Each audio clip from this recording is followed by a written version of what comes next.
25 years. Your home for Minnesota Twins baseball.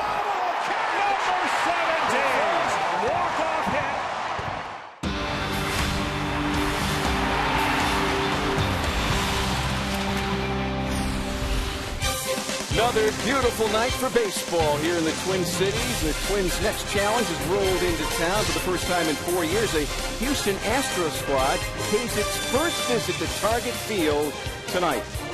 Twins turn to Samuel DeDuno this evening to take care of business here at home following 3 consecutive wins on the road. DeDuno has been the Twins' most consistent starter this summer. Houston counters with a promising rookie who fired 8 scoreless innings in his major league debut 3 weeks ago tonight in Tampa Bay. Jerry Cozart has been sensational ever since. Tonight, we'll also mark the return of a new but familiar face for Twins fans as Oswaldo Arcia returns from AAA in hopes of helping the team's struggling offense. Welcome to Twins baseball here on Fox Sports North. Following yesterday's 7-2 loss to the Royals, the Twins made some roster moves. They made them rather quickly as Hicks and Diamond both head to AAA. Arcia comes up. You take a look at that and had an immediate impact on this team. Well, something has to be done at this point in time in the season. If the team is not playing well, it doesn't look like it's going to start playing well, you have to shake it up. If individual players aren't doing their jobs, you got to figure out something else. And so Aaron Hicks just not getting the job done at the plate. He's a terrific center fielder, but struggling mightily at the plate and not seeming to get better against breaking balls. He had to go down and get that figured out at a different level. And the same with Scott Diamond. Just too many pitches in the middle of the plate with all of his stuff. He's got to go get that figured out, come back up here being the pitcher he was last year. Jamie Hirsch talked to Ron Gardenhire about the changes. Yeah, thank you, Tom and Roy. Oswaldo Arcia left his hotel in New York about 5 o'clock this morning, and he came straight to Target Field. He's certainly hoping his production at the plate can carry over to the big leagues. Ron Gardenhire said, "We know this guy can hit. Now we're anxious to see whether he can be consistent in the bigs." It's all going to depend on how he handles it mentally up at the plate and, his strike zone, if he's starting to get a little better feel for it. But he's a strong young man. We've seen him swing the bat, and we like it. He's very enthusiastic, and he brings some pop. He can generate a ball. He can generate 2 or 3 runs in a hurry, and we need that right now. The Twins also need another solid outing from their starting pitcher. Fortunately, they've got their ace on the hill. When we return, Dick and Bert will take a closer look at the dazzling Samuel DeDuno.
is presented by Northland Ford.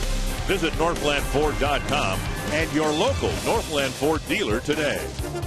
By Menards. Save big money on all your home improvement needs at Menards. And by Budweiser, the official beer of Major League Baseball. Great times are waiting. Grab some Buds.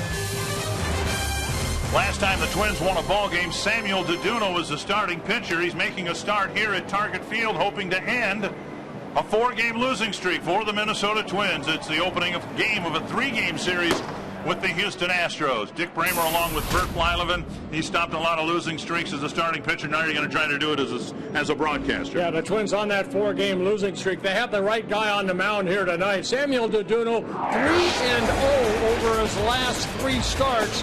And all 3 starts, he's gone at least 7 innings. Opponents, of course, having a tough time with that good moving fastball, the hard breaking ball from DeDuno. And 8 of his starts have been on the road where he's pitched very well. The last 3 have been on the road, so hopefully he can get a win here tonight, get the Twins back in that win column. Twins have a 4-game losing streak largely because the starting pitching hasn't been very good. They'll hope for another good one from Samuel DeDuno tonight.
Samuel DeDuno and the Twins hoping to do what they can to forget and make their fans forget about what happened against the Kansas City Royals. 3 dispiriting losses.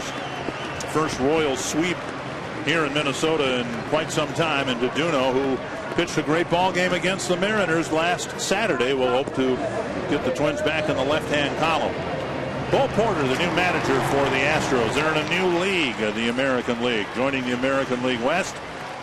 And they started the year with a payroll of about $25 million, and they've trimmed about half off of that. And here is the Menards batting order for the Houston Astros. Jonathan Villar, the leadoff batter.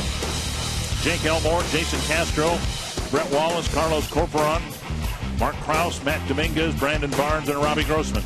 And on the mound it will be Samuel DeDuno. For DeDuno, he's making his 13th start, his 5th start here at home. We showed you earlier 3-1 here at home at Target Field, where he's pitched very well. Over his last 3 starts, 3-0. And all those wins on the road against the Yankees, the Angels, and the Mariners. And the Twins out in the field, brought to you by Northland Ford. Oswaldo Arcia back with the club, and back in left field, Cleve Thomas moving over to center with Aaron Hicks being demoted. Ryan Doman in right, Plouffe, Florimon, Dozier, Morneau, and Maurer around the mound. And DeDuno hoping to continue a very good run of pitching. Bob Davidson, the home plate umpire, DJ Rayburn, Jim Reynolds, and John Hirschbeck on the bases. And we said it before, when DeDuno's on that mound, who's ever catching him will not move much from down the middle of the plate. And there's a fastball for strike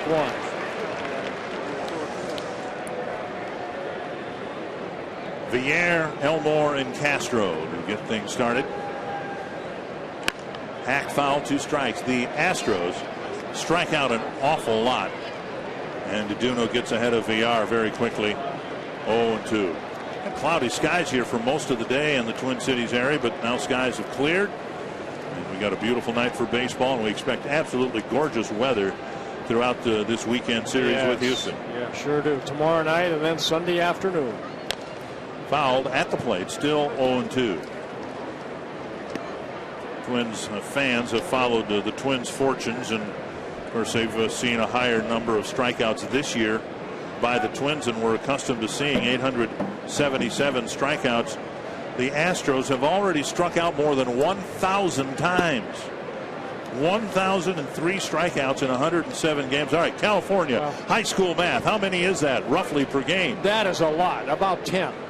They're playing their 108th major league game this season. Twins playing their 106th. But there's a lot of youngsters on this ball club. I think we've seen that also with the Twins. A lot of the young guys. You want to come up, be aggressive, and like Villar right here, only 22 years old in his rookie season. Some 6 years in the minor leagues, but now getting some time at the major league level. Just his 11th major league game. DeDuno's run the count full. You can see there's no team close. We talked about the Braves and their high number of strikeouts when we were in Atlanta. Dick, I don't think strikeouts are as big a deal now that they were maybe, 15 years ago. Florimon with a strong throw on the run makes a good play, and Villar is retired. Well, the Astros are the quickest team ever to strike out 1,000 times. The Diamondbacks a few years ago did it in 109 games. But again, with so many young guys, inexperienced guys, we've seen it happen to the likes of Parmalee, Arcia, Hicks. When you have inexperienced guys, you get into a strikeout rut and it seems like you can't get out of it. And again, Dick, I think when you go back 15, 20 years ago, nobody wanted to strike out. Now it's like lock and load. I'm going to be aggressive at the plate, and if I strike out, it's no big deal. Jake Elmore, the second baseman, takes a ball, now a strike. Jose Altuve bothered with a tight quadricep muscle. So Elmore getting a chance to play some at second base.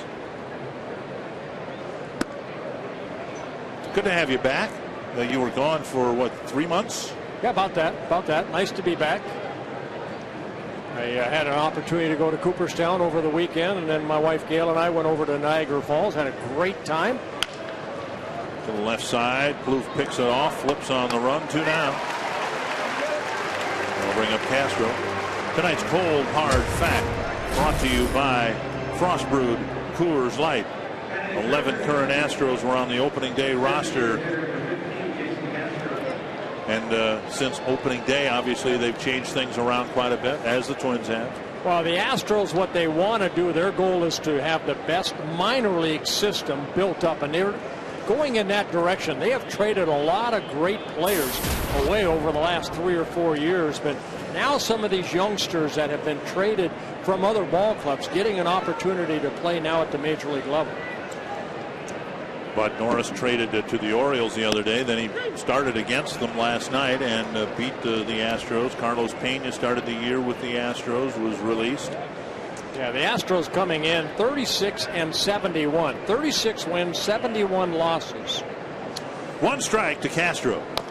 And a dribbler foul. Had a chance to talk to Bo Porter before the ball game, and he mentioned the word patience. He has to be very patient.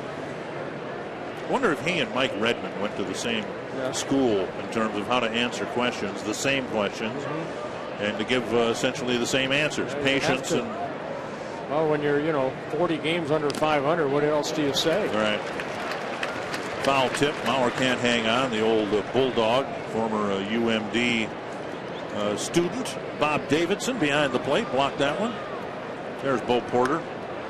Yeah, youngest manager in the major leagues at only 40 years old in his first season. And he's got the youngest roster in the major leagues.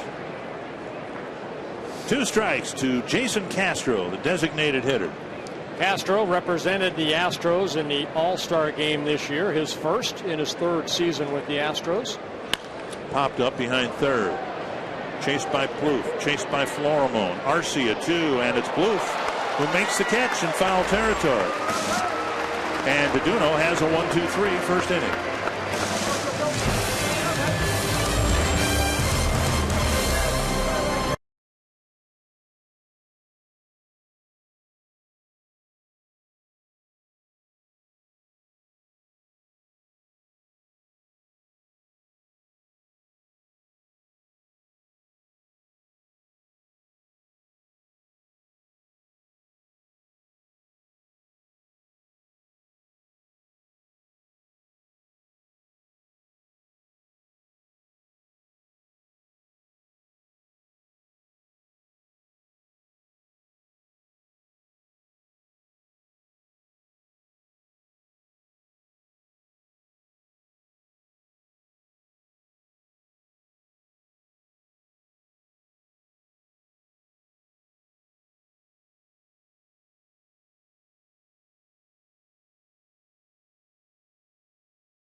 Astros go down.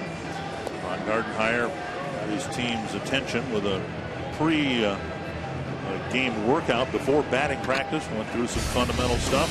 Hoping for a better result tonight with this Menard batting order. Brian Dozier, followed by Joe Mauer, Justin Morneau third, Ryan Doumit, Oswaldo Arcia, Trevor Plouffe, Chris Colabello, Clete Thomas, and Pedro Florimone. I think Ron Gardenhire got their attention after yesterday's ball game too. He let them have it. He said, fans do not want to watch this stuff that we've been playing on the field. So we'll see if it's a better ball game here tonight. Jared Cozart making just his 4th major league start, and his first 3 starts have been outstanding. Look at the earned run average. He's allowed only 2 earned runs in the 21 innings pitched, and we'll talk about his opening day start, his major league debut against the Tampa Bay Rays. But what a start that was. We'll talk about that in a bit. In a nutshell, all he did was outpitch David Price. That'll give you some idea about how good a job he did. 1 strike to Brian Dozier, back in the lineup yesterday after having some knee and back issues. Fitted for some orthotics to help the knee issue. There's a ball driven to right. Krause makes the catch. A well-hit ball for the first out. 1 down. Northland Ford defense for the Astros. So many young guys pretty much everywhere on the field. Robbie Grossman, Brandon Barnes, and Mark Krause, the outfielders. Dominguez at third, Villar at short, Elmore at second, Wallace at first, Corcoran behind the plate. The Astros have made a lot of errors, 78 errors on the year. Joe Mauer, the batter, and whatever problems the Twins have, and they have a number of them. Mauer is not part of it. He's having a wonderful season. You look at the batting average, the on-base percentage. Will hit a typical number of home runs, it would appear, in the 12-13 number range. Yeah, Joe currently second in the American League in hitting behind Miguel Cabrera, who is hitting .359. Joe comes in hitting at .327. Takes a ball, takes a strike, might take another strike before he puts his first swing on a pitcher he's never seen before. Yeah, Cozart, 23 years old, came over from the Philly organization. That back in 2011 when the Astros traded Hunter Pence to the Phillies. 2-1. There are the leaders in the American League. Cabrera slowly bringing his average back down, and wouldn't be that surprising at all to see Joe in the hunt going into the last week for another batting title. There's the second strike, and now the at-bat really begins. 2-2. Got a report on Cozart, a fastball in the mid-90s, a curveball, and a changeup. And his fastball that he'll throw away to righties and in on lefties, almost like a little cut fastball, almost a Rivera-type fastball. He says it's a fastball, but they say he's got a little cut on it. Off the glove of the pitcher, deflected over to Elmore. Mauer retired 1-for-3. And that'll bring up Justin Morneau, who got a couple of extra base hits yesterday in the loss, including his 9th home run. Boy, you wonder if Justin maybe just relaxing a little bit now. Of course, his name was mentioned in possible trades, and you know, with that trading deadline being gone a couple days ago, Justin responded yesterday with the home run and a double, got a couple hits, and hopefully that will continue here. 9 home runs on the year, still low for Justin, but he wants to finish the season strong. Up and away, ball 1. And that's what the Twins have to do, Dick. You know, they're not going to catch the Tigers. You know, the way that Kansas City and the Indians are, it's almost a 3-dog race right now. So what these guys have to do, and there's an article in the paper today, and to me it was right on the point of, hey, it's a gut check time right now. You have 2 months left, make the most out of it, because these guys not only fighting to maybe wear a Twins uniform next year, but maybe some of them just a major league uniform. 2-0 to Morneau. See what he gets to hit here. And that cutter at 95. As you said, it's technically not a cut fastball because he doesn't try to cut it, but it has some late movement like a cutter. Yeah, 94, 95 miles an hour, too. 2-1 to Morneau. 3-1. We were saying after the game the other night that maybe Justin would go home, say goodnight to the kids if they were still awake, and then literally and figuratively turn the calendar page just to get July behind him. And sure enough, a couple extra base hits in the first game of August. Flip foul. The home run went over the center field fence, just over the 403 sign. So it was propelled out there quite a long way. You know, and a lot of fans don't realize what does July 20th compared to August 1st. What's the difference? But in players' minds, sometimes you play it 1/6 at a time, meaning April all the way through September. And sometimes when that calendar turns, it just gives you a little bit fresh air. It just gives you fresh air. Just, you know, makes you relax a little bit and say, okay, I had a bad month. Okay, new month starts yesterday for Justin. Hopefully it's a better August. You do that when you're struggling, probably not when you're going good, right? No. You just you don't want the all-star break to come sometimes. Another 3-2 to Morneau, and a ball lifted foul. You know, this game can be so negative at times, and of course, you know, the fans coming out here, they want to see a good baseball game, and that's what really upset Gardy yesterday.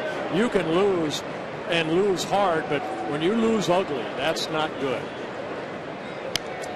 Another foul. 9th pitch of the at-bat coming up. Been 3 2-strike fouls. Plouffe with a very costly error. Had outfielders throwing, overthrowing cutoff men. Not Twins baseball. A successful delayed steal, catching the middle infielders napping.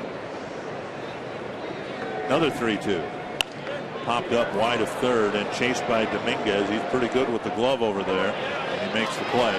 Got a scouting report on Dominguez from Mike Moustakas, who said he's about as good as they come at third base.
Well, Ron Gardenhire wanted his ball club to forget about everything that went wrong yesterday as quickly as possible. So we had the whole team out here at about 3 o'clock this afternoon for mandatory fielding practice. They took plenty of ground balls. They practiced throwing to the right cutoff men. Just going back to the fundamentals. And Gardy said, we've played great defense all season, and the easiest way to just shake off this recent sloppy play is just to get back to the basics. That's what they'll try to do tonight, guys. Well, thank you, Jamie. Wallace on the first pitch cracks one to center field. First hit of the game. One hop by Thomas out there. And a leadoff single for Brett Wallace. You know what we've seen, Bert, from this Twins team this year? A couple of bad streaks that have festered and grown to a week and a half. And that's why Ron Gardenhire said what he said last night. Had them out here working earlier today to make sure you don't have another one of those long bad streaks. Well, you can have long bad streaks as long as you're playing well, but when you play ugly and then that's the tail end of a streak, hopefully here tonight, that's what Gardy doesn't like to see. Leadoff single for Wallace. Here's Corcoran. Well, Deduno's been able to get 9 double plays turned behind him, this being his 13th start. Belt high strike. Got 2 big double plays turned behind him in the start at Safeco Field. Yeah, great ball game for Deduno. A season high 110 pitches thrown in that ball game in Seattle, where the Twins won 4-0. 7 shutout innings for Deduno. There are the numbers right there. 3 shakeoffs. And Mauer will reset.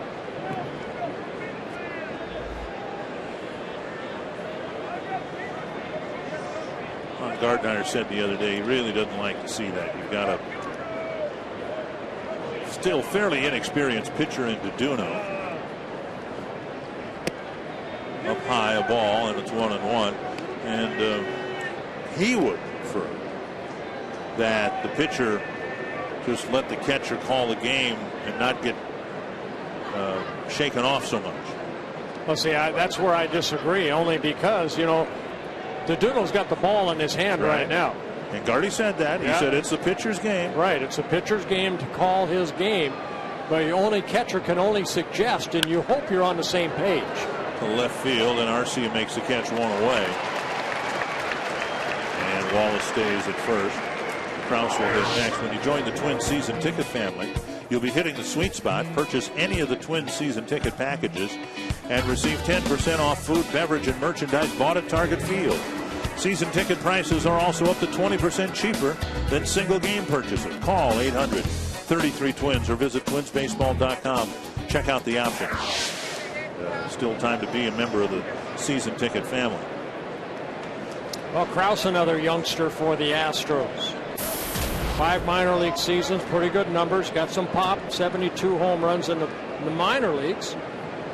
Hitting .277 this year in AAA Oklahoma City. Down and in, ball 1.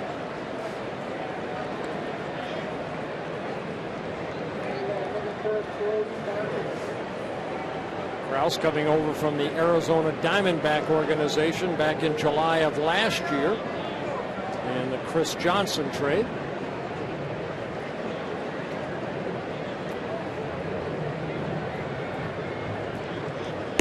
And over the outside corner, 1-1.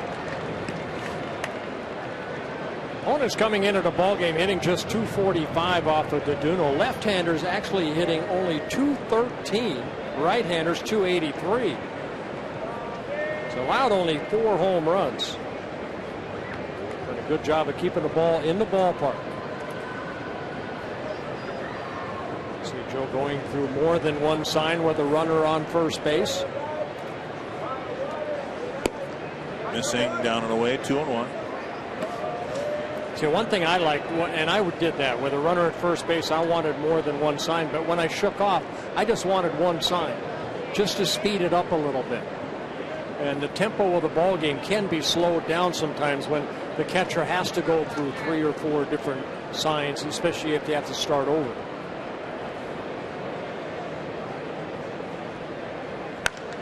Line to Morneau. It'll be a double play. Again, Deduno faces just 3 men in the second inning.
First look at Jared Cozart. Well, you see the numbers right there. 1-0. His first outing against David Price in the Rays. 8 shutout innings. He allowed only 2 hits. Defeated David Price and the Rays 2-1. And a very impressive first 3 starts at the major league level.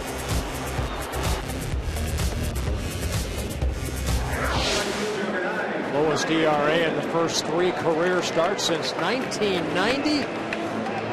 See Cozart right there at a 0.86 ERA. Cozart trying to become the first pitcher to pitch at least 6 innings and allow 1 earned run or fewer in his first 4 career appearances. And the last one to do that, Cincinnati's Wayne Simpson back in 1970. That's when he made the All-Star team. I think it was 15-1 at the time. And he was like 1-15 after that. Ryan Doma takes ball 1 outside. On that chart we showed you the name in the middle, Rich Harden, 10 years ago with the Oakland A's. I love charts. And you might have missed it, but the Twins ended up accepting or granting Harden his release about a week ago when the Twins were in Seattle. Every time Harden tried to accelerate his throwing program, his shoulder would start hurting, so he's just going to shut it down and maybe try to hook on with somebody again next year. Roll to the right side. Easy play for Helmore from short right field, one away. Yeah, he had an out clause, by the end of July if he felt like, he couldn't really rehab the way that he wanted to. Twins gave him that opportunity. And, boy, did he have some good years with the Oakland A's. When healthy, he was about as dominant a right-hander as you could get. The Twins were on the hook for something like $15,000 a month while they were looking at him. I mean, you take that gamble right there. It's too bad it didn't work out for both parties. The year before, the Twins took a gamble with Joel Zamaya, and that didn't work out either. But it was a bargain basement contract by baseball standards, up and into Arcia. Arcia with a reprieve, a call up again to the big leagues, and the disappointment of being sent down. A little disciplinary matter he had to endure. Got his head back on straight. Played well for the last week or so, and given what had happened to Aaron Hicks, and the Twins decided to swap outfielders, in essence, the center fielder Hicks for the corner outfielder Arcia. Yeah, fourth time this season that Arcia has come up to the Twins, and hopefully this will be it for good. Hitting .375 down in Rochester, hit some home runs in the 13 ball games, 4 home runs. We'll see Clete Thomas in center field. The Twins sent Aaron Hicks down to AAA with this message: don't assume you're going to be called up in September. Arcia with a swing and a miss.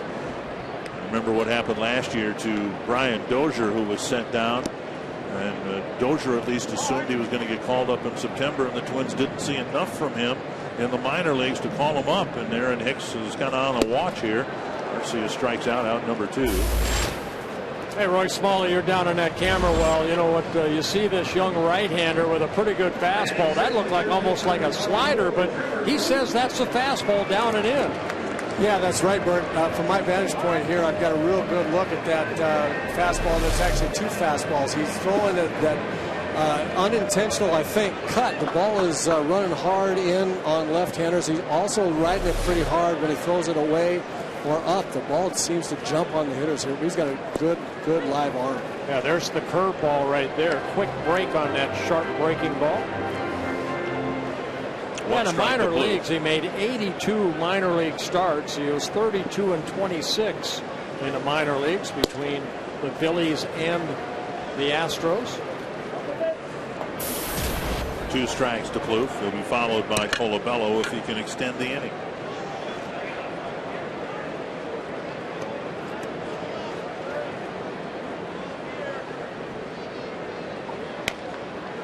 Roy, I've talked from time to time. I always feel that the pitcher has the advantage, especially if you have the stuff that Kozar has shown in his first 3 major league starts, but by attacking the strike zone early. Oh, I couldn't agree more, Bert. Having not seen a pitcher before, you don't know what he has. You don't know which way his fastball runs. You don't know what speed his breaking ball is. And there's the first Twins hit. Plouffe reaches across the plate and drops one into center field with 2 out. So that being the case, as you've said, your term is, and I guess they use it a lot now, the pitcher hitting his spots. If he throws the ball where he wants to throw it to a hitter that's never seen him before, the pitcher's got a big advantage. Hey, not a bad pitch right there. Outer half of the plate, just above the knees, and maybe thigh high. Trevor stayed on that cutter just a little bit longer there, got it out toward the end a little bit, didn't hit it real hard, but stayed on it just long enough. And that's what we're looking for Twins hitters to do with 2 strikes, is get more in the center of the diamond, center to opposite field, and just be able to make more contact. Colabello, the hitter. I got to ask you, Roy, because I know you did something on the pregame about how to cut down your strikeouts. Now, do you do it by being more aggressive on the first, say, 2 or 3 pitches? Absolutely. As I mentioned on the pregame show, there's 2 issues when someone's striking out a lot. One is you're taking too many good pitches early and getting yourself in tough counts where they can really work on you. Right. That's the first thing. And I think the Twins need to be much more aggressive on the first ball pitch. If there's something down the middle, they need to be hacking. Driven to right, but right at the right fielder. Second time the Krause has caught a line drive. No score after 2 innings.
Fox Sports North is presented by CenturyLink, your link to what's next.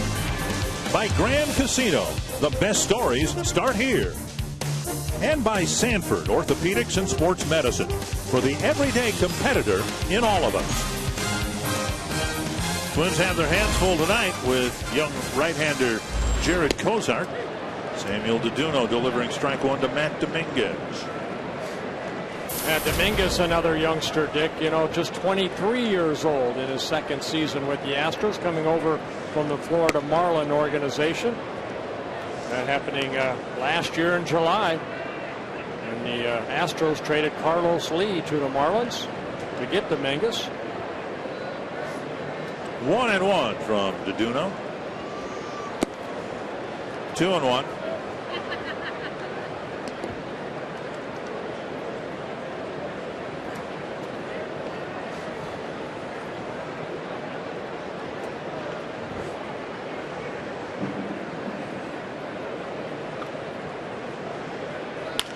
Bounced wide of third. 2-2. Terry Ryan was talking about DeDuno a few days ago, and he said, the walks sometimes still a little aggravating. They're not as frequent as they were a year ago, but what DeDuno has done this year is he's found a way to make a big pitch and handle situations better rather than those walks developing into a multi-run inning. There's a drive to center for Dominguez and another leadoff hit. DeDuno is more apt to get a double play grounder or show more of a veteran's touch in pitching out of trouble. I think it's just confidence. Every start we've seen DeDuno get better and better, and he does not have a lot of major league starts for DeDuno, just his 28th major league start here tonight, but he has 13 wins, an ERA under 4. Brandon Barnes, the batter, dealing with a little bit of a back issue, back in the lineup tonight.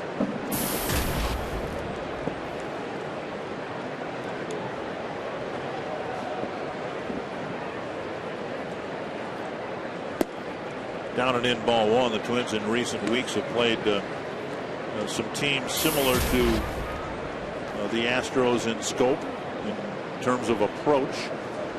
Astros going much younger. Mariners kind of went through that stage. They're a little bit older and a little more experienced than Seattle, but not much. Seattle still keeping around veterans like Ibanez. They had Jason Bay in the lineup. Kendrys Morales, guys like that. Well, the Astros don't have those guys. This Astros team reminiscent of the '82 Twins team. They just kind of threw Herbeck and Gaetti and Viola and those guys out there and said, go play, make your mistakes, lose your 100 ball games, and hopefully you'll get better. Or, you know, that year in the late 90s when the Twins had 17 rookies on the team. Well, one thing that the owner Crane is trying to do is build an outstanding minor league system. To the right field corner, and that ball is going to stay fair.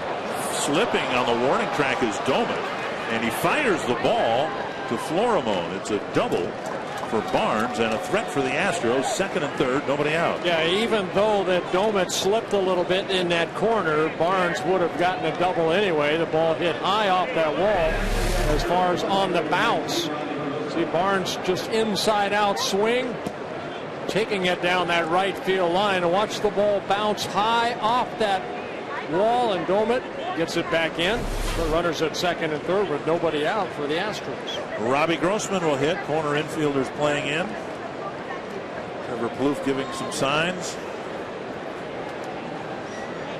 from third base. And a strike call.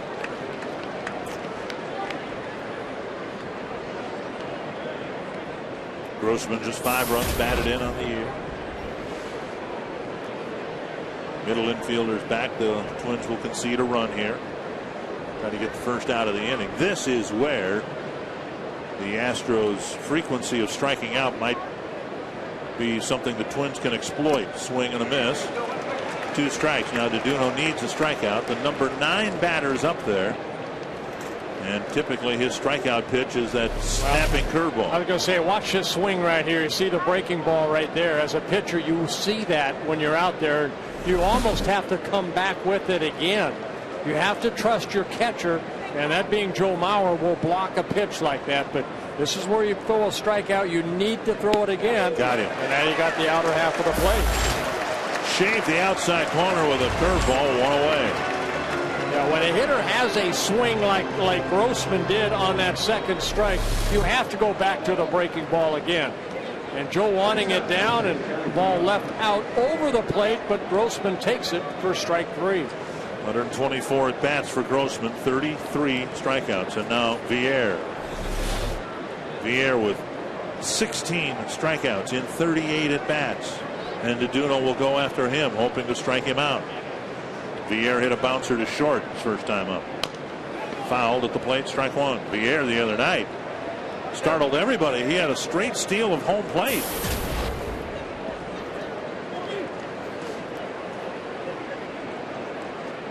I was watching that ball game in Anaheim, Dick, that DeDuno pitched that 7th inning where he gave up the leadoff triple, and then he just bore down, and my goodness, you could see the intensity in his eyes when he was able to get out of that situation. Taken down and in, 1-1. And that's what you like to see from a pitcher, rather than saying, okay, runner at third, you know, the run's going to score. No, you got to try to get this guy out. Infield playing back, you'd like to get a strikeout, maybe a pop-up here. Keep the runners where they're at. Able to get Grossman for the first out on a strikeout. 1-1 to Villar. Driven foul. Oh, foul. Got the vendor in the back. Ouch. Surprised that doesn't happen more often. The Coors Light guy got hit right between the shoulder blades. But he didn't spill any Coors Light. That's my man right there. Let's take a look right here. Watch out. Fans are saying, watch out. Ouch. Right in the ribs. That's kind of where I wanted to hit guys, too, right there. That meaty part. Leaves a mark. 1-2. Can DeDuno strike out Villar?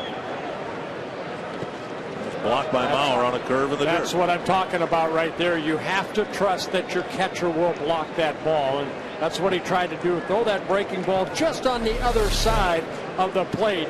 And there's Joe right there, keeping that ball in front of him and keeping the runner at third. Good block by Mauer.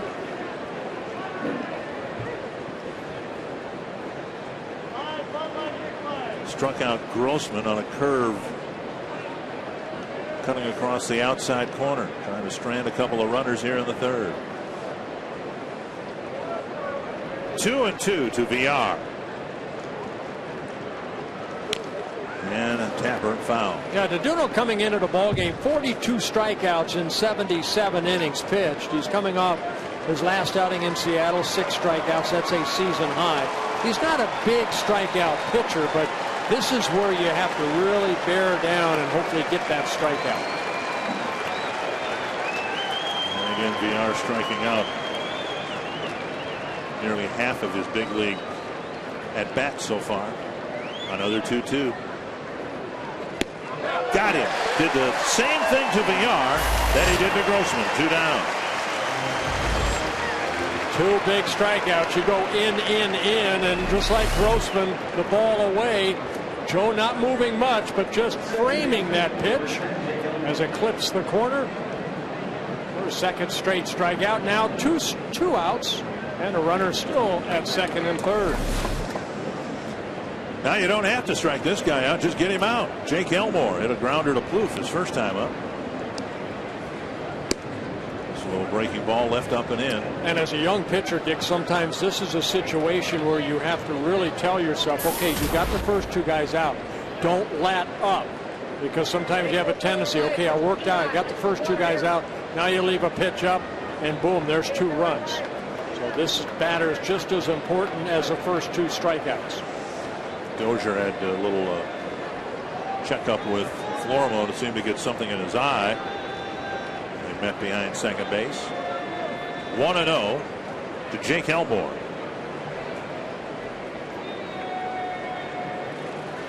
And up high again, 2-0.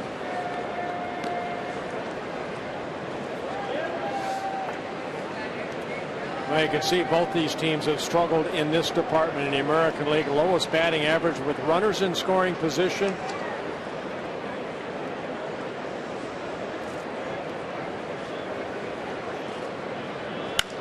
Lifted down the right field line, headed toward the seats. 2-1. Duduno, so far on the season, has averaged about 1 walk per 3 innings pitched. That's the standard. You want to be that or better, right? No more than 3 walks per 9 innings. Well, he came in with about 60 walks and 90 innings pitched when he came into this season. 57 walks and 84 2/3. So there's been a drastic improvement in limiting walks. And as Terry Ryan said, pitching out of trouble, and he's trying to pitch out of a big mess here in the 3rd. It's blocked again by Mauer, and it's 3-1. First base is open. But the top home run hitter on this Astro team, Jason Castro, is on deck.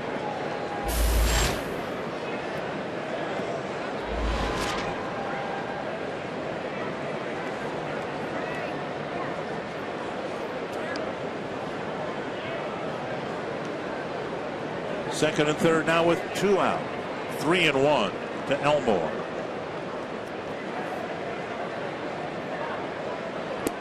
And he missed. Walk fills the bases. Castro will come up with the bases full. Get ready, fans, for Fox Sports 1. America's new 24-hour sports network. Fox Sports 1 will be your home for great live sports, all the news and highlights you want, shows and specials that only Fox can bring you. America's new sports network is Fox Sports 1, coming August 17th. As a pitcher, you want to stay away from these innings, but you know that walk right there, he fell behind 3-1. He didn't go in, just say, here it is, hit it somewhere. Take your chance right here with bases loaded now with Castro up with 2 outs. Hitting third for the Astros, 13 home runs, 39 runs batted in. I said he was a home run leader. That's not true. Dominguez has 14 home runs. Dominguez is at third after his leadoff single. Loaded up now with 2 down. Fouled away, 1 strike. Well, Castro, the Astros' #1 pick back in 2008, 10th overall pick in the 2008 draft out of Stanford University.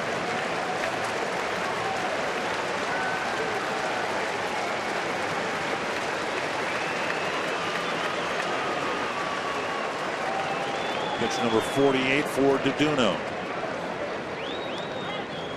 Time called at the plate. He had 24 pitches coming into this inning. And Mauer with another trip to the mound.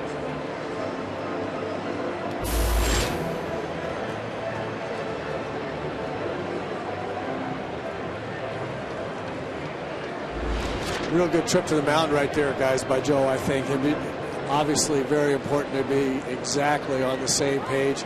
And I think Samuel is fighting his fastball just a little bit, throwing a lot of breaking balls. His fastball's not moving nearly as much as we've seen it yet. And Joe wants to be exactly sure what he wants to throw. Yeah, that's a good point, Roy.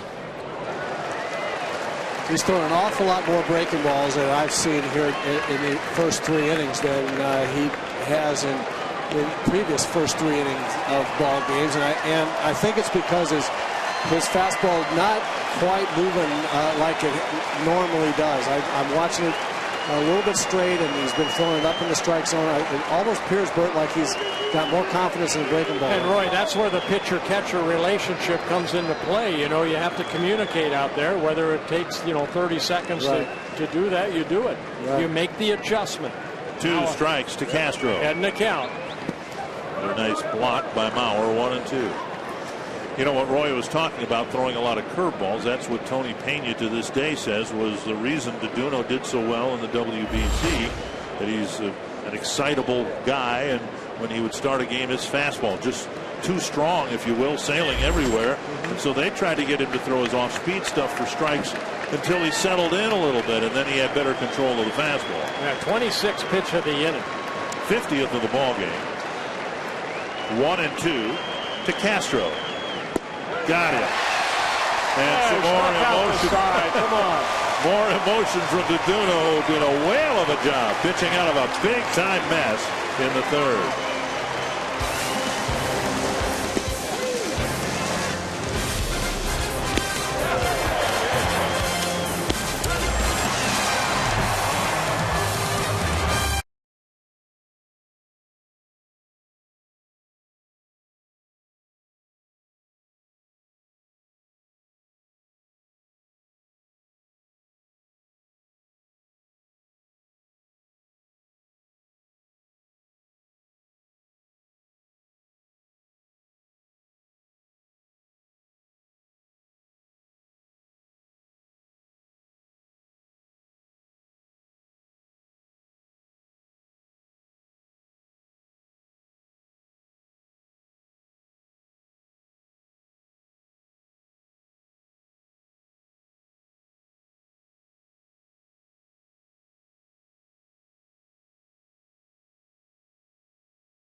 Twins and Astros, no scores to the bottom of the 3rd. Cozart making just his 4th major league start. So far, 2 shutout innings. The only hit coming off the bat of Trevor Plouffe. And Samuel DeDuno, first 2 innings outstanding, struggled in the 3rd, but able to get out of that situation when he struck out the side. You know, the Twins have misfired so many times recently in big scoring opportunities where you're looking, you hope, if you're the hitting team, at a crooked number and you end up getting 1 maybe. And so it's nice to see it happen the other way. DeDuno with a great job throwing a curveball on the outside corner for 3 called 3rd strikes. And I like his emotions after that strikeout. You know, he's just like, you can see the determination. I like that. Clayton Thomas, Pedro Florimo, and Brian Dozier facing Jared Cozart. Down and in ball 1.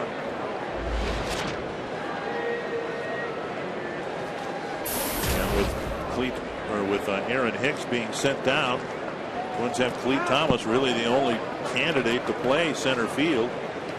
We've seen him a lot in right, a lot in left, and now we will see him a lot in center, at least until Darren Mastroianni proves he's healthy and able to contribute up here, then the Twins might add Mastroianni, who's on a rehab assignment. A strike, 2-1.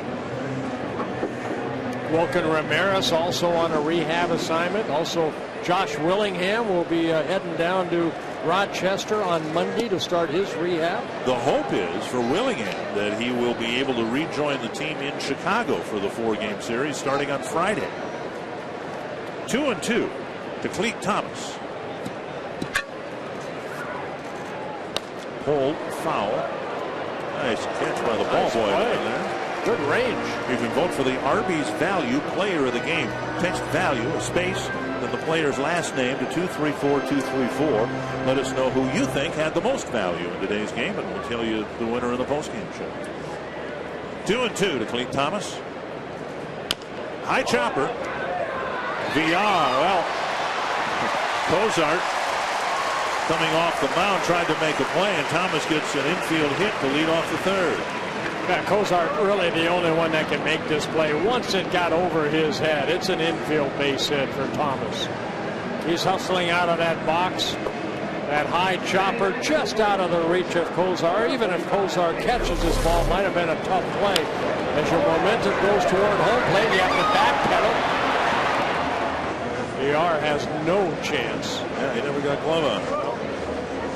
Let's get their second hit. And it's a leadoff single here in the bottom of the third. See what Floremont's asked to do. Wouldn't be unusual, I don't think, for the Twins to ask Floremont to drop down a bunt here. Not only did the Twins fail to win a game against Kansas City, they failed to get a lead. Just playing behind the entire series. Ron Gardenhire, not a big believer in an early sacrifice bunt, but under these circumstances, you have some speed at first. Floremont, somewhat adept at bunting. Yeah, 3 sacrifices on the year for Floremont. Dominguez, a third baseman, not all the way in on the grass, but right at the edge.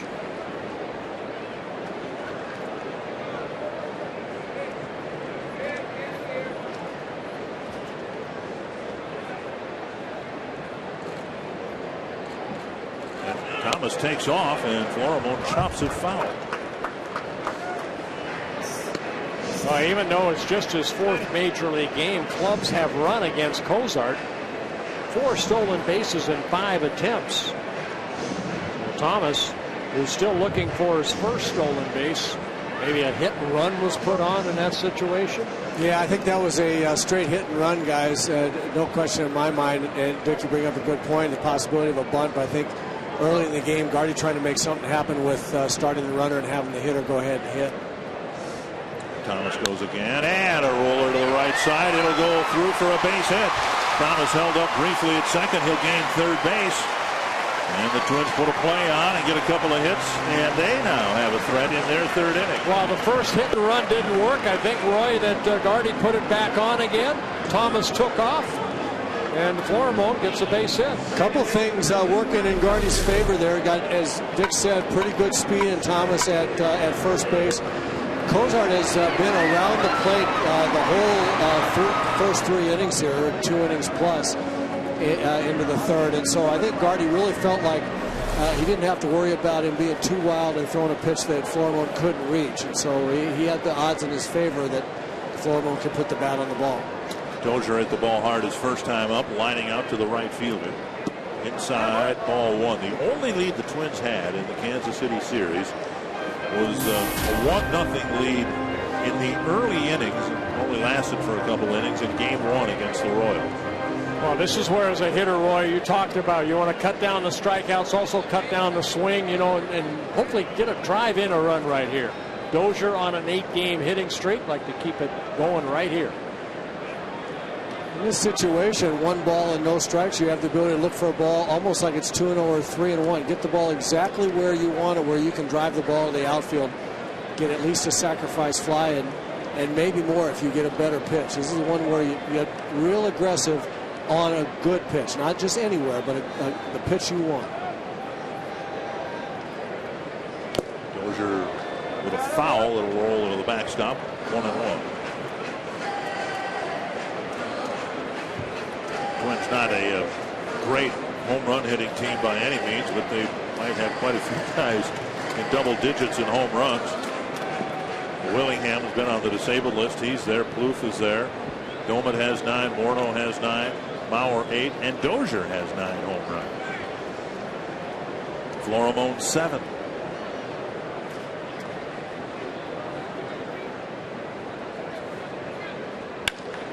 Liner to the shortstop, and a hesitation by Villar. Had he looked at first right away and thrown, I think would have had Florimon doubled off. Yeah, I don't know if Villar had a little trouble getting that ball out of the glove, but Florimon had gone on almost halfway to second base. Kind of a base running mistake. You want to make sure that that ball is through the infield, especially on that line drive. Look at Florimon right there, takes off. And Villar kind of double clutched, and Florimon able to get back. So the Twins get a break on the line drive out off the bat of Dozier. Dozier's hit the ball hard twice, 0 for 2. And now Mauer hit a chopper back to the mound. Cozart deflected it to Elmore, who then threw him out.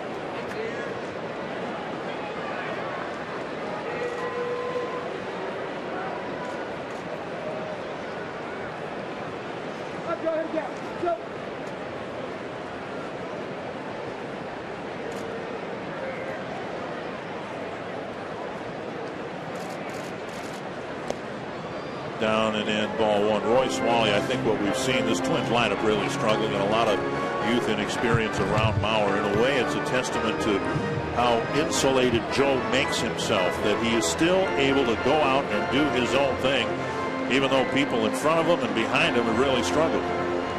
It really is amazing, isn't it, that it just never changes with him. That approach is just a 330 hitting approach, and it doesn't matter who's around him.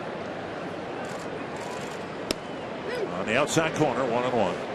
As a pitcher, Cozart looking for that double play ball. He's had 6 double plays turned behind him in his first 3 major league starts. See the infield, middle infield, looking for the double play.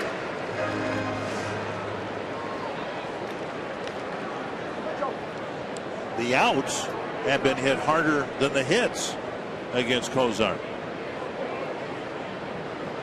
He's trying to get Thomas in from third.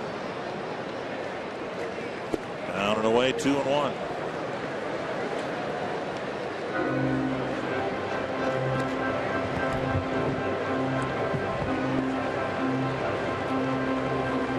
Is that a dove? No. Well, whatever kind of bird it is, it flew right up here next to me, tried to get through the screen behind the plate. Couldn't do that, so now it's thinking about it around home plate. 2-1 to Mauer. Hit hard to center. Barnes with the catch. Tagging from third and scoring is Thomas. And again, another loud out. This one driving in the first run of the game. Well, the patience of Joe Mauer. He waited for a pitch that he could handle. Cozart let the pitch up. Joe hammered it in the center field. Twins take a 1-0 lead on Mauer's 37th RBI of the year. I was standing around the batting cage watching Joe take batting practice today. Hitting coach Tom Brunansky had 5 pitches in a row. He's telling Joe, okay, runner on third, less than 2 out. As Joe just practicing getting the ball up in the zone, and he must have hit 5 balls just like that to the center fielder. That was his batting practice routine today, just exactly like that. Morneau fouled out to third his first time up. Through July and now into August, Morneau's hit 5 home runs, and they've all come with the bases empty.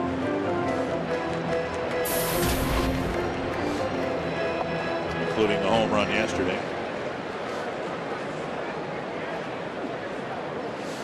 So it's not just the smallish number of home runs, it's just large majority of solo home runs outside, and it's 1-1. Yeah, 9 home runs, 7 have been hit here at Target Field.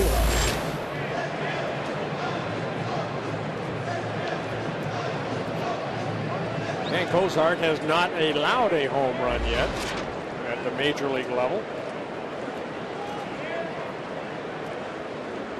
1-1. Morneau. Florimon chased back to the bag. Talked about his debut, 8 shutout innings against the Rays, and then the Astros sent him down. What more you want a guy to do? And then you send him down. One of those predetermined fates. Bouncer to the right side, should be an easy play for Elmore. Twins get a couple of hits and a sacrifice fly and the game's first run in the 3rd inning.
The 3rd, the Astros had a great chance but didn't in the top. Oh, what a great job by DeDuno. First couple of hitters, a single and a double. Then he struck out a batter. Then struck out the next batter, a walk.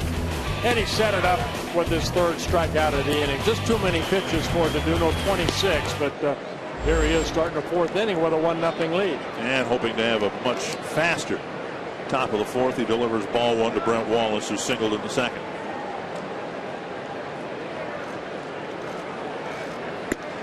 Break talking with a Twins fan right in front of us, and reading his lips, I could tell he said, what gorgeous weather, what a wonderful night this is to be at this ballpark. My goodness, it's just perfect, and we got another nice night tomorrow and a good day on Sunday.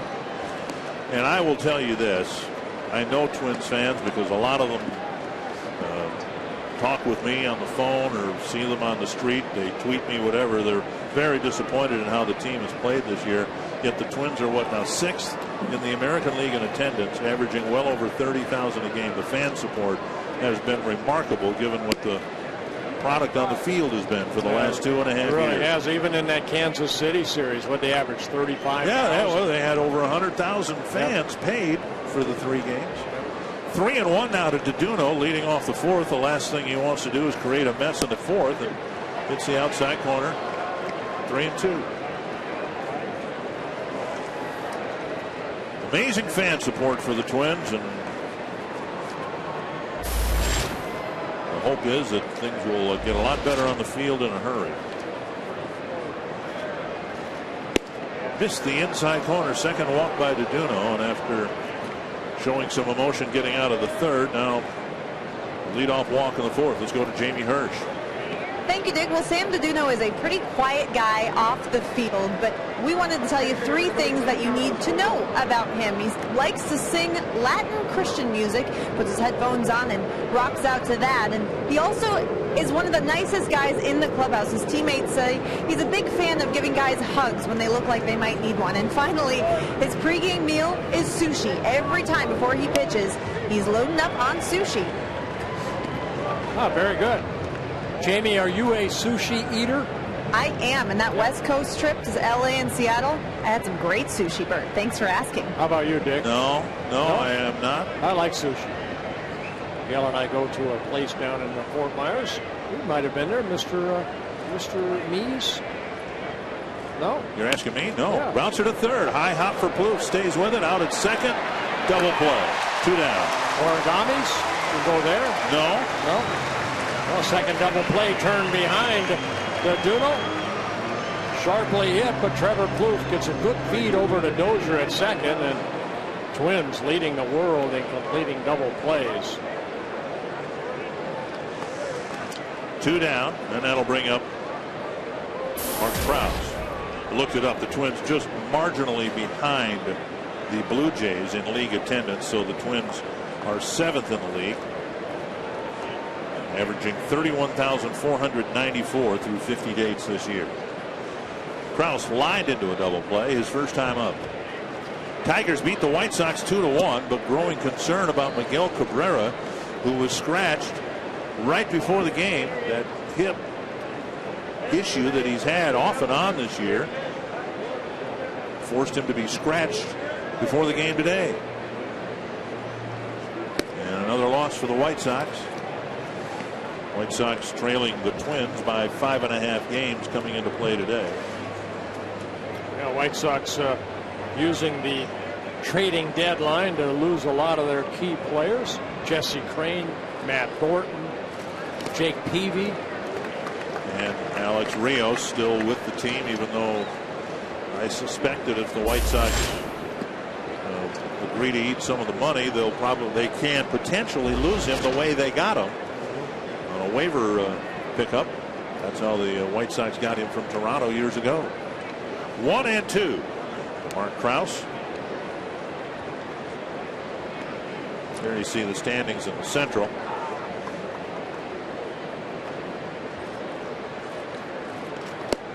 And Duno with another strikeout to end the inning. Just a 12-pitch 4th inning where Duno faced 3 batters.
Wow. Dick, get back in the booth.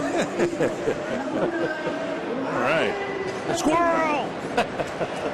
Pepsi fans of the game. Chevy Chase. Christmas vacation. The Twins with a 1-0 lead. Ryan Domo will lead off the 4th inning. Middle of the Twins lineup, Doman, Arcia, and Plouffe.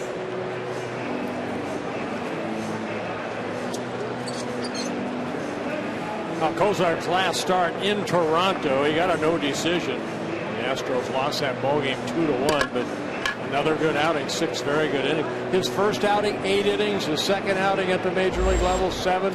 Now 6. Hopefully the Twins maybe go 5. 48 pitches through 3 innings. Doman takes a strike at the knees.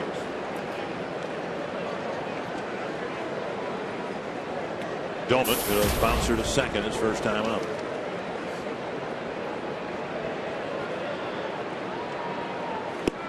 Check swing, 1-1.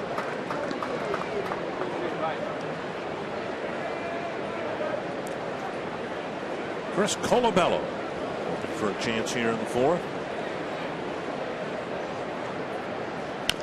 Chopped off a foot. 1-2. Ron Gardenhire had a tough go here just in the outfield with the failure of Chris Parmalee to hit up here, the failure of first Arcia, then Hicks, the injury to Josh Willingham. He says, you know, I'm not really happy with the outfield play, but you got to remember we got catchers playing in the outfield. And in reality, that's what he had in the Kansas City series. He had Doma was out in the outfield. Doma's first position is that of a catcher. Chris Herman seeing more time in the outfield than behind the plate, but his primary position is that of a catcher. Well, coming out of spring training, I think Twins were expecting Darren Mastroianni to play a lot more than he has been able to. Shot foul. Had the surgery of that ankle, but Willingham will go off on his rehab, and it would, I think, give the Twins a much more representative outfield if he can rejoin the team in Chicago. But all that said, you can imagine Willingham will see some time in the DH spot. They're not going to burn him up out in left field every night. This one driven to left center field. Grossman over there for the catch. One away.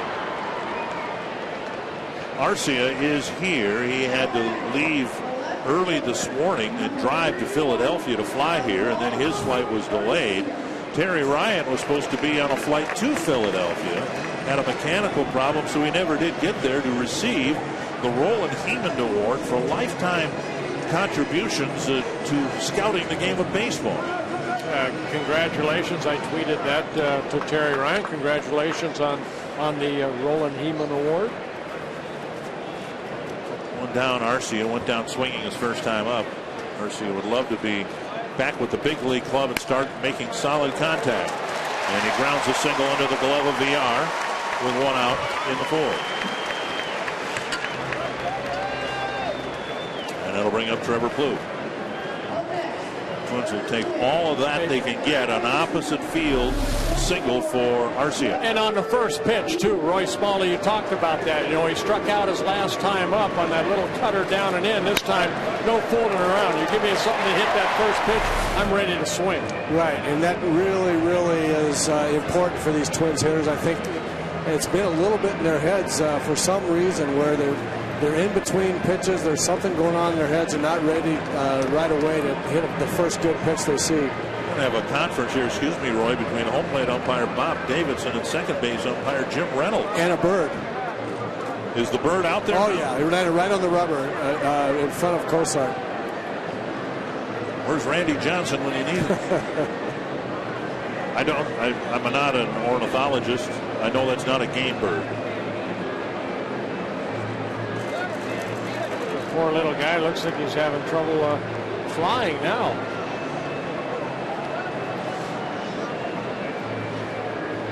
Here, I thought there was a matter of some urgency between the second base umpire and the home plate umpire. They're just trying to flush a quail. Just shoo him away. Don't get hurt. Need a Springer Spaniel. Plouffe at the plate. Singled his last time up.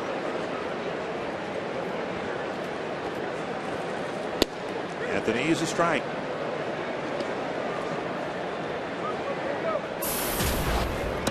Hey, Roy, I know you're down there. This is one guy that I think what we've seen is takes a lot of fastballs on those first couple pitches.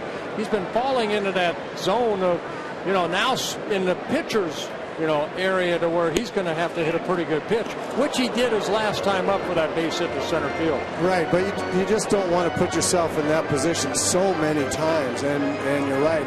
I'm just not sure, what you're looking for, what Trevor could have been looking for there on the first pitch. It was a low fastball, an inside part of the plate, a ball that he could drive in the seats. I mean, we've seen him do it.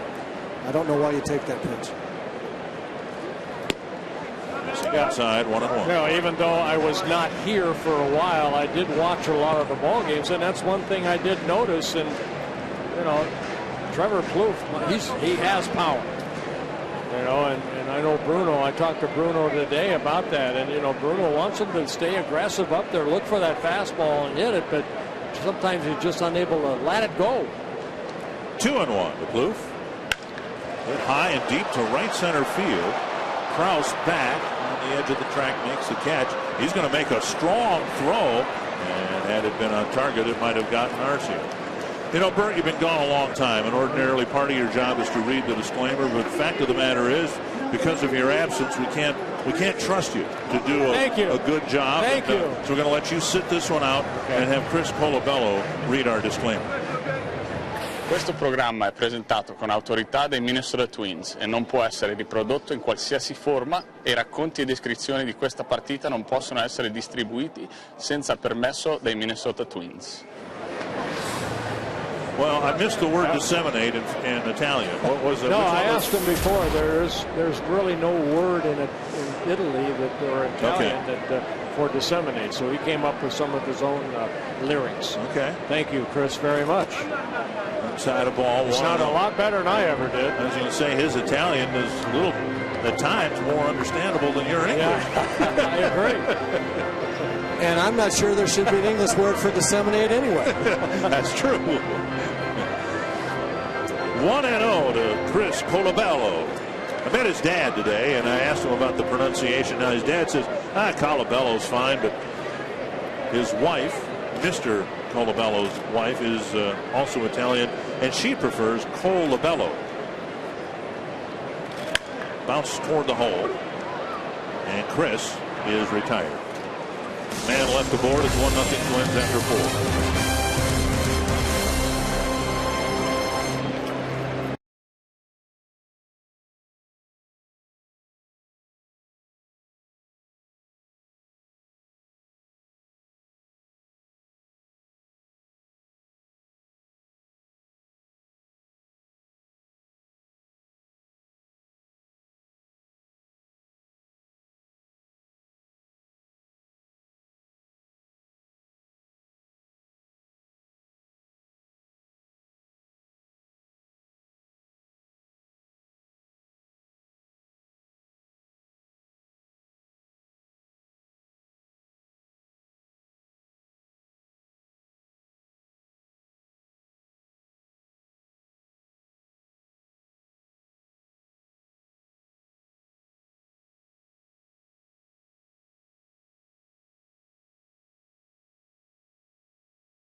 Over the Astros, I'm Jamie Hirsch inside the Minnesota Lottery Winner's Circle with a large family all the way from South Dakota, the Jones.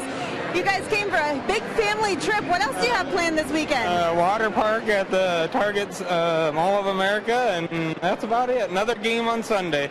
Well, it's you, your wife, 6 grandkids, and 3 of their kids. We're going to give you $100 worth of scratch-offs to the Minnesota Lottery. Thanks for being here. Thank you. And enjoy the baseball game. All these kids, guys. Thank you very much. Matt Dominguez taking a breaking pitch for a called strike 1 here in the 5th inning. And you are all hereby circled. Half swing on a pitch nowhere near the plate. 2 strikes. You talk about curveballs as curveball pitchers come through our TV schedule, and you talk about the tight rotation. I suspect Duno has some of the tightest rotation, because from time to time you'll see what we just saw from Dominguez, a check swing on a pitch that was 2 feet outside and in the dirt. Well, you know, it's so hard, and that's the thing. That's the whole idea about a curveball, is you want it to look like a fastball, and because of the tight rotation, it just drops like that right there. And the hitter's sitting, I'm sure, looking fastball. You key off the fastball. And Roy, I think, can attest to this. You see that pitch right there, and he went too far. The tightness of that is hard to hold up sometimes, isn't it, Roy? Yeah, you get fastball on your mind. You think it's a fastball, and you want to get the big end of the bat out to it, and your hands start coming forward, and you just can't hold up. He threw 3 tremendous breaking balls that time up to Dominguez. The first one was a bigger, hard-biting one, then a couple of shorter ones, and just really good stuff. You see the ball about 2/3 of the way down. Looks like it's straight, and then the bottom just falls out of it, and that's what the hitters see. I'm sure, Roy, I know nothing about hitting, but you see that pitch and you see the rotation and you think it's a fastball, and then you're unable to hold up. Well, the other thing about it is that even if you do see the rotation and you recognize curveball, DeDuno's curveballs have are so good because he throws them at different speeds and a different size break, and so even if you recognize breaking ball, you're not always right. High and fairly deep to right center. Thomas is over, and it's Goldman making the catch, out number 2. DeDuno gets an out with a seemingly rare fastball. You can get interactive with us tonight with our AT&T Twitter poll. And tonight we're asking you, what part of the Twins' future are you most excited about? Tweet your answer using the following hashtags: future offense, future pitching, and we'll update the results later on tonight. Between innings, I was going to update our viewers on Twitter, and I was going to put out a tweet about the bird, and I thought, well, no, there's an obvious joke there, and I didn't want to do that. Can you tweet about a bird? Well, Mark the Bird Vidrich. The birds tweet. That's the noise they make. Outside. It's probably a good thing you didn't do it. Like a lot of things in life that I've contemplated, it's just better that I didn't do it. Right. 2-0. That's what I was thinking. Robbie Grossman. And a strike on the outside corner. When DeDuno needs to throw a strike, 9 times out of 10 it seems, he'll throw the breaking pitch. Even that pitch right there looks like a fastball, and it just got that little cut on it at 88. Just, changing speeds, adding and subtracting. 2-2. Struck out Grossman in the 3rd inning. Already with 5 strikeouts. And a season high 6 strikeouts for DeDuno. This will be his 75th pitch. It'd be a nice benchmark for 5 innings worth of work. 15 pitches, I believe that is, using my Minnesota high school math. 15 pitches per inning. Up high, and it's a walk. 3rd walk issued by DeDuno in the ballgame. If you missed out on the Twins' first DQ cap night, don't worry. Cap number 2, sponsored by DQ, is coming up tomorrow. Come out to Target Field for the 6 o'clock game against Houston and get yours. The first 20,000 fans will get the cap. Visit twinsbaseball.com or call 833-TWINS. Get your tickets for the game. And again, I think for you pheasant hunters, grouse hunters, that is a legal orange cap that you could use during bird hunting season. Go Dutch. Or if you had some Dutch heritage. The orange. It's the Dutch colors are orange and like a navy blue type thing. Is that right? Yeah. Okay. Red, white, blue. Okay. Or red, orange. Well, orange. Blue. Red, orange, blue. Kind of like the Chicago Bears colors. Blue and orange. 1-0 to Jonathan Villar. And an awful swing, 1-1. Villar called out on strikes in the 3rd. The 2nd straight Houston batter to be called out on a curveball on the outside corner when the Astros were threatening. They had 2nd and 3rd and nobody out. Then Grossman, Villar struck out. Elmore walked and Castro struck out. Twins got their run in the bottom of the inning.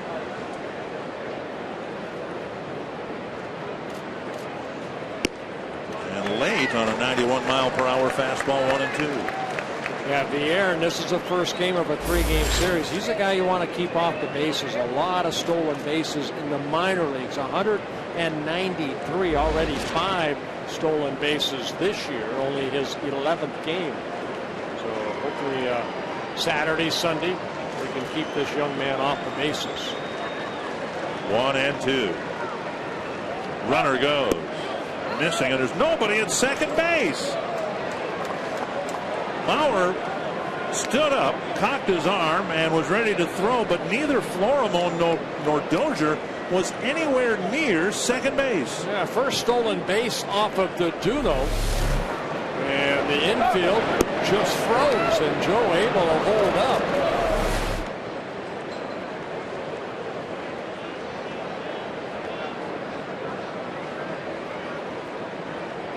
And now 3-2. I'd like to be able to give you an explanation about that, guys. I was imagining what you would possibly say to do that. But I can't. That's just a brain cramp somewhere. I would imagine that was Florimon's bag to cover, but I don't know what signs they're giving out there. Full count to Villar. And he missed back-to-back walks. Hey, Roy, while we have a second, what is the, what usually happens there? I mean, a left-handed hitter up, is it usually the shortstop, and do they sometimes switch out there, being an infielder yourself? Yeah, absolutely. Generally speaking, shortstop will cover with left-handers, and second baseman will cover with a right-hander hitting, because when a guy hits the ball on the ground, most of the time he pulls the ball. You have to make up your mind depending on who the hitter is and what the pitch is. With some guys, I would change pitch to pitch.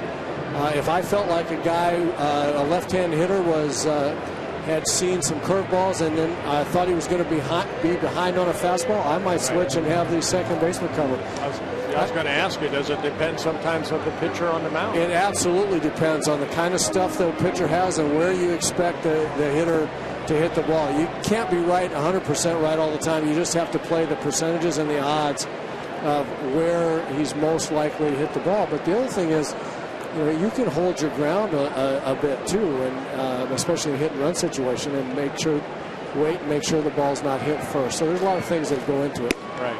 Strike one, and then Roy, you communicate that as a shortstop to the second baseman.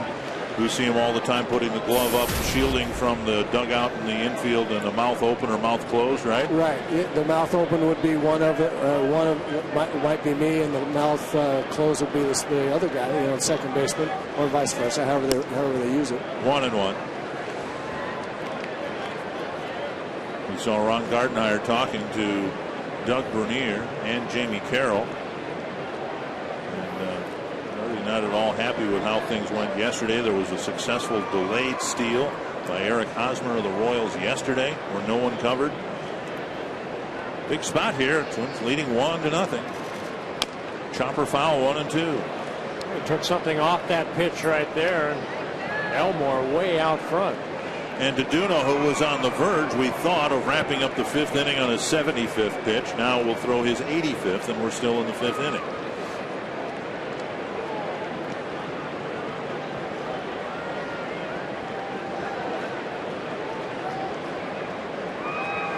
One and 2 to Jake Elmore.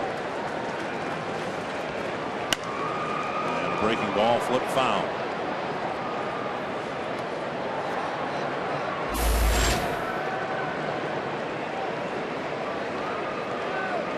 Elmore looked like he was expecting the breaking ball, and why not? The Astros have paid attention, and when Duno gets in trouble, that's his preferred pitch. Yeah, that breaking ball was just left up, and Elmore, just slapping it the other way. 1-2. See if Duno get this ball down. Fastball away. See, that's the thing.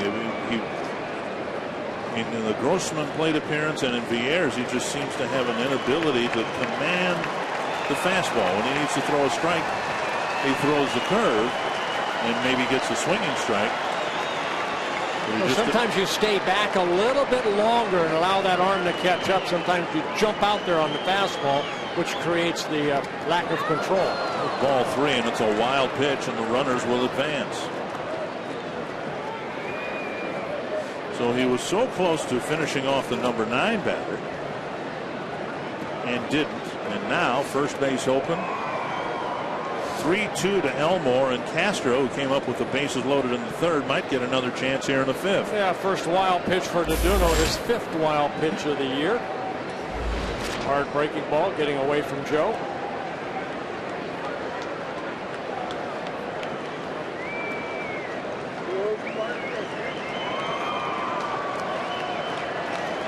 Full count to Elmore.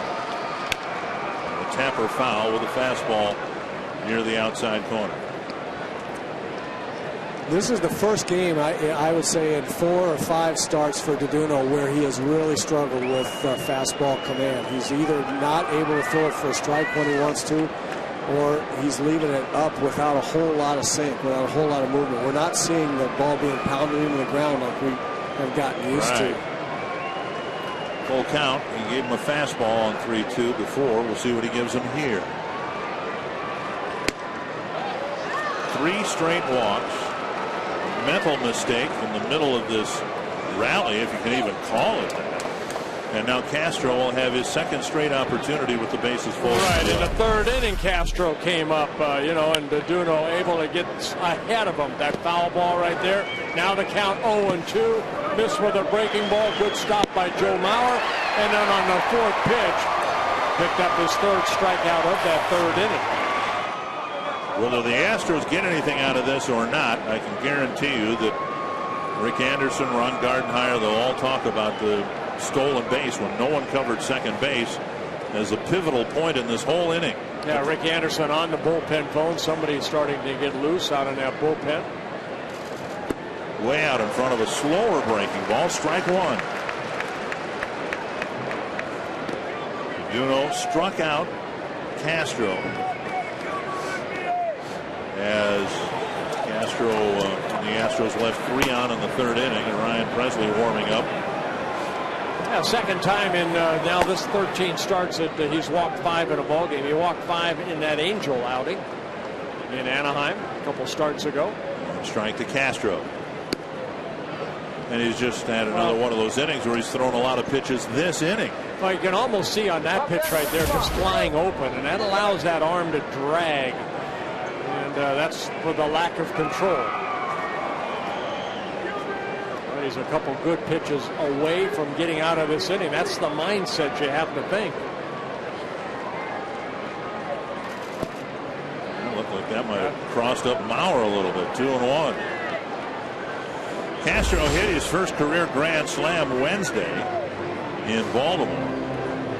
He's had a chance 2 times here to hit another one tonight. Yeah, 26 pitches to get out of that bases loaded situation in the 3rd, and so far 30 pitches here this inning.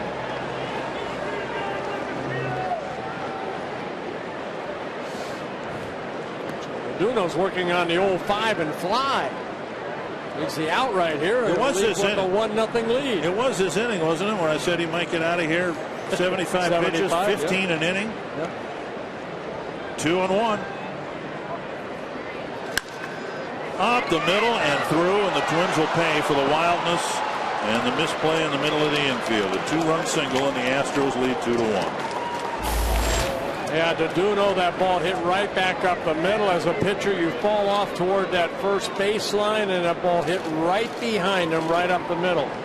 Castro picking up a couple RBIs, and it's a 2-1 Astros lead. He got ahead in the count on Castro, the breaking ball that he swung through, and then you can almost see that left shoulder open up. You can see a couple pitches out over the plate. And he comes back in with a fastball right back up the middle for the 2-run single.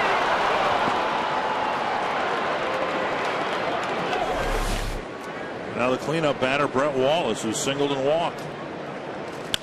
Chopper right side. Dozier has it. 2-1. Houston going to the bottom of the 5th.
5 innings in for Samuel DeDuno. Don't know if he'll get a 6th because of the run-up pitch count in the 5th. Yeah, hopefully he does. 94 pitches, and between innings, Ron Gardenhire, you can see right here, has a stolen base. Nobody covering second base. Ron Gardenhire wanting to find out why. Roy Smalley.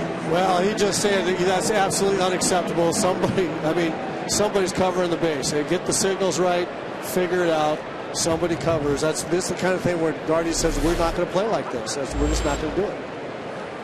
Thomas takes up and away ball 1. You saw Gardy after the play happened sitting between 2 infielders, and you'd be tempted to think, well, I don't know, maybe he's just going to substitute both middle infielders, but you can't do that. You've got 13 pitchers and 3 bench players. You couldn't possibly substitute in the 5th inning 2 of your 3 bench moves. But I know he wasn't very happy, and you could see that with how animated he was. Yeah, I mean, those are, Roy, I don't know, those are little mental mistakes, correct? Oh, absolutely. Yeah. And it's the worst kind of mistake for a manager. You're not playing well. You've had 3 games against Kansas City that didn't go well. Now you're going to try to come out here and say, this is the way Twins play baseball. We're going to do these fundamental things right. And then, lo and behold, you get a failure to cover second on a steal. I just can't do it. Chopper to third. Dominguez waits for the second hop and throws Thomas out. 1 away. Well, now the Twins need to find a way to get another run against Jared Cozart, who's been handed a 2-1 lead. Pedro Florimon with a ground ball single to right, leading to the lone Twins run in the 3rd.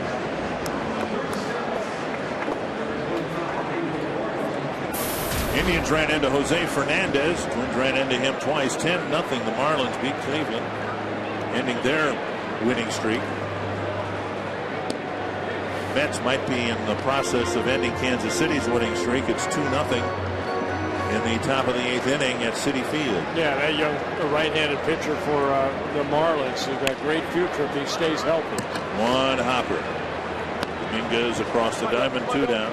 That'll bring up Brian Dozier. Fox Sports is proud to partner with Johns Hopkins Medicine, one of this year's Fox Sports supports charities. Johns Hopkins is at the forefront of groundbreaking research into autoimmune disorders like multiple sclerosis and lupus. Join us in the fight against autoimmune diseases. Donate now by visiting hopkinsmedicine.org/Fox. Please help if you can. 2 down. Brian Dozier will at some point probably in this series get a pitch in on the handle of the bat, and he'll dump a base hit to right. If in fact they do even out. He has hit the ball hard twice, has lined out to right and lined out to short.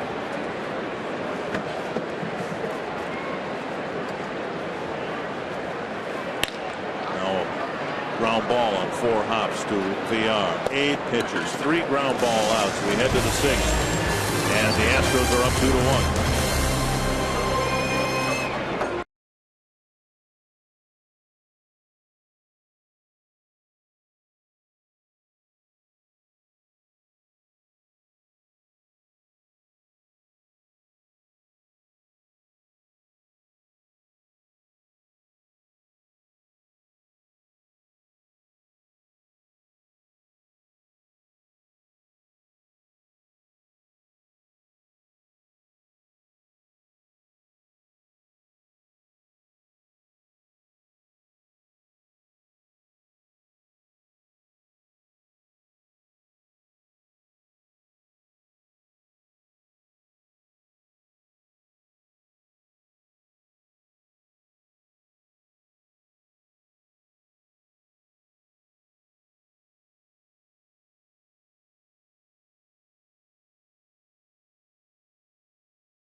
Cross brewed Coors Light. Well, the many facial expressions of Samuel Deduno throughout the ball game, the excitement, the depressed feelings sometimes that you feel as a pitcher. 5 walks in a ball game for Deduno. 3 walks last inning really hurt him. Corcoran will hit. You said you watched Deduno's game against the Angels. Had you ever seen somebody deliver a pitch with his teeth clenched around his necklace? No, I have never seen that. And, they say he didn't know he did that. Popped up near third. Kloof calling for it across the line. 1 down. Let's go to Jamie Hirsch. Thank you, Duke. We want to get you all in the audience involved on Twitter. Join the conversation in our Grand Casino Social Spotlight. It's a new segment that we want to use your tweets. So use the hashtag DedunoDeals and share your thoughts on Samuel Deduno's outing tonight. We'll share our favorite tweets in our post-game show. Well, thank you, Jamie. You know, the 5 walks, that's it. I mean, 4 hits allowed, 5 1/3. He's kept that club in the game again. And Deduno, that's his job as a pitcher. Keep your club in the game, and he's been able to do that in almost every start. But with 2 outs, walking the bases full, it's a no-no. Yep. 1 strike. 8 of his 12 previous starts have been quality starts. He's pitched 7 or more innings in 6 of his 12 starts, and 6 or more innings in 10 of his 12. Right side Dozier, the nice pickup, gets to his feet quickly, and then nearly threw it behind Morneau. That might have been a better play by Morneau than Dozier. 2 down. I guarantee if you ask Justin right there, you'd never anticipate a perfect throw, and Roy would attest to that right there. Dozier pops up and throws the ball up the line, but Justin, you'd like it right at your chest, but sometimes you have to be ready for that off-balance throw. Yeah, I would attest to that, Bert, and so would all my first basemen. Up and in, ball 1 to Dominguez. That was a nice play by Dozier. We've seen him do that before, slide, over and pop up, and a nice play by Justin reacting to that throw that was offline. Brian's slide into the ball, into ground balls like that, it's very unorthodox. I haven't seen that. I can't remember another guy that slides into an extended reach play like that. But he's very adept at it. He's under total control. And one of the things that I really like about him is when he has a play like that under stress, meaning extended plays got to happen quickly, he doesn't panic. He just makes the play in a good rhythm, and he does that with the pivot at second base too. I've been very impressed with that.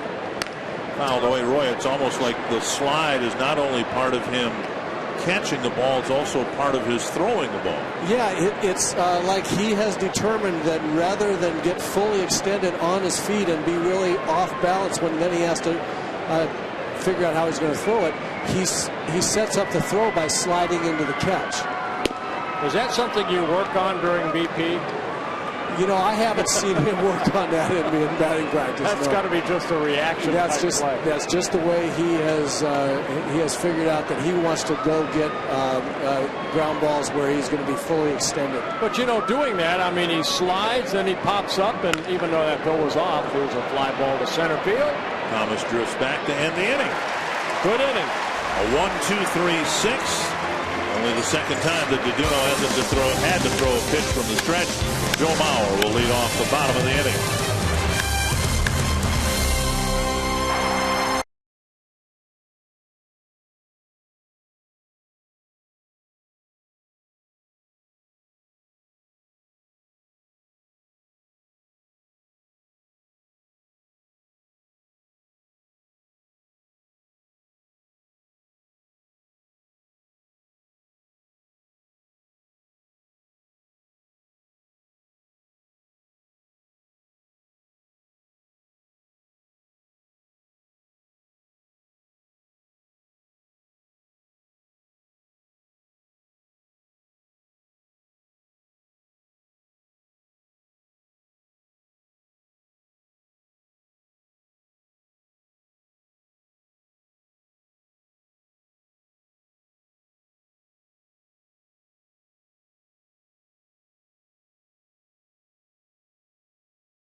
By McDonald's. Right now, you can get 20 crispy chicken McNuggets for just $4.99 at McDonald's. And by Toyota. Let's go places. To find the nearest Toyota dealer and check out our current offers, visit buyatoyota.com. Joe Mauer leading off the bottom of the 6th inning, and Justin Morneau, Ryan Doumit, Twins trying to put together an inning against Jared Cozart. They scored a run against him in the 3rd when the bottom of the order, the 8 and 9 batters got base hits. Mauer pops the first pitch up into short center. Brandon Barnes coming in. And now Cozart's gotten the last 4 outs on 9 pitches. Very rarely do you see Joe swing at and put the first pitch in play. The Golden Gophers open training camp today in preparation for the 2013 season. Tyler Mason has all the coverage from the first practice at FoxSportsNorth.com. Well, now Morneau at the plate. He's 0 for 2. A foul out in the 1st and a ground ball to 2nd in the 3rd. Has to take a strike, and there it is.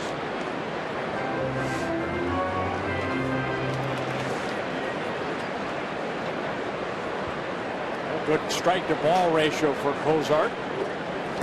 1-0. 73 pitches, 48 strikes. Cozart again making just his 4th major league start. To the left field corner. And the ball gets by Grossman. Morneau rounds first. He'll go to 2nd. And he'll hold up there with a slicing double. And we are seeing more and more of that from Morneau. Not hitting the ball anymore to the opposite field, but driving it hard to the opposite field. That's Justin. When we've seen him at his best, he drives the ball the other way, and then the power comes. That ball down and in, and Grossman diving for that ball, and it hops over his glove. And Justin, with a double, his 27th of the year, gets into scoring position with 1 out. Big turn, thought right there, and got back quickly.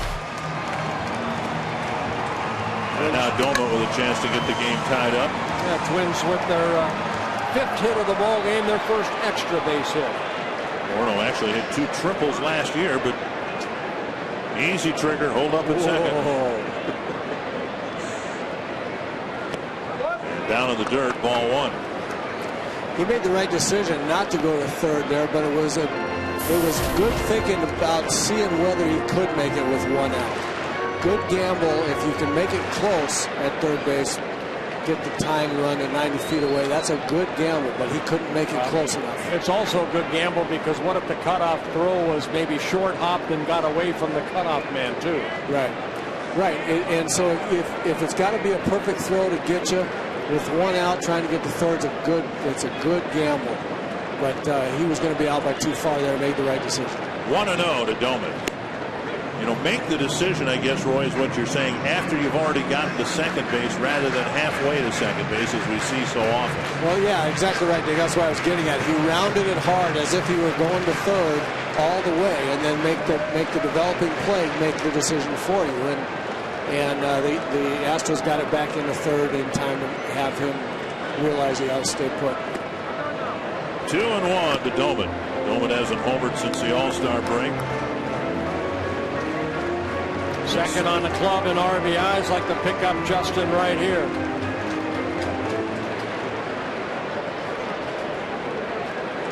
Jared Burton warming up. Driven to right. And right there is Krause, who's caught 3 line drives in the ball game. 2 down. And that'll bring up Oswaldo Arcia. Sanford health injury report. Melky Cabrera with a left knee issue. He has other issues. That's just one of them, the left knee. It's expected that Cabrera will be named on Monday and face a potential suspension for his involvement in the biogenesis clinic. It'll be interesting to see what the Commissioner of Baseball and Major League Baseball does with those names and those players. Big at bat here for Arcia.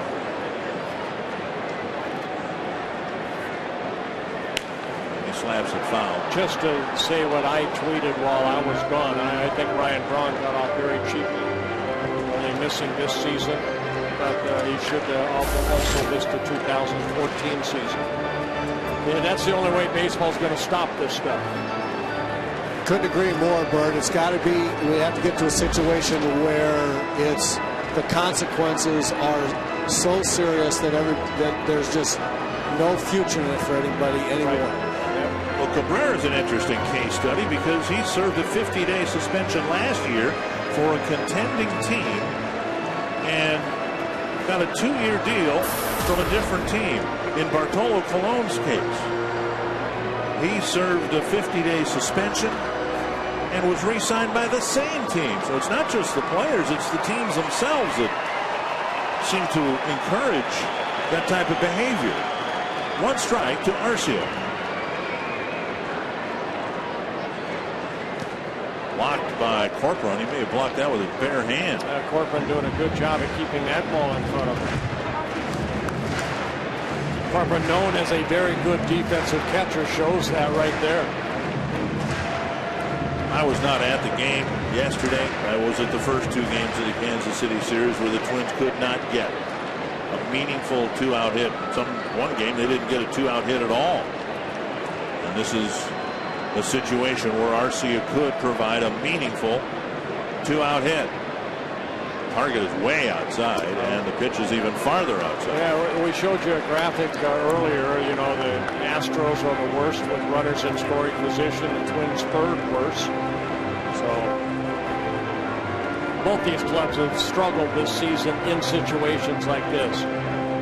Runners in scoring position, get that big hit. 2-1.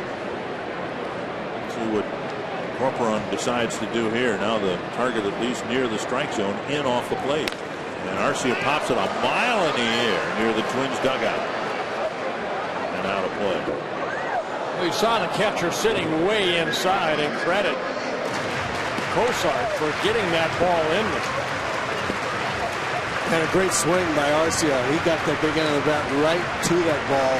Well, it's almost the same pitch that struck him out in this first at-bat. That ball about belt high. That first pitch strikeout was up a little bit.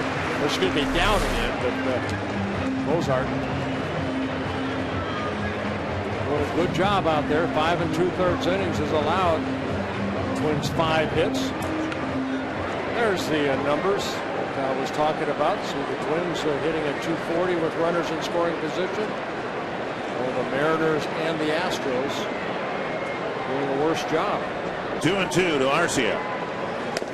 Just off the plate, nearly chased a 93-mile-per-hour fastball. You know, that pitch is so tough, guys. He's throwing 93, 94, sometimes 95 with a little cut. He's trying to hit that, start the ball outside and hit the outside corner. The ball cut back on the outside corner. As a hitter, left-hand hitter, you see 93, 94 out there. You take that. You just can't believe it's going to cut like that. And Arcia serves a breaking pitch into the seats over the Houston dugout. For Cosart, this is only his second 3-ball count. He's been throwing strikes. No walks in a ball game, just 1 strikeout. That was Arcia in the second inning. Another 3-2. Got him with a fastball at 96 miles per hour, and Morneau left at second base. It's still 2-1.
Well, DeDuno struck out the side in the third inning. That goes with bases loaded, a couple of hits and a walk. But the Twins on the board. Joe Mauer sacrificed fly, scored Thomas for a 1-0 lead.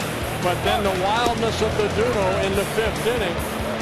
3 walks in the inning, and then the big 2-run single off the bat of Castro gave the Astros a 2-1 lead.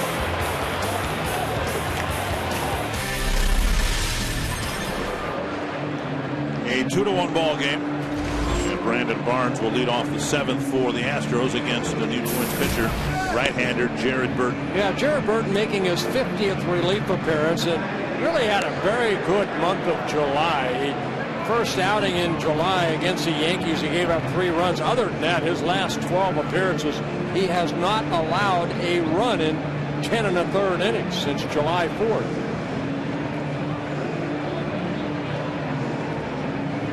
He'll face Barnes, Grossman, and Villar in the 7th. DeDuno can't pick up his 8th win of the year. He could lose his 5th of the year. Barnes takes a strike. Another quality start, what they call quality starts for DeDuno, and 11 of his 13 starts have been quality starts. Excuse me, 9 of his 13 starts have been quality starts. Fouled back, 2 strikes.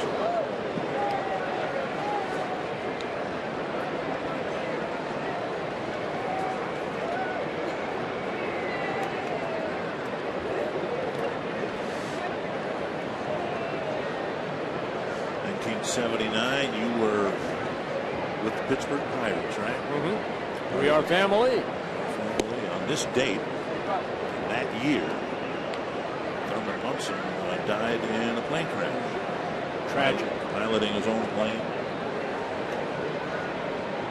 Plane went down in his native state of Ohio. 1-2 to Brandon Barnes.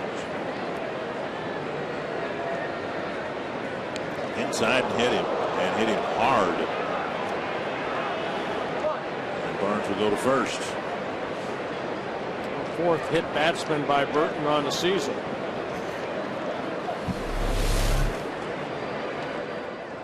We can see where the target was, and Burton missed the intended target by 3 feet.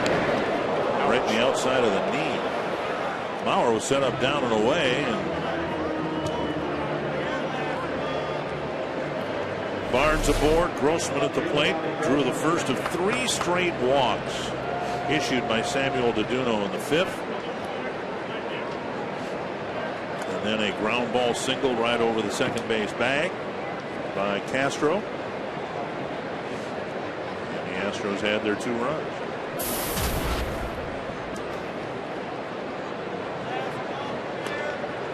Let's play at first. Burton has been susceptible to the stolen base, and advanced scouts come out and they see not only how starting pitchers hold runners, but also relief pitchers. Yeah, we'll see how Barnes feels with being hit in that leg area, but 9 stolen bases in 15 attempts.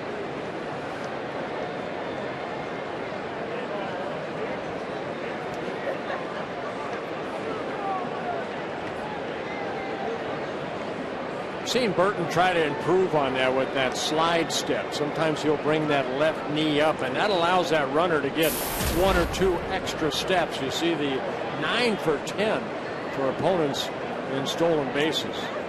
Not good. Runner goes.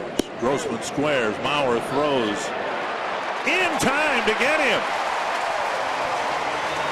Barnes thrown out on a nice tag by Florimon. Mauer's throw a little bit behind the runner, or behind the bag rather, and Florimon brought the tag over quickly. Yeah, the quick hands of Florimon right here. Watch him get that ball and tag him quickly to get Barnes.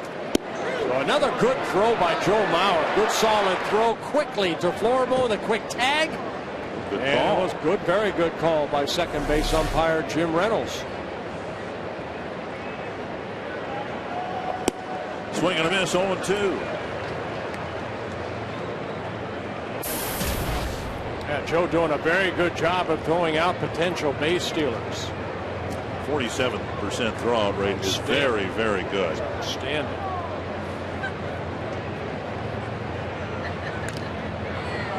at the plate. You remember the problems he had physically related 2 years ago, and his throwout percentage wasn't very good. And Carl Pavano was on the staff, and Nick Blackburn suddenly had a hard time holding runners. But I think Joe would tell you that it's a lot easier to put together a good throwout percentage like he has this year when your legs are strong, and that wasn't the case 2 years ago. I think the staff has done a good job. I think Rick Anderson's really isolated this pitching staff on being a little quicker home too, and that allows Joe to show off that consistent throwing arm.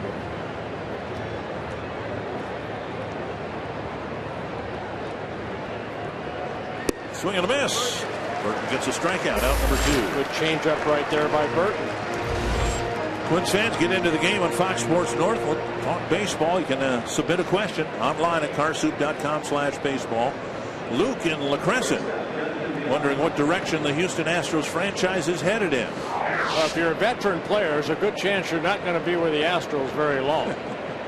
Those are all the players right there they have traded since 2010 to get a lot of the young players that we're seeing here tonight. Maxwell and Morris traded this year. Norris, traded to the Orioles. Maxwell to the Kansas City Royals.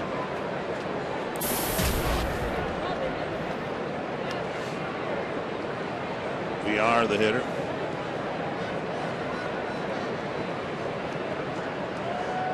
Well, they're in the American League West now, and they will head west an awful lot. Burton snags it, flips to first, ends up facing just 3 men in the 7th. It's 2-1 Houston.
Two to 1 ball game. Astros in front. MLB.TV celebrates 11 years and all of the second half action in stunning HD quality. Watch every out-of-market game live on more than 350 mobile and connected devices. Visit MLB.TV today. MLB.TV, baseball everywhere. And if you're in Italy, Chris Colaballo will hit this inning.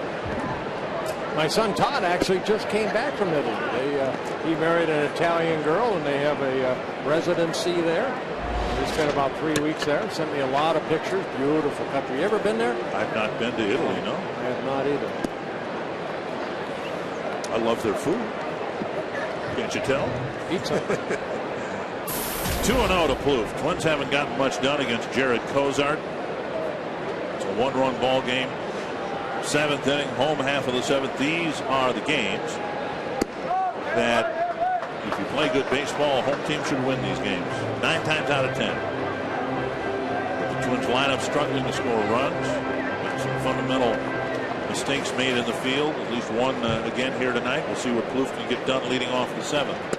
takes 4 pitches for ball 4 and a leadoff walk, and that'll bring up Cole LaBello. The first walk for Cozart.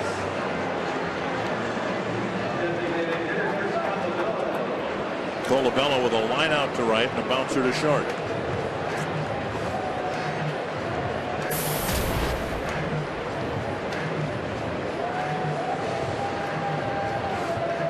Royals tied up the Mets in the top of the 9th. It's in the bottom of the 9th now, tied at 2.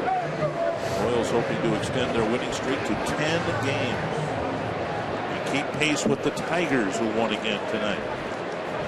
LaBello has 2 major league home runs, both of them coming in Seattle. What we have not seen is Cole LaBello pull the ball effectively. The home runs have gone to right field and center field. And he's strong enough, obviously, to hit the ball out to the opposite field, but we have not seen him pull the ball with authority yet.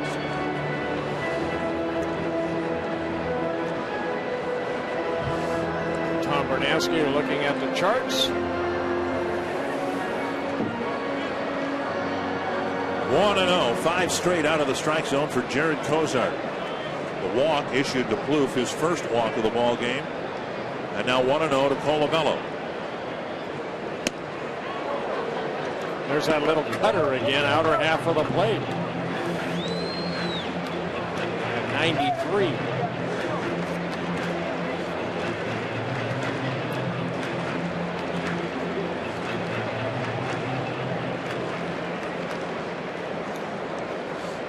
Thielbar warming up for the Twins. And time call. Just 91 pitches for Cozart.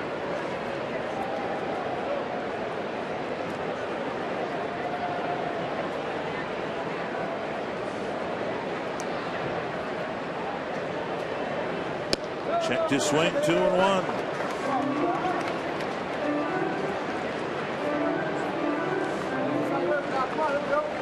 Opponents have a 75% success rate in stolen bases against the Astros.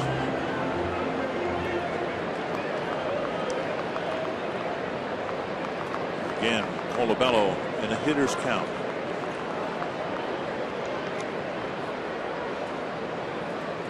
Fouled back 2-2.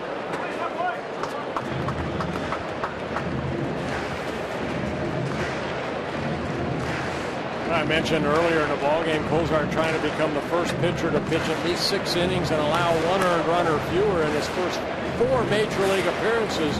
Last one to do it, Wayne Simpson, back in 1970. Simpson that year was 14-3 in 26 starts. Then he had some arm issues and was never really the same pitcher after that. Pitched 3 more years with the Reds.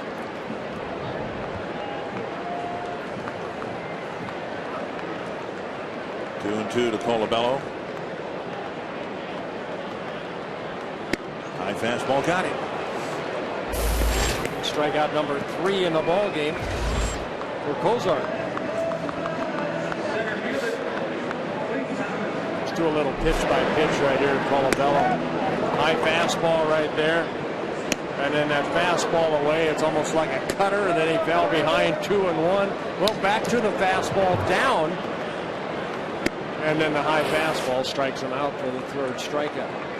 Thomas chopped an infield hit and scored a run in the 3rd, then hit a ground ball to 3rd.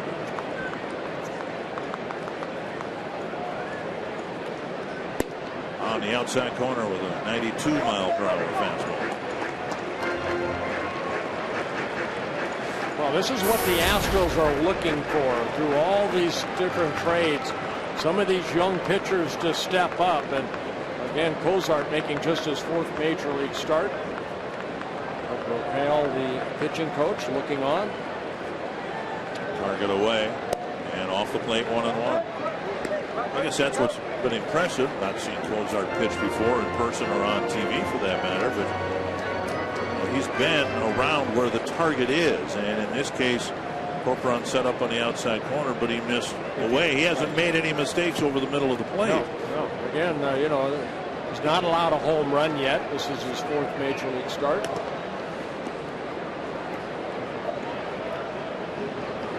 Doing a good job of working both sides of the plate.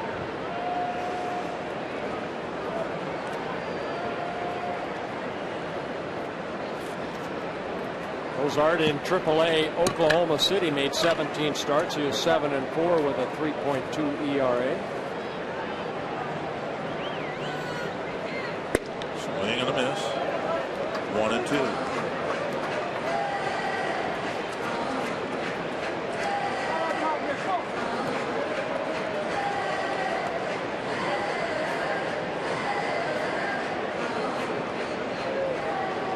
Trying to take advantage of the leadoff walk, the first one issued by Cozart in the ballgame.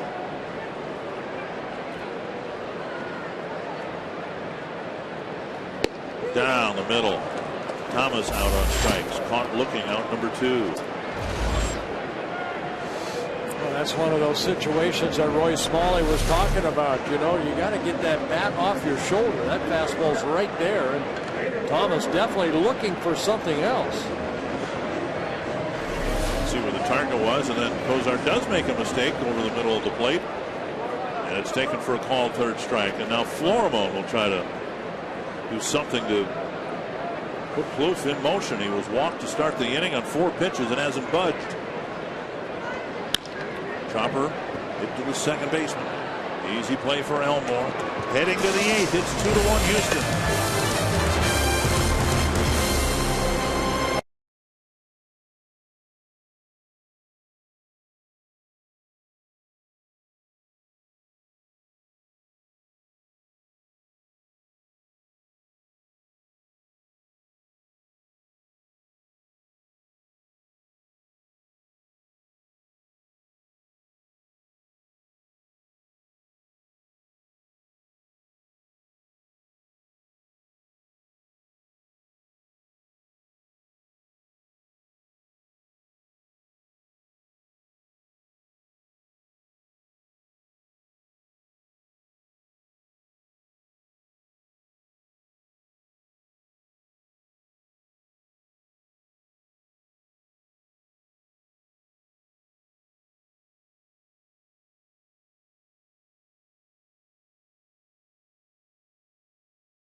Jersey vintage, Nolan Ryan, Mike Scott, Joe Niekro. Yeah.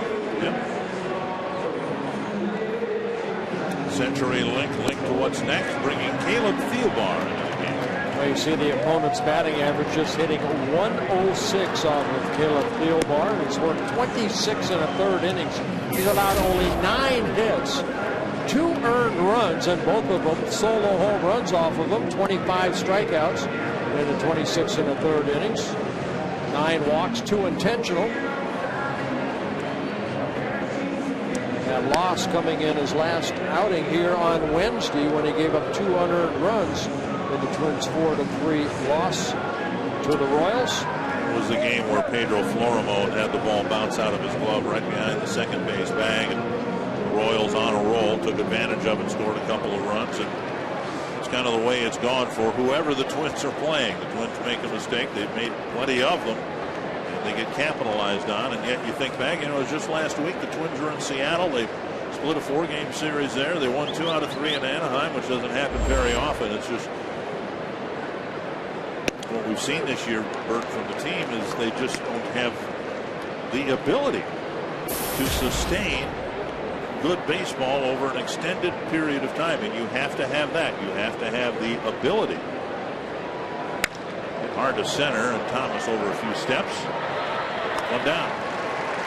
I think offensively, we showed the numbers in July. Twins hit only .225. You're not going to win a lot of ball games doing that, and that's why the Twins were 9-17 in the month of July.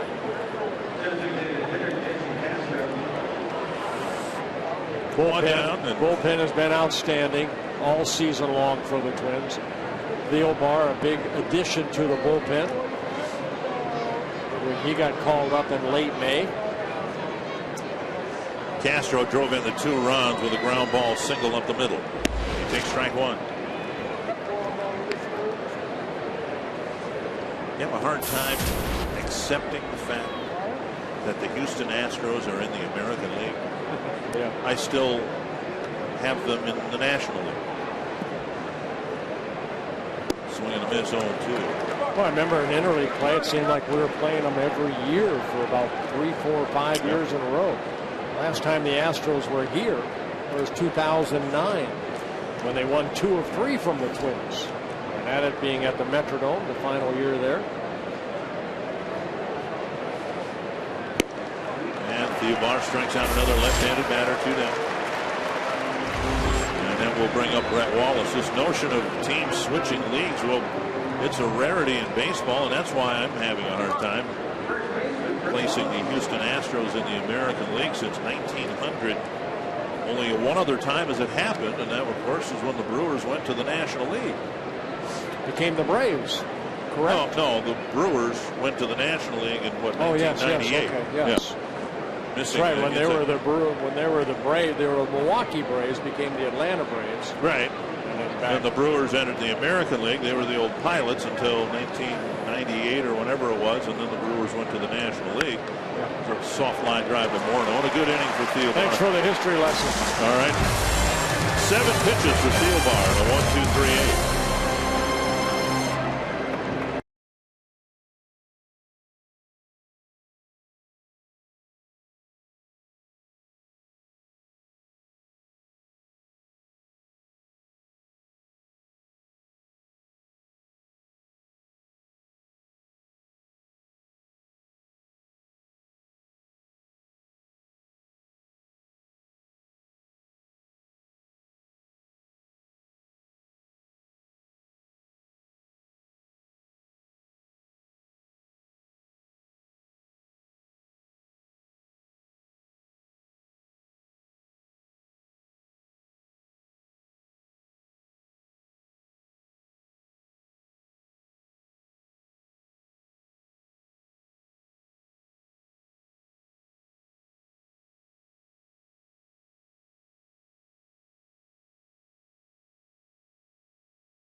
Rally here in the bottom of the 8th, down 2-1 to the Astros. Be sure to stick around after the game for Twins Live, presented by CenturyLink. We'll take a closer look at Sam Waldiduno's ups and downs tonight at Target Field.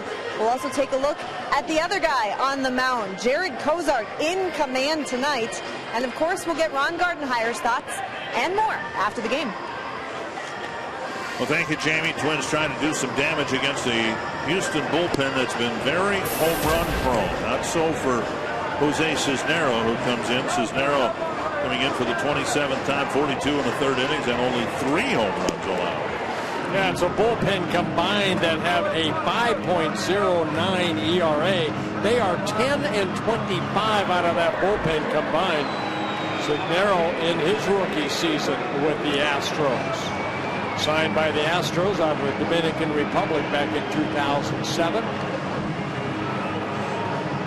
Hard-throwing right-hander, fastball, slider, changeup. I'm just watching Cisneros. Villar comes in and is chirping away at him, and Cisneros literally rolling his eyes. What are you doing on my mound? Well, Cisneros says, would you just go back to short and stay there? There's Dozier. And Dozier takes down and away, ball 1.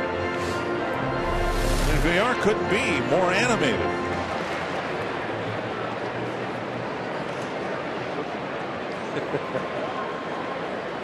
Ignoring him all the way. 2-0. Now that's nothing. That's something you never did if Roy Smalley were playing short. If Roy Smalley was playing short, I'd walk over toward first base and talk to Herbie. 2-0 to Dozier.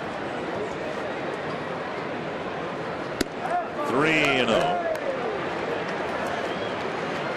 Just 18 walks in 42 in the third inning. Isn't that great? But it's not wild enough where you'd expect the guy to walk the leadoff man on 4 pitches.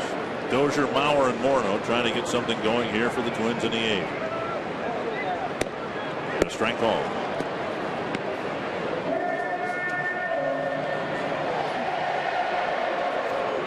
Cisneros just 24 years old.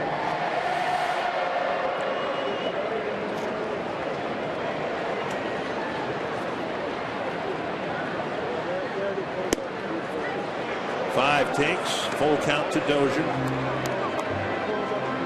couple of lineouts early in the game, then a bouncer to short in the 5th.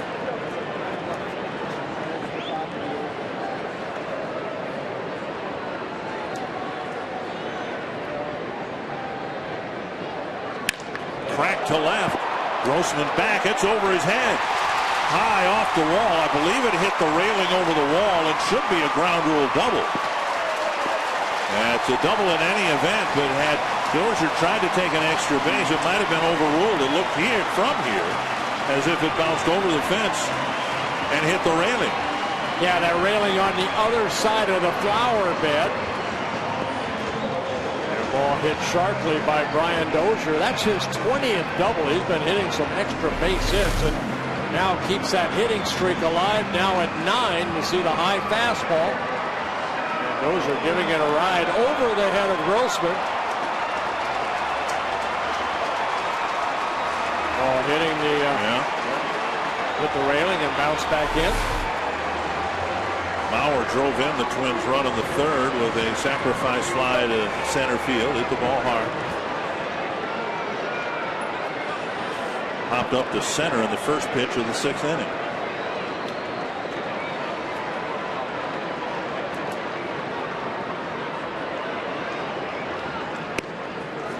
The plate outside, ball 1. Twins didn't do anything with a 1-out double in the 6th. Now they'll try to cash in after Dozier's leadoff double in the 8th.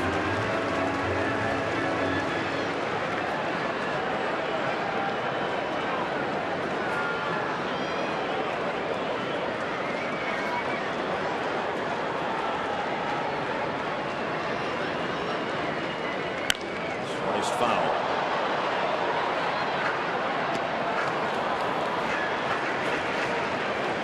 Active players in his career.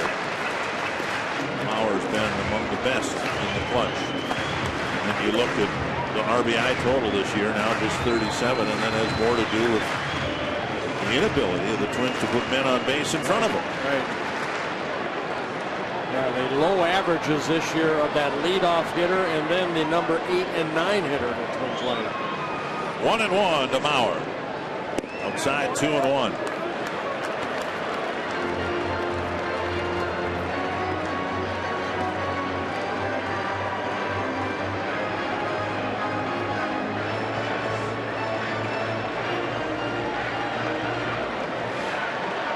All 3 pitches, outer half of the plate.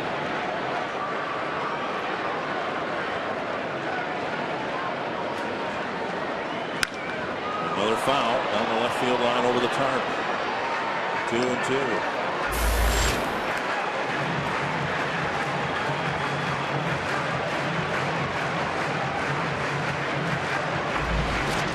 send 3 left-handed batters up here, 2 lefties and a switch hitter Domet, and then behind him was another lefty, Arcia.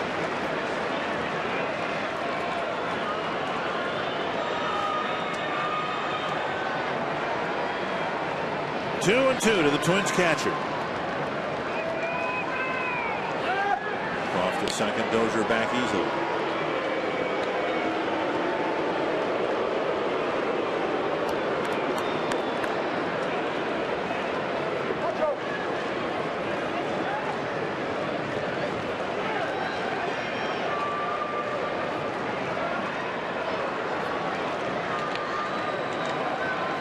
Now the 2-2 to Mauer.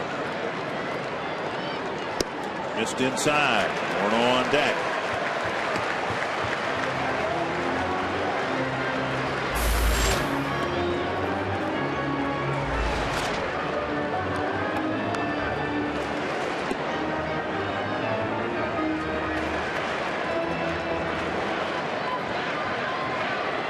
Tying run at second with nobody out.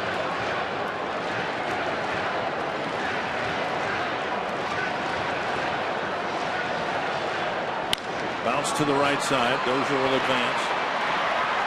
Mauer thrown out. And the tying run now 90 feet away. Well, you don't like to see an out, but that's a productive out, and that gives Justin Morneau an opportunity to drive in the tying run. So Mauer getting high fives by getting Dozier over to third with 1 out. Morneau slashed a double to the left field corner his last time up. We'll see how the Astros play it here with the infield, trying to protect a 1-run lead. The infield's going to come in here. And the team leader in runs batted in, hoping to get the job done here in the 8th. Justin wanting time.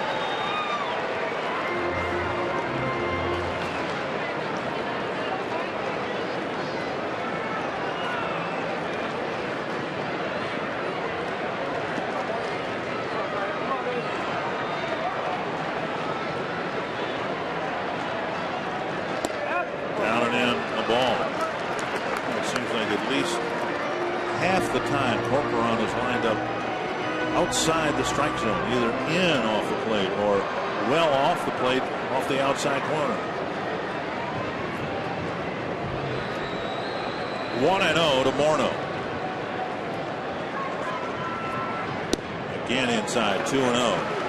Well, when catchers do that, what you're trying to do is make that plate expand. You'll see if Bob Davidson will give you that. Maybe, if you're sitting on the inner half of that plate like that, or the outer half, and your catcher just 2 or 3 inches away, it might give you that call.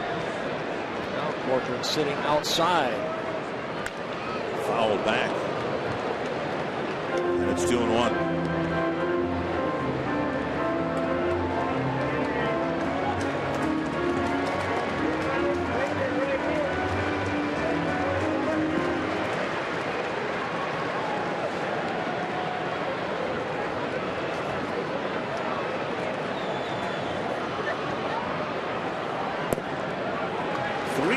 Doman on deck. 16 pitches, just 7 strikes. I mentioned Cisnero with 19 walks, but 5 of those were intentional. So control's actually been okay. Fell behind Dozier and gave up the ringing double to start the inning.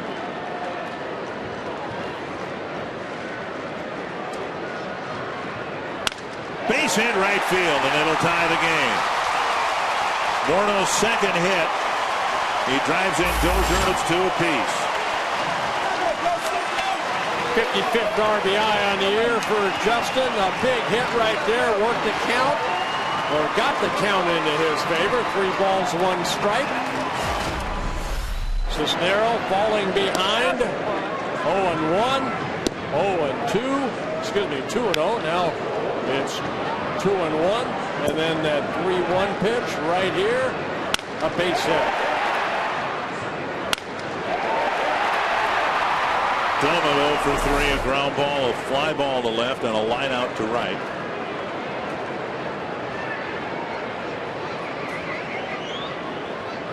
Way out in front. Off-speed pitch, strike one.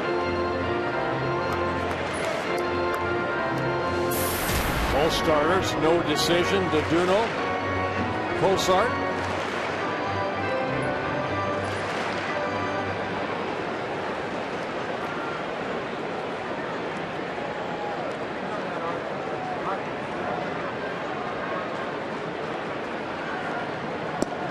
Down low, 1-1.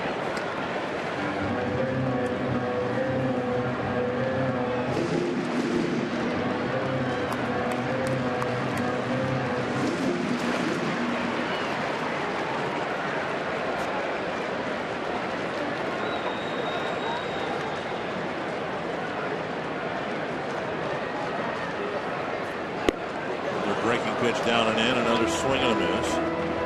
1-2.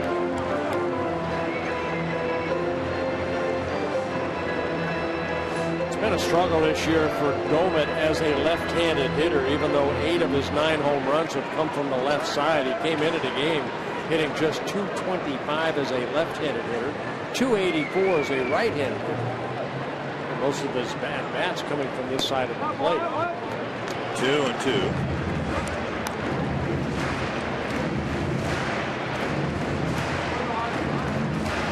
Came into this year, his 9th major league season as a .277 hitter as a left-handed hitter.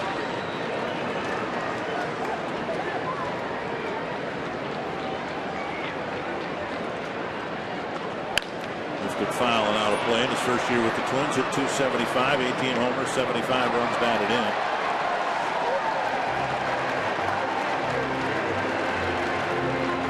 .484 at bats. He'll finish with right around 500 at bats. One would think again this year. Spent maybe more time in the outfield than the Twins thought, with disappointments of Parmalee, Hicks, and Arcia. 2-2. Popped up. It's another foul into the seats.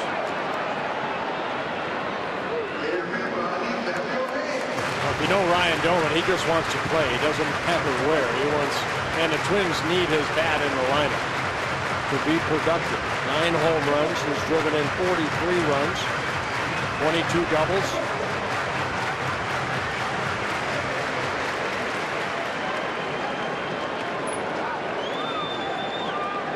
Another 2-2 to Ryan Dolan. Outside, an off-speed pitch. That's 3-2. Much speed at first. I don't know whether Morneau would take off here or not with Arcia on deck. Yeah, Justin and Scotty Alger right there looking over at Joe Vavra, the third base coach. Seeing if he's taking off here.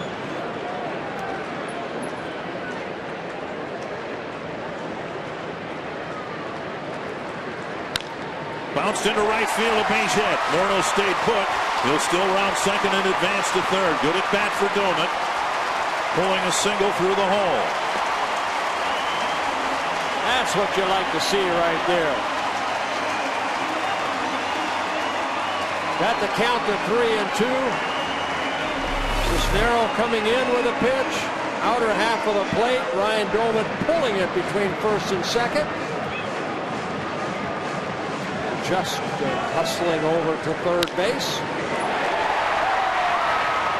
And Bo Porter to the mound. He's going to make a pitching change, with Cisnero giving up 3 hits to the 4 men he faced.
Let's get caught up. Yeah, Twins took a 1-0 lead. Joe Mauer sacrifice fly scored Thomas. And then with the bases loaded and 2 outs. Duduno struck out the side in the 3rd inning with bases loaded. In the 5th inning, we just saw Justin Morneau drive in the tying run with an RBI single. Runners at the corners, 1 out for the Twins. Oswaldo Arcia will face the left-hander right as the Twins hope to retake the lead. Arcia has held his own against lefties, hitting them a little bit better than right-handers. Now Wesley Wright making his 50th relief appearance for the Astros, his 6th season wearing a Houston uniform. That might be the longest of anybody for a while. 39 1/3 innings, 13 walks, 2 intentional and 37 strikeouts. And Arcia goes after the first pitch and lifts it foul over the Astros dugout.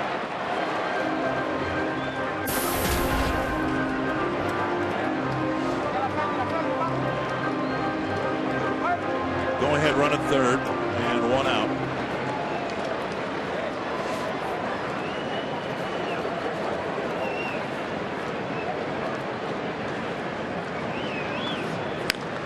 Another foul, same spot. 0-2. Arcia in the ball game, a single to left field and a pair of swinging strikeouts. Those are the numbers you were talking about, hanging in there against lefties. You know what the Twins need are more full-time position players. The last thing they would need is someone like Arcia that would prove that he was a one-way hitter. 2 strikes, and he strikes out. Leaving for the time being Morneau at 3rd, and he's gone quickly on 3 pitches. Oh, right goes that big breaking ball that just kept breaking away from Arcia.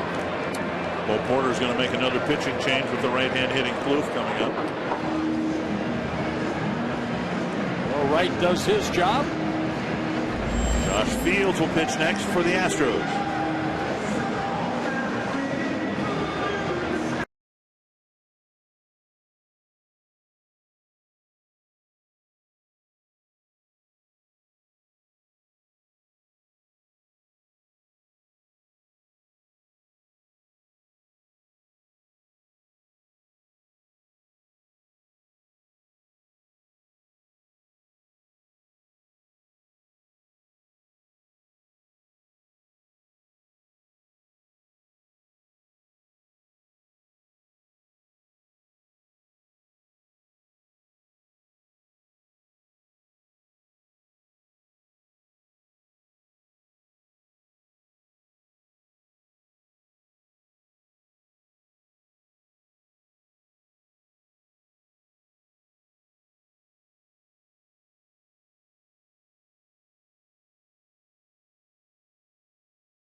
The 2014 All-Star Game logo has been unveiled. Time to show your support and excitement. Show your enthusiasm for next year's Midsummer Classic by getting your officially licensed merchandise now. For the next week, All-Star Game apparel is only available in the merchandise stores at Target Field, at the Twins Pro Shops in Roseville, Apple Valley, and Minnetonka. I was at the one in the Minnetonka area the other day. They already have the official baseball for next year's All-Star Game with the official logo on it available in the Pro Shops. Josh Fields coming in with the go-ahead run at 3rd and 2 away. Yeah, Fields a Rule 5 draft for the Astros out of the Red Sox organization, making his 21st relief appearance. Plouffe with a single, a fly ball, and a walk. Fields a hard-throwing right-hander, curveball, slider, and a changeup, all 4 pitches. Fastball at the knees, strike one.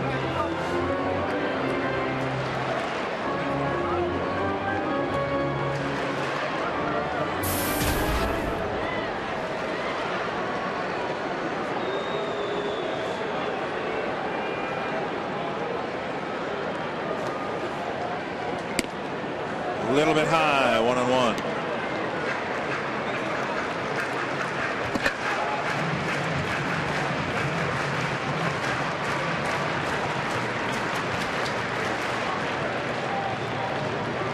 Doman at first, Morneau at third, 2 away. Twins have tied it up after Dozier's leadoff double.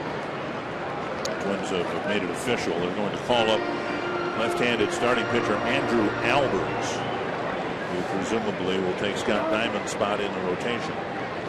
Albers pitching well down in Rochester, 11-5. 1-1 to Plouffe. Breaking ball in the dirt, blocked nicely by Corporon. So, as these things go, I guess the Twins trading one Canadian left-hander for another one. Well, the breaking ball down, and Corporon doing a good job of keeping that ball in front of him, keeping the runners at first and third. Albers from Saskatchewan. 2-1 with Trevor Plouffe, sixth man to bat here in the eighth.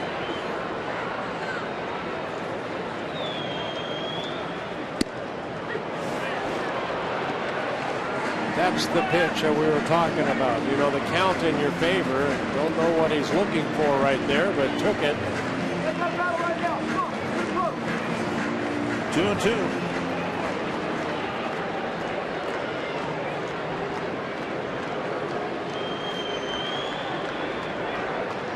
Burns sets up outside, and got a fastball down the middle and fouled it back. You saw Fields' numbers. They're not very good, with 5 home runs allowed in 17 and a third innings and 8 walks. Back in April, he was put on a disabled list of some right forearm strain. A Rule 5 pickup out of that Boston Red Sox organization by the Astros. Another 2-2 to Plouffe. 3-2, a close pitch. Fields wanted it. Corporon wanted it. Well, it almost looked like strike one, almost the same location as strike one. The fastball down. Olabello on deck. Runner at first will take off early. That's Doman. I'm surprised that Wallace is holding him on. 3-2 to Trevor Plouffe. Curve got him. Foul tip. Corporon hung on. The Twins get one. Leave 2. We go to the 9th, tied. Stay tuned for the Gander Mountain Weekend Weather Update for Twins territory.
Justin Morneau tying the game with a base hit. Twins have had a brief lead. Gave the Astros a couple of runs in the middle innings, and now Glenn Perkins comes in to pitch to Houston in the ninth. Yeah, Perkins making his 42nd relief appearance. Perkins with 25 saves. Not a save situation for the Twins here. Hopefully he can do what Burton and Thielbar are able to do. Put a 0 on the board. First pitch lifted foul and out of play. Corcoran, Kraus, and Dominguez here in the ninth. Saw the numbers on Perkins. 41 innings pitched and 41 appearances. 51 strikeouts. 10 walks. Allowed only 28 hits.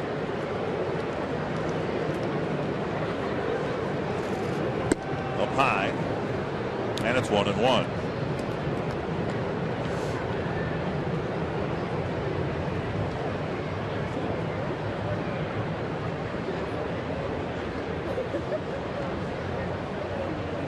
Corcoran 0 for 3, bounced into a double play with Deduno on the mound in the fourth. Swing and a miss, 1-2. Now what we've seen since the All-Star break, Perkins getting in these favorable counts. And his strikeout pitch to right-handed batters is that slider biting down and in or ending up near the back foot of the right-handed batter, but they have not been swinging at that pitch. Yeah, I've been watching. It's a little bit on the flat side, too. That pitch There's right that there. pitch right there. And Corcoran goes after it. Yeah, last 3 outings for Perkins, he didn't pick up a strikeout. That's unusual for Perkins. But here, good arm angle. Looks like that fastball. Good location. See the bite on that breaking ball.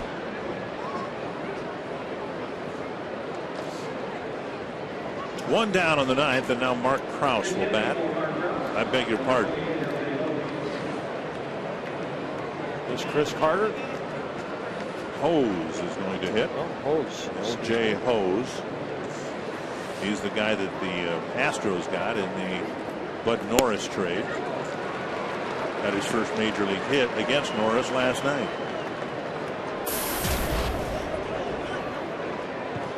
Kraus had gone 0 for 3.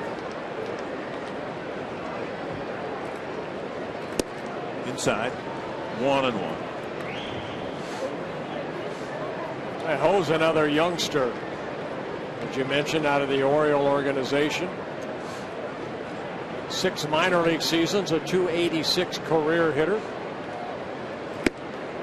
2-1.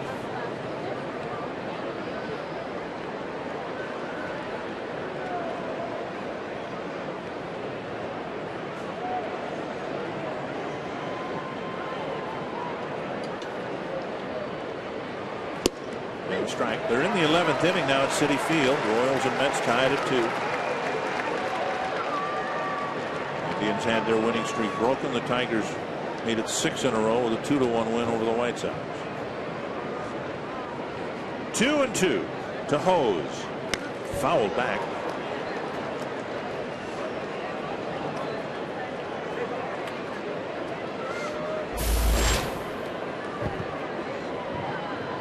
One of the advantages you have as a home team in games like this, you can use your closer because you can't have a save situation anymore. Fouled back. Sometimes one of the big disadvantages being the visiting team. The Twins dealt with it successfully in the extra inning wins on the road, although Perkins got in at least one of the games. You tend to save your closer because you might have a save situation. Fouled back again. Yeah, Perkins in that Anaheim ball game ended up getting a blown save, but the Twins came back and won that ball game when they scored 7 runs in the 10th inning.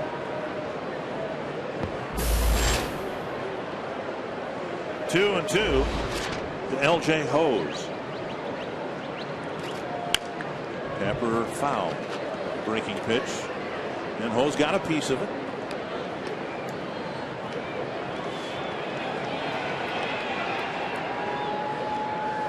Matt Dominguez on deck.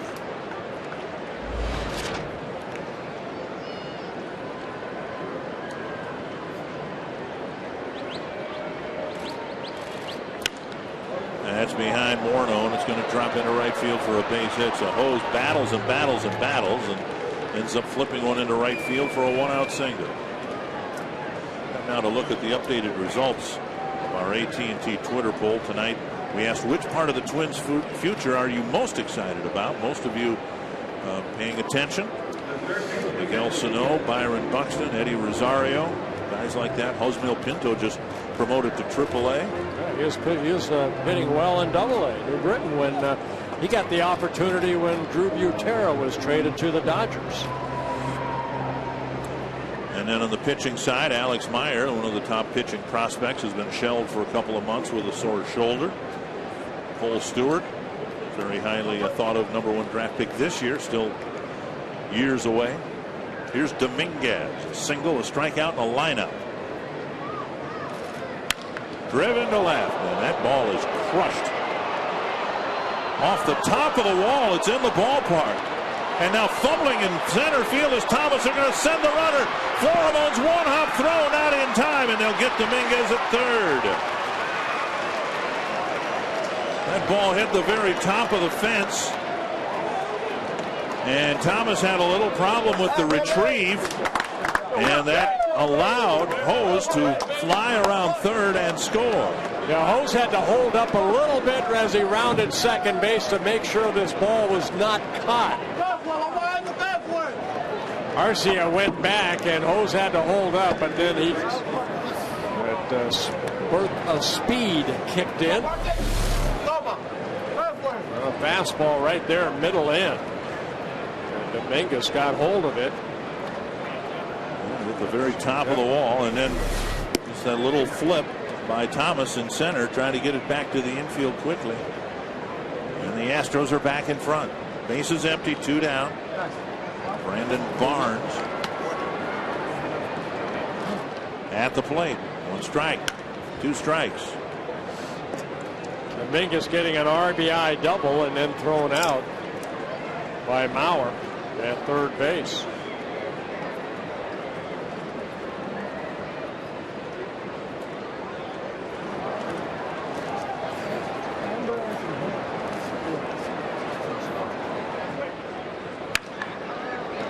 Knocked down, picked up by Plouffe. And a throw across to the third out. A pair of 1-out hits for the Astros, and they're in front 3-2.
Finish. Endings are imposed and inflicted. Struck him out. Got him. Breaking ball got him. How about the Twins bullpen? Finishes are earned and celebrated. A high fly to center field. It lands on a warning track. Carroll scores. Dozier being waved around. And the Twins win it on a double by Eduardo Escobar. It's the last word. The closing act. The final step. The whole point. We don't remember the start. We never forget the finish. A drive to right center. Escobar scores. Bauer coming around. Play at the plate, not in time. And Goma delivers the game winner. Chris Chris Colabello takes outside ball one as the Twins now find themselves down a run. Hoping for some ninth inning magic. Colabello, Thomas, and Florimon will hit against Fields. The Astros traded their closer, Jose Veras. The only active pitch hits the corner 1-1. The only Houston pitcher on their roster who has a save is starter Eric Bedard. He's pitching tomorrow. And he's starting tomorrow. LJ Ho's got the bloop base hit that started the ninth inning rally. He stays in right field. 1-1 to Colabello. Slow breaking ball left up high.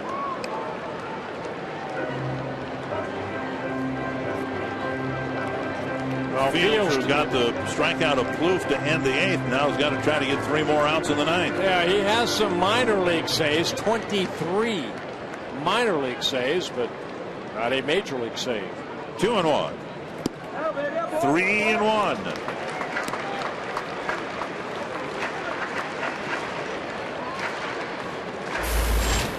Colabello with 56 major league at bats and 1 walk.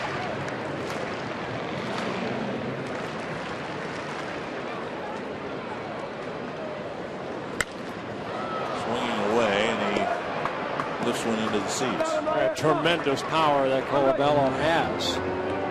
What we've seen is that fastball. Sometimes he's a little tardy on that fastball.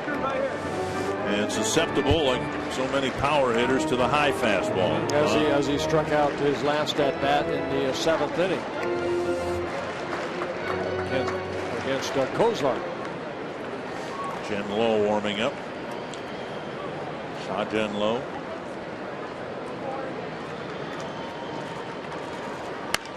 Deep to right, but foul.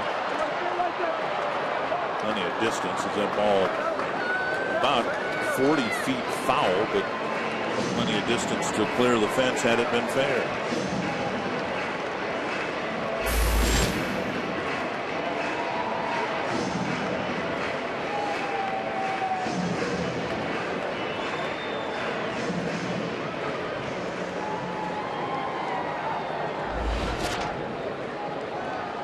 Another 3-2 to Colabello. Another foul ball.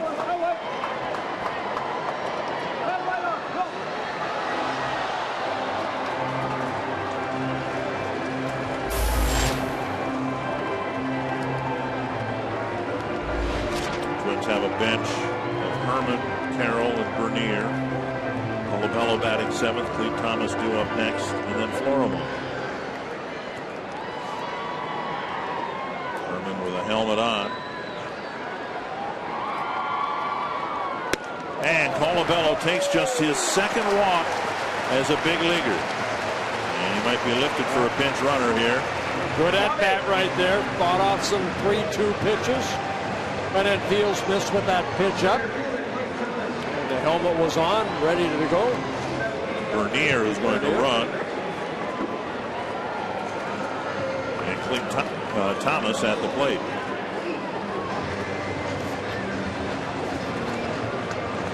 Thomas chopped a single and scored in the 3rd. Since then, a bouncer to 3rd and a strikeout. And the Astros have not done a good job controlling the running game. Big leg kick and a bunt, a good one. And Thomas drops down a sacrifice. And Bernier advances to second. Yeah, good bunt right there. Even though the 3rd baseman was charging in, Thomas able to soften that ball down and lay down a very good bunt to get Bernier into scoring position with 1 out. Chris Herman will hit for Florimon.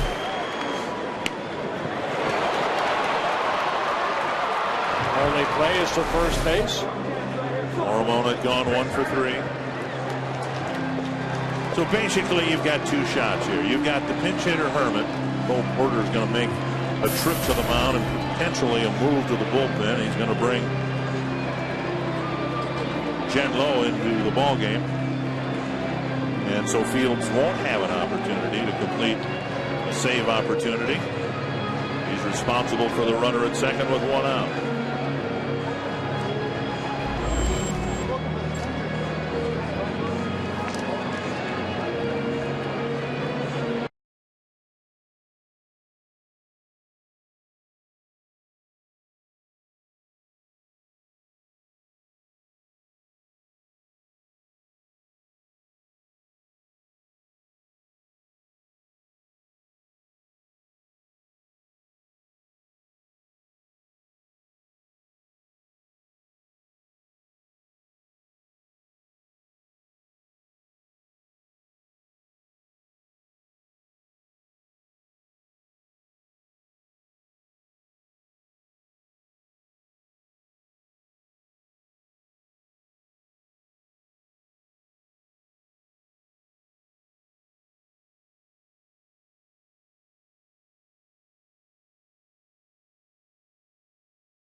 one-run Houston lead with 1 out in the ninth. The tying run. Yeah, Lowe from Taiwan making just his second major league appearance. He has some saves down in the minor leagues, but and at the major league level, he just got called up.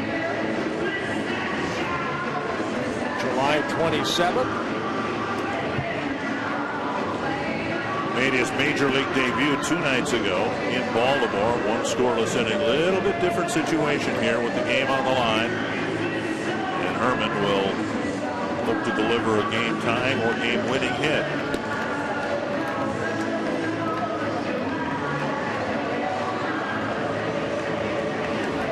Well, scouting report on Lowe, a fastball, a split finger. He's got a very nasty split finger is what they reported. A curveball and a changeup.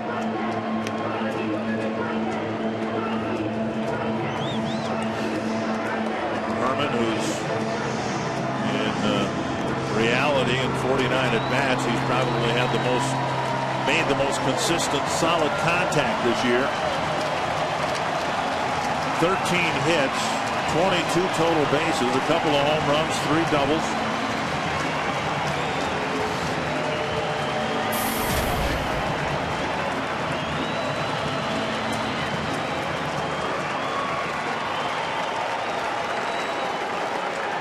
Bernier runs well. He's at second base with 1 out.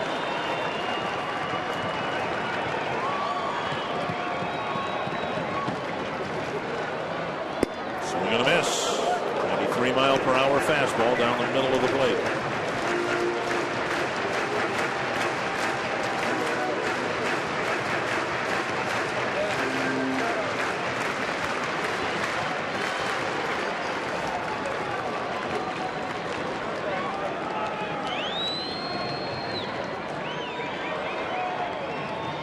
Checked his swing, 1-1.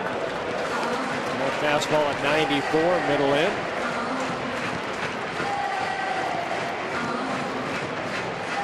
Last year got 18 at bats, got 1 hit, an infield hit on the last day of the season. Didn't hit the ball hard at all, but he has, as much as any Twins hitter, stung the ball. And he hopes to do that here and get Bernier in from second base.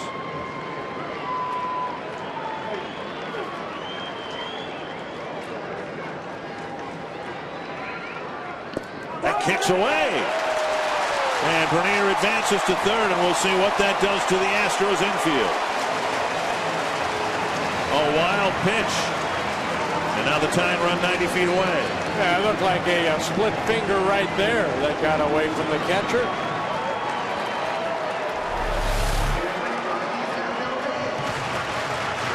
Breaking ball.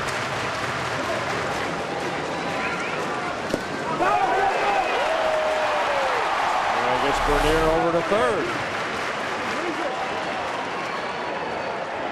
Infield is in for Chris Herman.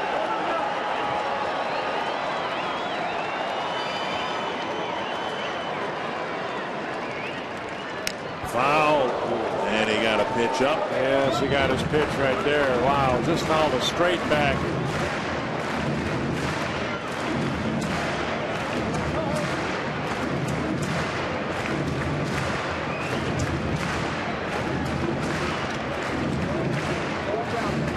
$30,000 to pay it again tonight.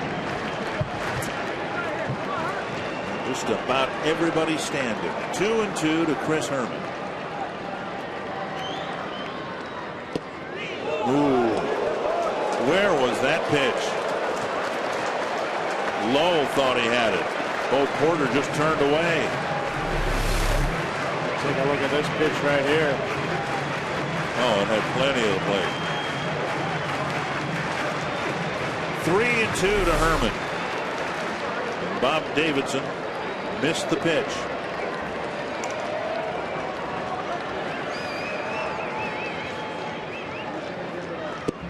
And Herman draws a walk.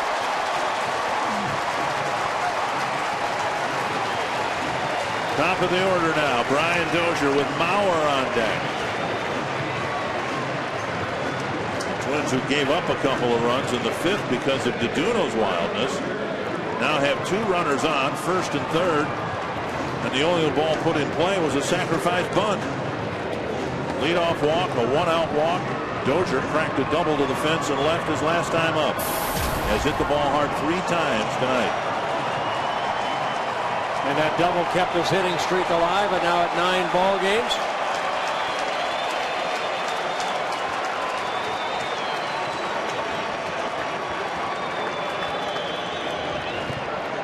Infield back at double play depth.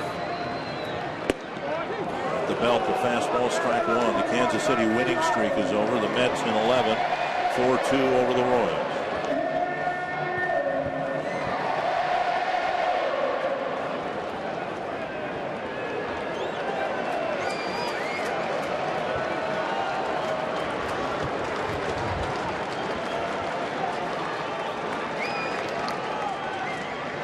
Foul back. Are you surprised? No. I'm always surprised. 2 strikes to Dozier. Never mind.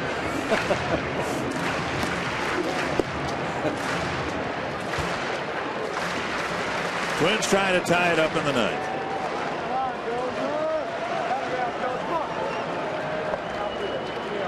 Oh, and 2 to Dozier. To center. Get down. Barnes can't make the play. Scampering home is Bernier, and Dozier ties the game. Right off the end of the bat. And Dozier has his second hit. It's 3 apiece. Driving in his 38th run. Lowe got ahead in the count.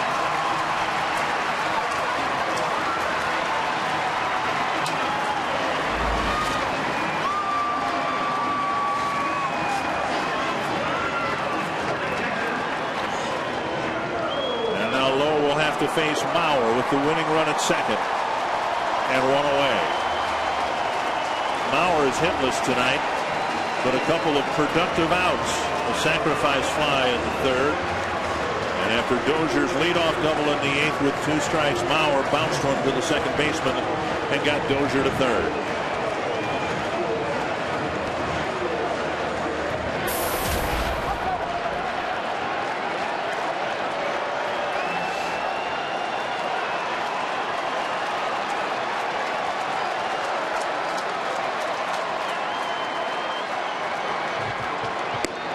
Up and away, ball 1.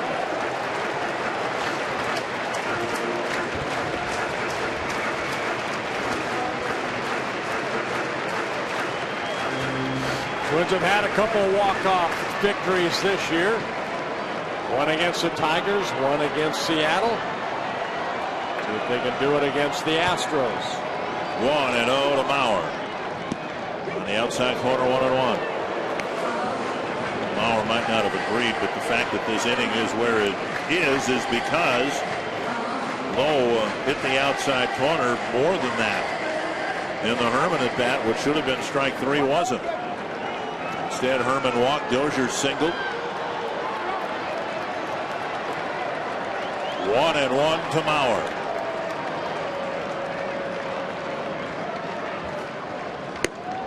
Cuts through a fastball, 1-2.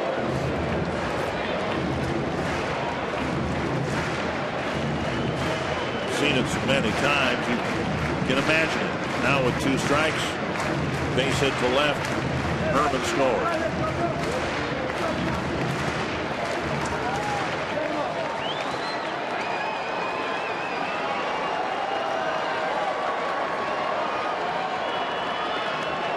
One and 2 to Joe Mauer.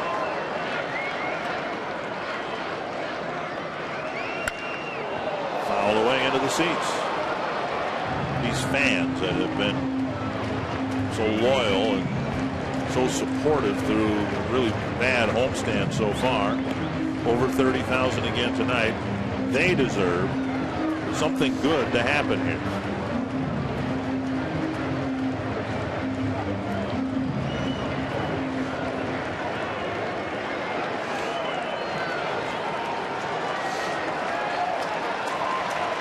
One and 2 again to Joe Mauer. Checked his swing, 2-2. And held up.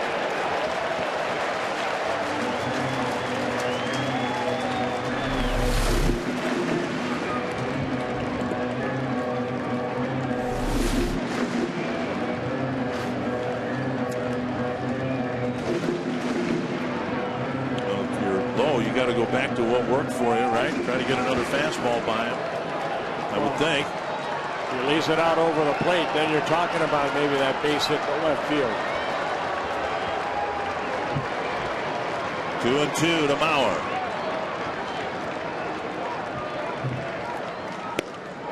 3-2, and he can't walk Mauer here. Loading the bases would bring the outfield in. Herman runs pretty well. Might actually bring the infield in a step or two for Morton.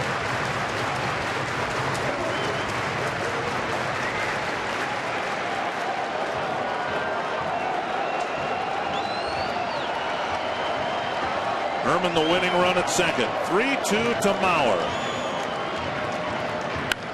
To right side. Picked off by Elmore. Out at second. Relay to first. Safe.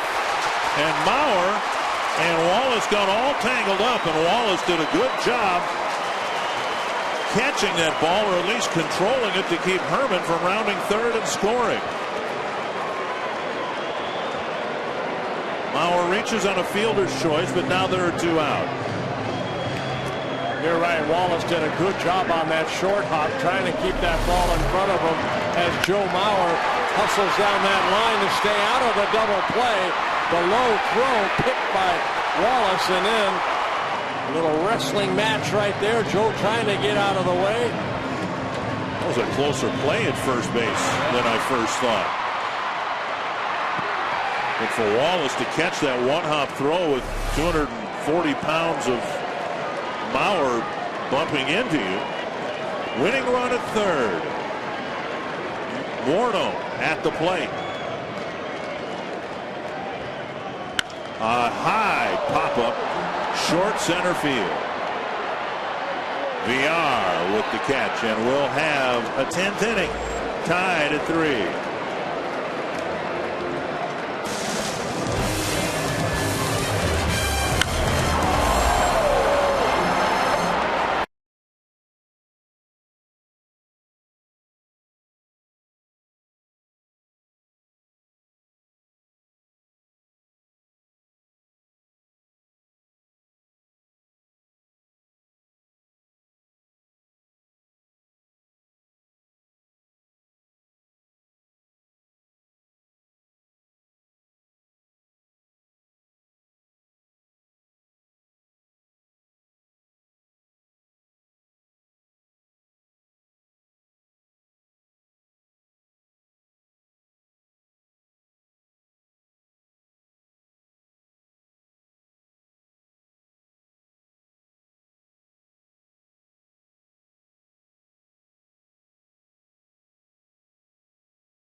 It's presented by Jack Link's Beef Jerky all season long. Jack Link's Beef Jerky, feed your wild side.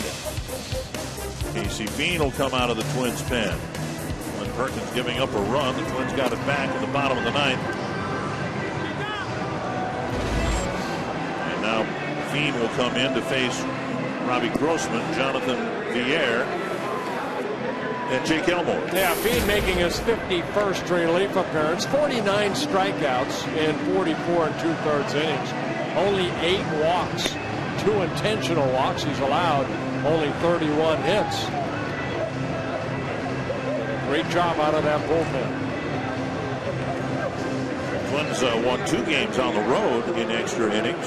10-3 win in Anaheim and the 3-2 win in Seattle. The 10-3 win was in 10 innings. The 3-2 win was in 13.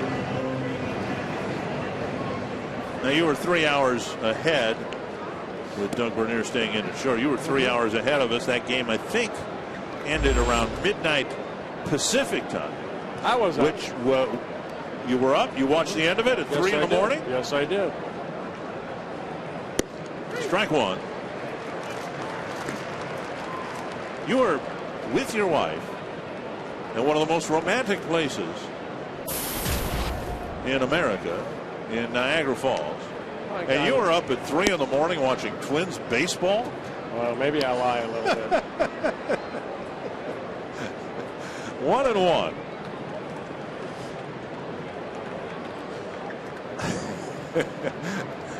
Okay, I lied.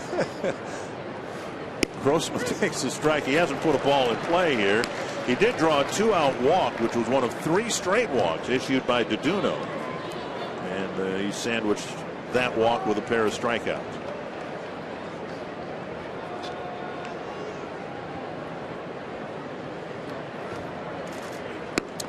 Two and two. Actually, I was in Cooperstown then. Oh, you were? Yeah. Up at 3 in the morning. Well, I was up at 3, but I wasn't watching the game. Probably up at 1, 3, again at 5, right? Yes. Swing and a miss. Fiend with a strikeout to start the 10th. Third time that Grossman has struck out in the ball game.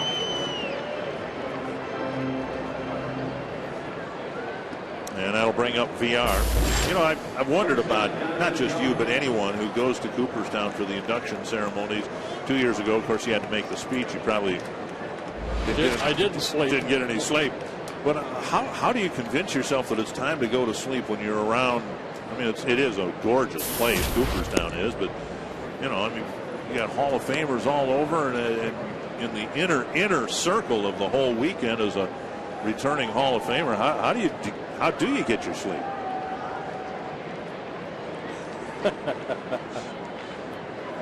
Inside. I slept like a baby. Did you really? Yes. VR with a walk and a run scored in the 5th. 0 for 3. Hasn't gotten the ball out of the infield. He looks like one of those guys that needs to get on base to be an effective major league player. This one flipped down the left field line, and Arcia should land about a step away from him. Yeah, Vieira, again, I mentioned earlier, 193 minor league stolen bases. So a guy that, you know, kind of slaps the ball. He's got a little bit of power. But his goal is, as a leadoff hitter, get on, steal some bases. Only 11th major league game, and already with 5 stolen bases. So big out right here for Casey Fiend. 2-1. Keep this guy off the bases.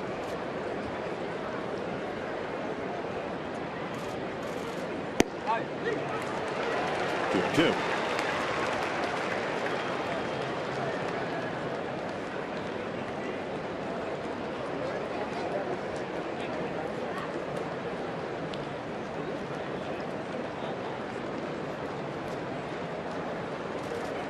Struck him out. Fiend with a pair of strikeouts to start the 10th. Again, Fiend picking up some strikeouts. Now 51 strikeouts in 45 and a third innings pitched. Right at him. Very aggressive, Casey Fiend.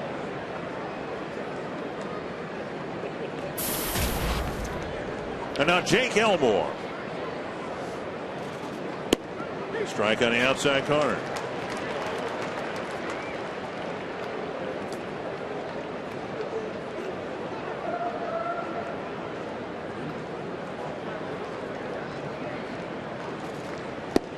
Breaking ball, strike 2. Fiend in the month of July, 13 appearances, only allowed 1 run. Had a win in July against the Indians here, July 19th. Popped up. Bernier in the outfield grass says he's got it. And he's right. 3 up, 3 down. The Astros go down against Casey Fiend in the 10th.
11th inning. The Twins decided to keep the pinch runner Bernier in the ball game. He pinch ran for the designated hitter Colomelo. They handed him a glove, sent him out to short, which means that the Twins have lost the designated hitter. The option they would have had would have been to put Jamie Carroll out there, but then you have no protection in the event anybody goes down because of injury. Right. So the decision was made. Carroll's fine.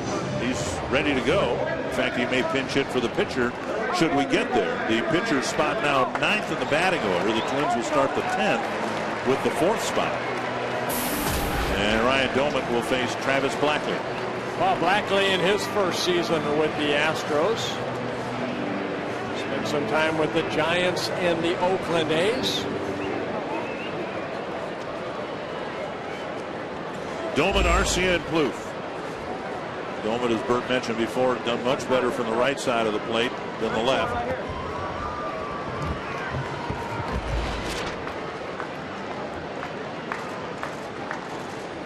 Inside, ball 1. Blackley, 34 innings, 10 home runs allowed, and 15 unintentional walks.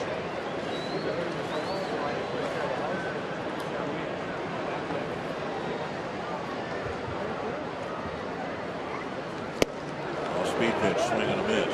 See all the tattoos on Blackley's arms, and it wasn't that long ago. I'm guessing 10, 12 years ago, the Blue Jays had a pitcher, Trevor Miller, who had some ink on his arms, and they made him wear long sleeves. Regardless of the temperature, they didn't feel at the time that it was right for the batter to possibly be distracted. 1-1 to Doumit. A high fly to left. Going back, now coming in is Grossman. 1 away. Now tattoos are so commonplace, they apparently don't have that regulation anymore. 1 down. Right. Oswaldo Arcia at the plate. I'm still waiting for you to get your first tattoo. What makes you think I don't have one, big guy? You're away for a long time. I'd have to guess if you were to get one on the road, probably Seattle.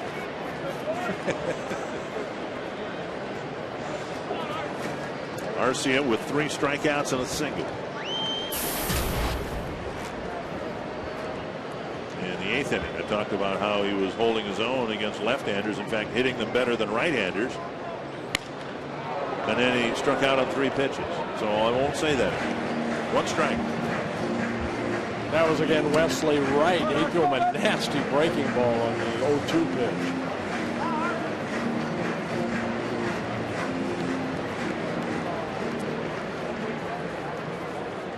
She's a happy camper.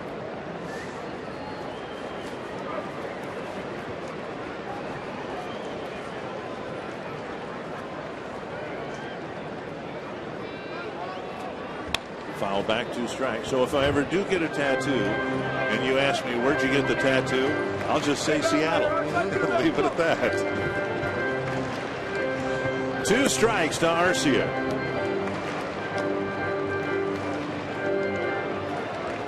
Single runs for the Twins in innings 3, 8, and 9. 1 here in the 10th would send everybody home.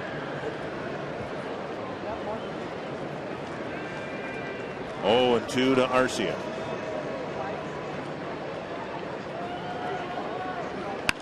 High fly to center. Barnes for out number 2. And that'll bring up Trevor Plouffe.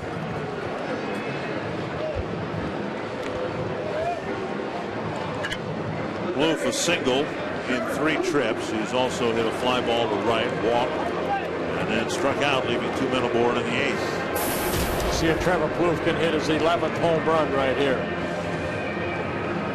Been away a long time. In the old days, we used to call that a call. Let's make it a call. Josh Renicky, the batter, or the pitcher, if there is an 11th inning.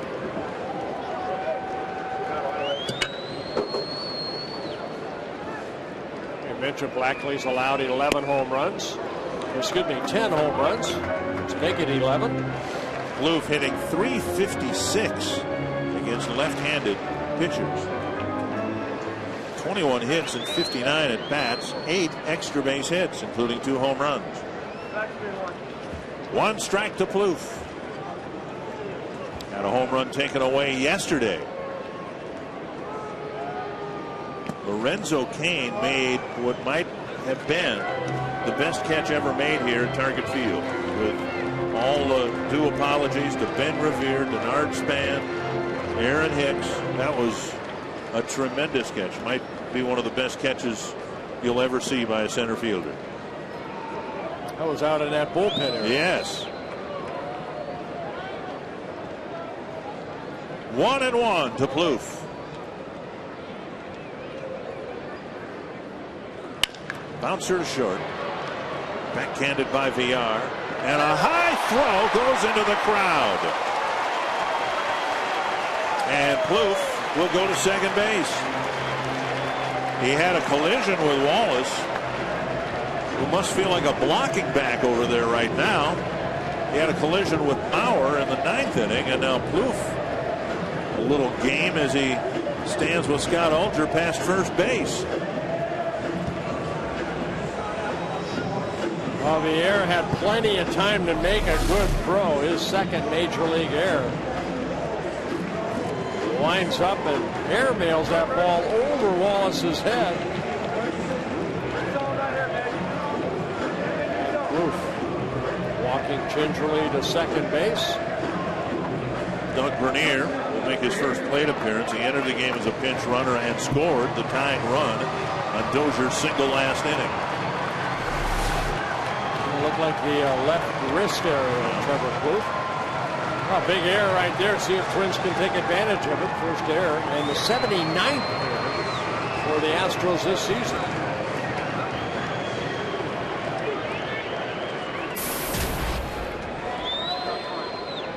Bernier's going to be intentionally walked to give Cleet Thomas a chance. Bernier might have imagined this moment all those years toiling in the minor leagues, and as it's turned out, he'll be denied that moment on an intentional walk.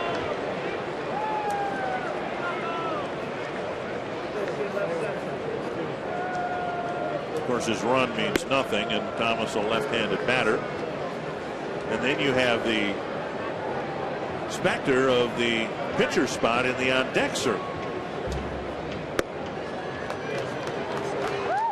So we'll see how aggressively they pitch to Thomas, although Carroll has come out now onto the on-deck circle.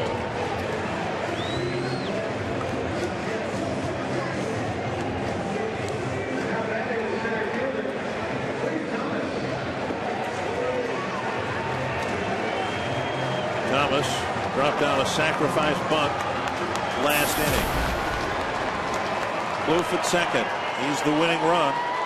And here are the Twins again, just looking for a 2-out hit. Any kind of 2-out hit. Something they've not been able to get throughout this homestand.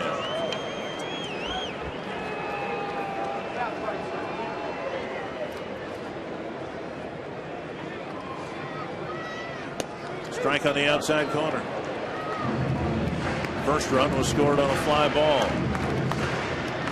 Second run was scored on a 1-out hit. Third run was scored on a 1-out hit.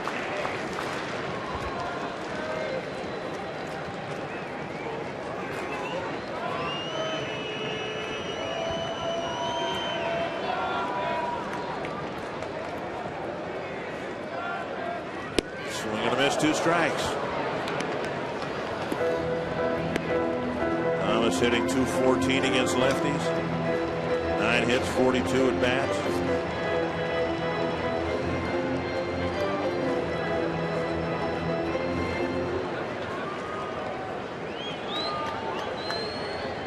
Thomas can get done here with 2 strikes.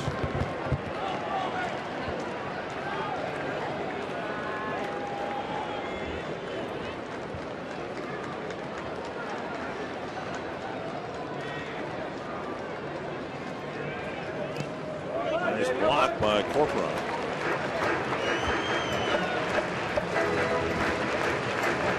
We've seen tonight both catchers doing a good job of keeping the ball in front of them. Mauer and Corcoran right here, that breaking ball.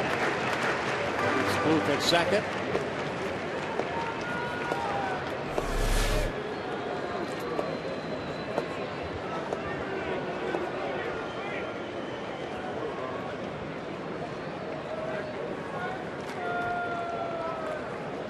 One and two to Cleet Thomas.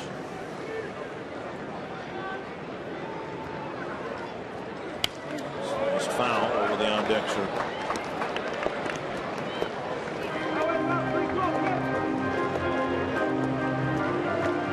I'd like to see Thomas be rewarded for reconfiguring his swing and his approach at the plate.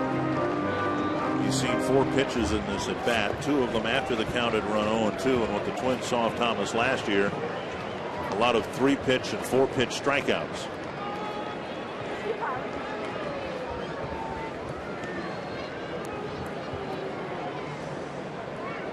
Glad still wide-eyed, getting close to 11 o'clock, hoping that Thomas can send them home with a win. A little dying quail right here.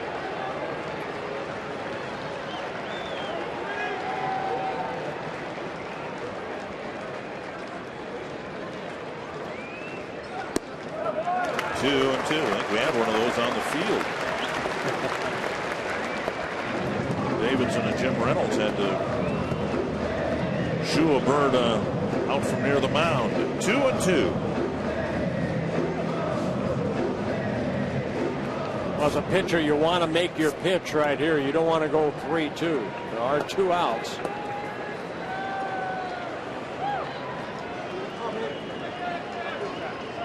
Two and two to Cleet Thomas. And we'll go to the 11th inning. Thomas strikes out, leaving 2 men aboard, and the Twins still can't get a 2-out hit.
Extra inning games on the road. They're trying to win one here at home.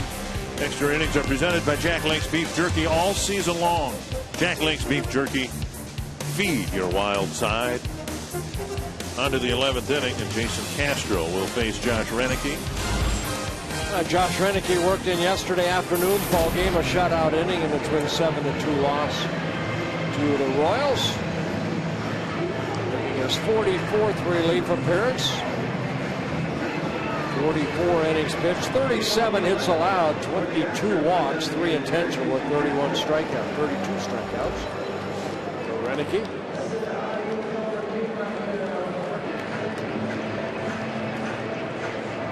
Jason Castro will lead things off for the Astros against Renicky.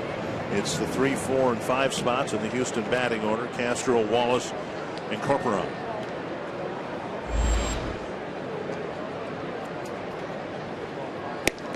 Down the middle, a strike.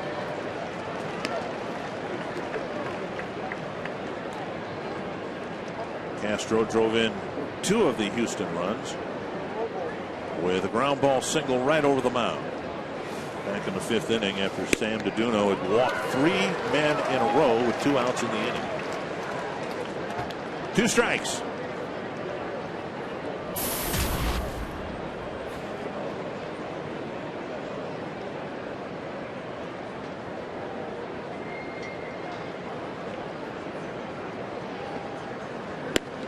Just off the corner. Good pitch by Renicky. And he nearly got a call 3rd strike.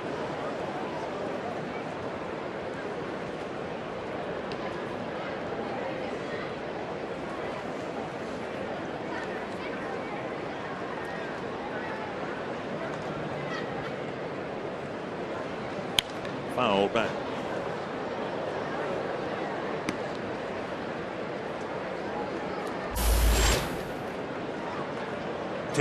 Houston strikeouts over 10 innings. That's kind of their average, 1 per inning pretty much through the whole season. And Renicky would love to start the 11th with a strikeout.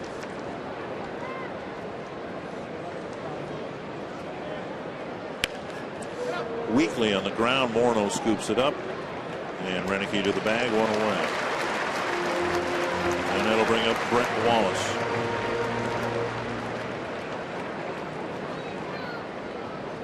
Wallace has singled, walked, bounced out, lined out, has not struck out yet. First baseman Brett Wallace.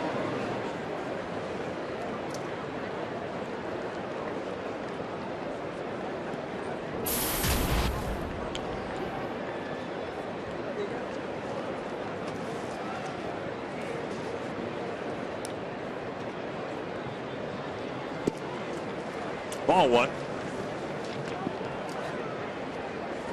Coming through just about everybody in the bullpen. Ryan Dunsing and Anthony Swarzak, the only relievers left. On 1 hop to Dozier. 2 down. A crack bat for the 2nd out of the 11th inning. Remembering now on the bottom of the 11th, either the pitcher spot, well, the pitcher spot will be due up, but we saw Jamie Carroll in the on-deck circle if he was going to have a chance in the 10th. Yeah, that with Casey Fiend, and Casey Fiend usually 1 inning. Renicky, a guy that you could like to go maybe 2 or 3. Maybe. So we'll see how Ron Gardenhire works it.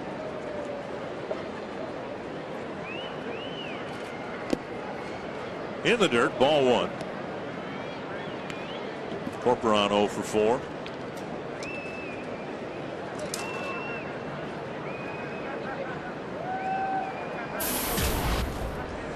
And he's caught 6 different pitchers tonight. Taken low again, 2-0.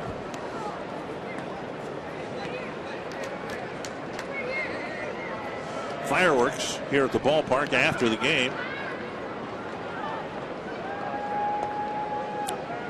Josh Zeid warming up.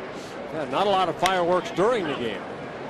And Renicky will do it himself. 1 unassisted. A nice quick 1-2-3 top of the 11th.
Jamie Carroll will hit in the pitcher spot. The Twins will be done with bench players after this. Carroll relegated to a pinch hitting appearance against Josh Zeid. Yeah, Zeid making just his 3rd major league appearance. Made his major league debut Tuesday night in Baltimore. 2/3 shutout inning. It'll be Carroll, Dozier, and Mauer.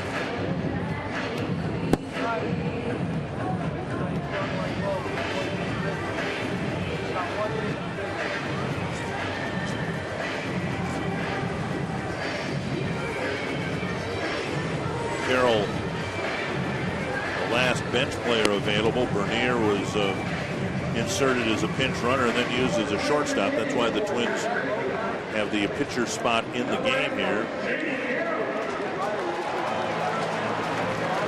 Carroll trying to get aboard. The Twins had a chance in the 10th and a chance to win it in the 9th after tying it up. Zeid in AAA, 4-1 with 13 saves. 43 relief appearances. Again, making just his 3rd major league appearance.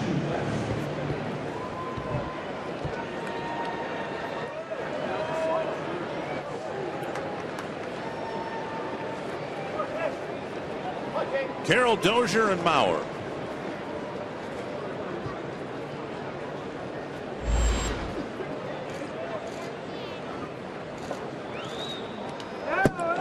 About 55 feet. Ball 1.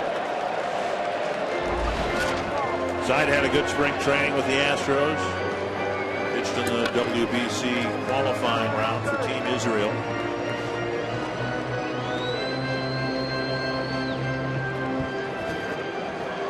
The Astros giving a lot of players a look, including Zeid.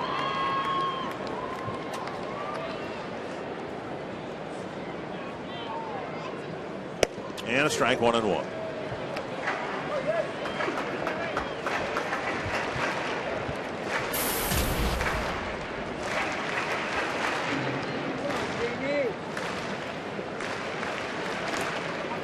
He'll spend some time earlier this year as the Twins leadoff hitter, and that's in essence what he is here in the 11th. Try to get on base somehow. Up high, 2-1. Well, he'll definitely give you a quality at bat.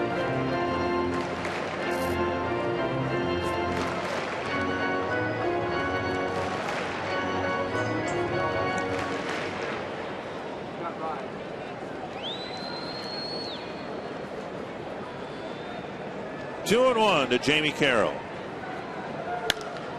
Fouled away, 2-2.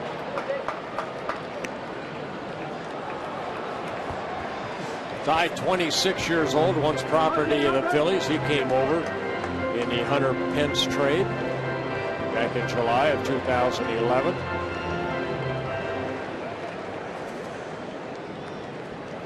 Rally caps, whatever works. Carroll trying to get on base to start the 11th inning.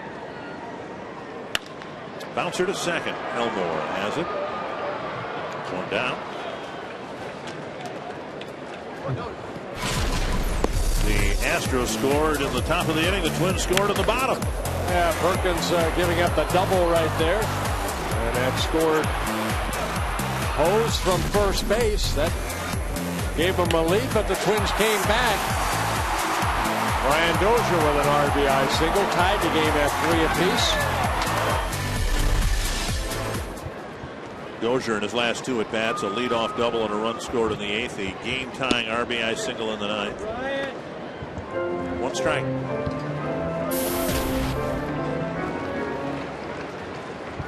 The ball right on the button the first 2 times for outs, and then got the flare into center to tie the game in the 9th. Off the plate, 1-1.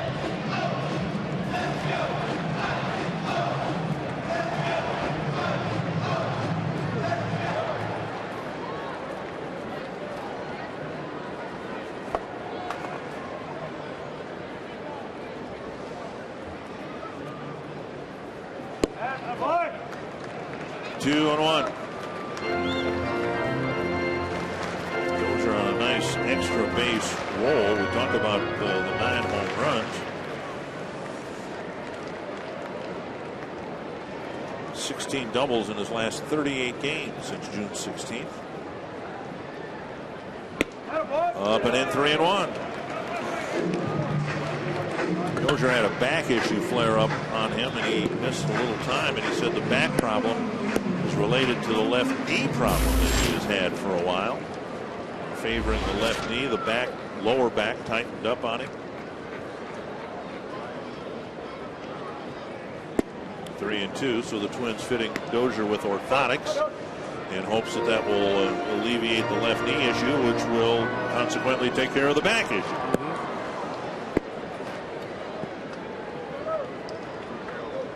3-2 to Brian Dozier. The center. And hit right at Barnes. 2 down.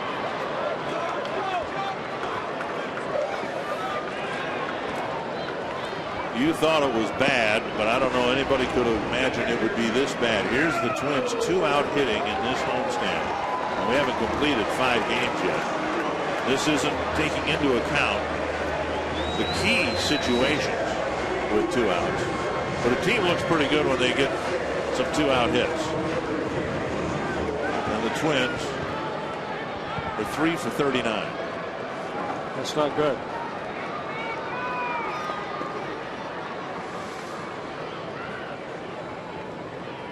Strike 1 to Mauer.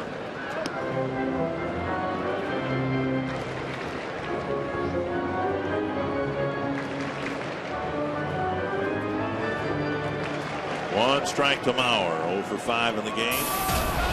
Actually 0 for 4 with a sacrifice fly. Beg your pardon. He knocked in the first run in the 3rd inning. Put the Twins up 1-0. Tapper up the right side. And it will be a 1-2-3, bottom of the 11th, and on we go to the 12th.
They're ready for the fireworks show. They'd like to see the Twins win, then the fireworks show. That would top off a nice evening. Ryan Presley comes in. He is pitcher number 7 for the Twins. He might be out there for a while. Yeah, Presley making his 34th relief appearance. He's worked 50 2/3 innings, 35 strikeouts, 47 hits allowed, 2 wins, 2 losses out of that bullpen. L.J. Hose entered the game in the 9th as a pinch hitter, dropped a single into short right field, and then scored on the Dominguez double.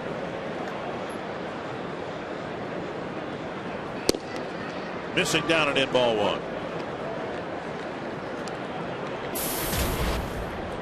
The bullpen hasn't issued a walk. There was a hit batter in the 7th. Jared Burton. Tapper to short. Bernier has it. 1 down.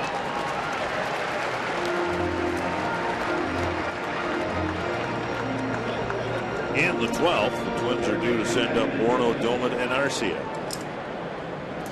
Yeah, Presley last worked on Tuesday when he threw 3 shutout innings against the Royals here.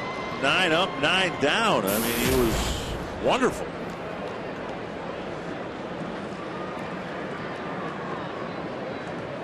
Here's Dominguez. You look back at Dominguez's double, and it missed clearing the wall and left by an inch. It was at the very top of the fence. As it was, the Astros got 1 run, but they did not get 2. The Twins got a run to tie it up, and that's why we are here now in the 12th inning. 2-0.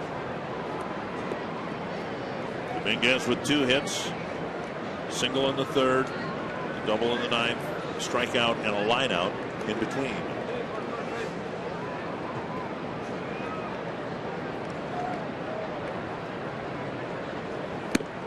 Three and 0. Brandon Barnes on deck.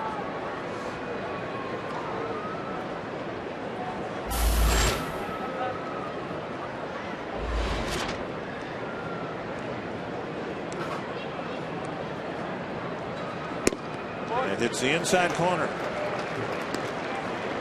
Presley takes a little off the fastball and brings it into the strike zone at 92. That's how live his arm is. Straight over the top.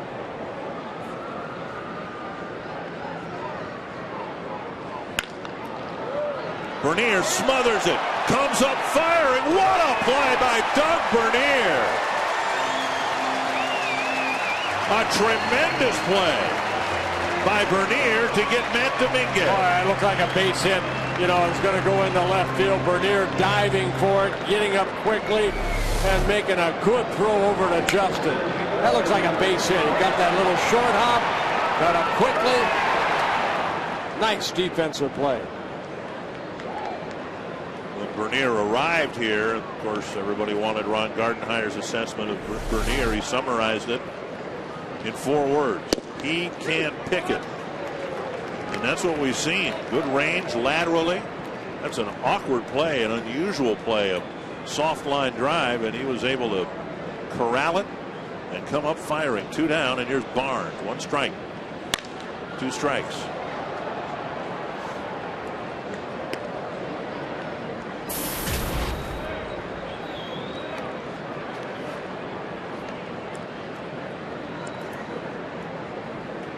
Renicky had a 1-2-3 11th.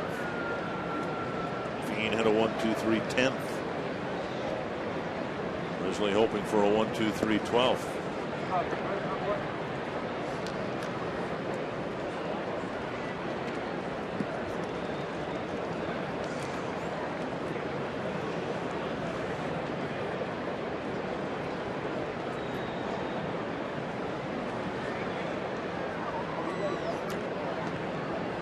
One and 2.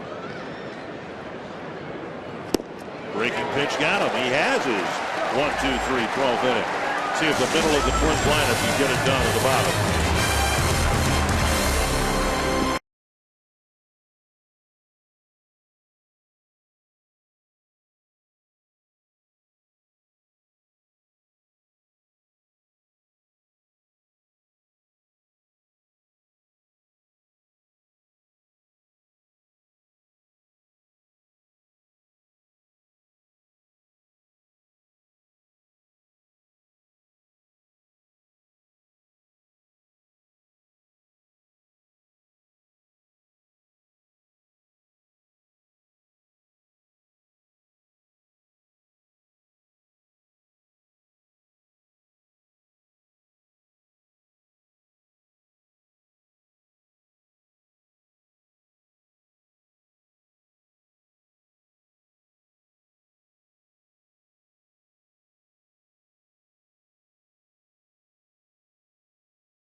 lead thanks to Joe Mauer's sacrifice fly that scored Thomas.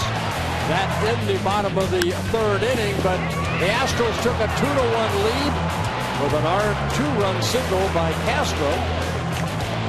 Justin Morneau tied the game at a 2 apiece in the 8th inning with an RBI single. Glenn Perkins coming in, gave up a double right there that gave the Astros a 3-2 lead, top of the 9th. But the Twins came back in the bottom of the 9th. Brian Dozier with an RBI single. And that's where we're at, bottom of the 12th inning. A little rally right here for the Twins. All we need is one run. That's right. Shouldn't be so hard. No. Morneau, Domet, and Arcia will try to get it done against the guy who was supposed to start on Sunday, Dallas Keuchel. But he's coming into the ball game, pitching out of the bullpen here in the 11th inning. Yeah, Keuchel has made 14 starts. This is his 22nd appearance on the year. 5 wins, 5 losses. He's worked 103 innings, 122 hits allowed. He's given up 17 home runs, 80 strikeouts. And Morneau takes low, ball 1. Morneau with a double in the 6th and an RBI single in the 8th. And a strike called, 1-1.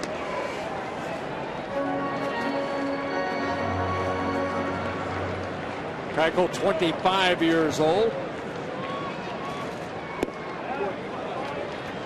In his 2nd season with the Astros. Last year made 16 starts for the Astros, 3 wins, 8 losses in the rotation.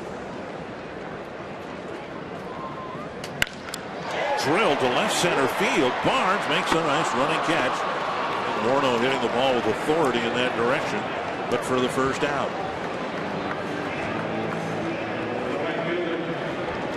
And that'll bring up Ryan Domet. Domet 1 for 5. The other option was Lucas Harrell, but he's a right-handed reliever, and the Twins stacked with lefties. Don't know what it'll do to Bo Porter's plans for Sunday. And strike 1 to Domet.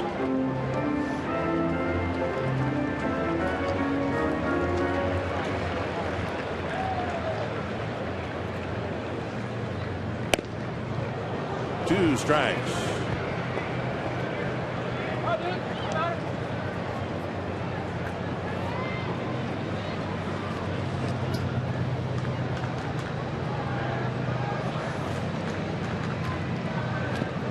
One and 2.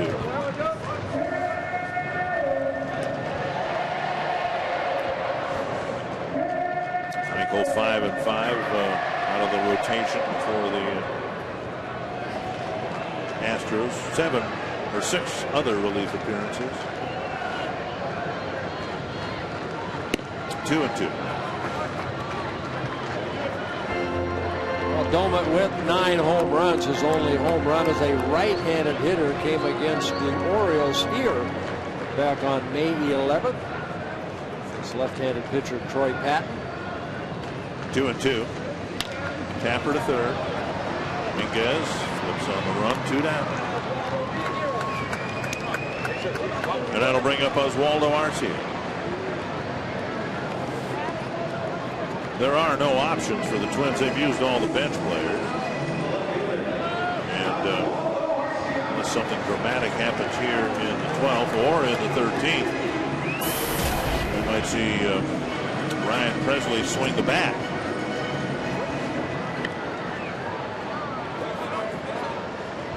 Arcia with a single and 5 trips.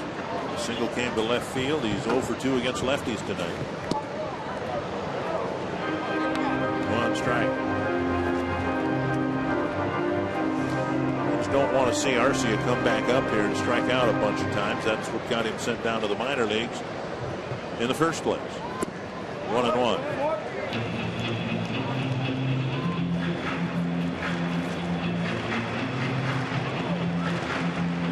One thing he does provide is the ability to change the scoreboard with one swing.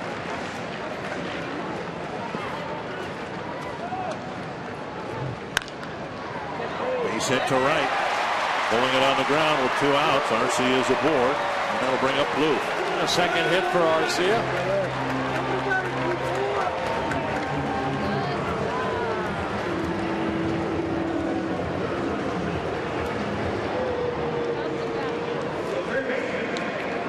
Blue, a single. He's reached on a walk and a 2-base error with 2 outs in the 10th.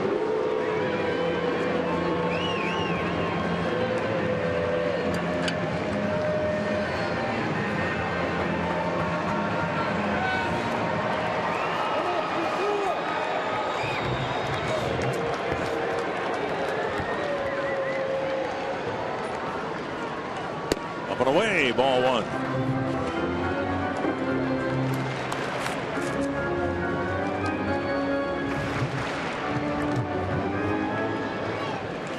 Outfield playing very deep.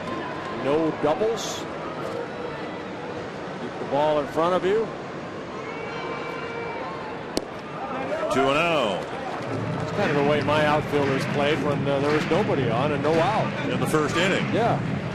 Well, here's the situation you were talking about before, where Plouffe was up before with a 3-1 count and then took a fastball right down the middle. He's got to look for a ball right here he can drive.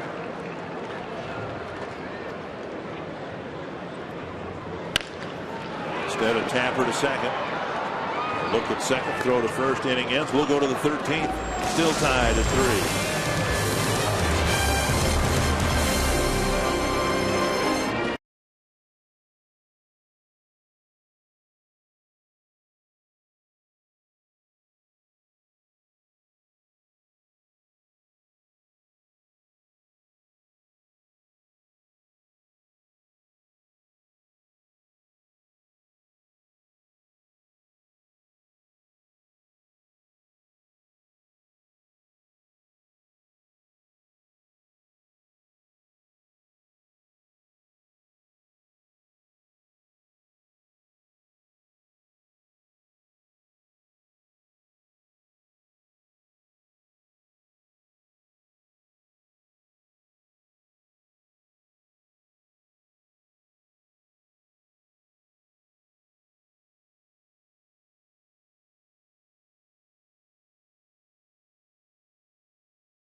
And then he may hit in the bottom of the inning. He is due to hit third in the 13th inning. Of course, the Twins could pinch hit another pitcher.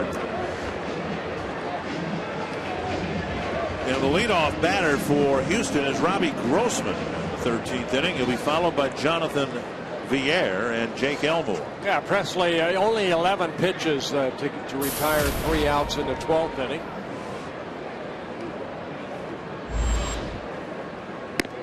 Up and away, ball 1.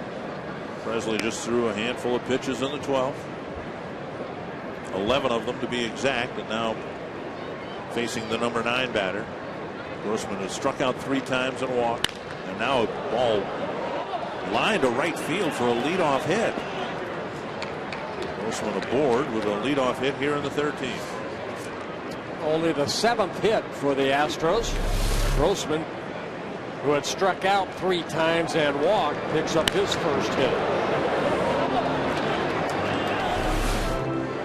We'll perhaps see if Villar can bunt here. Plouffe already in on the grass. Mauer to the mound.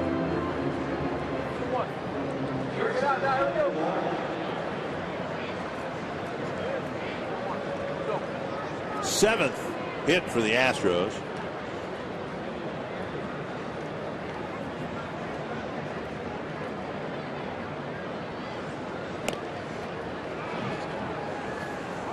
And Grossman at first base, 3 stolen bases in 7 attempts. A throw over. Maybe you can see if the hitter shows bunt early. See where Plouffe is playing in on the grass.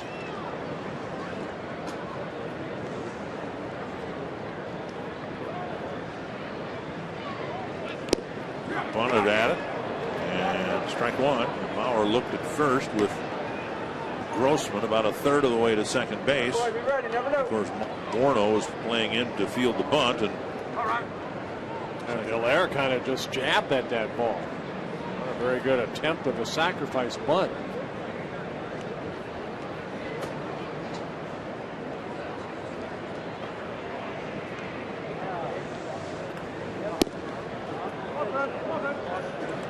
One and one.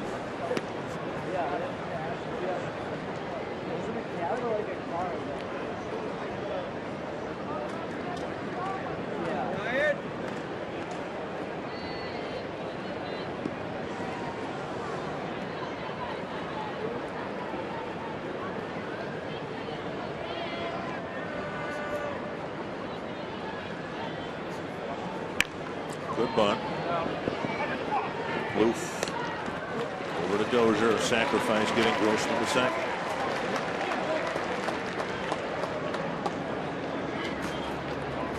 And that'll bring up Elmore.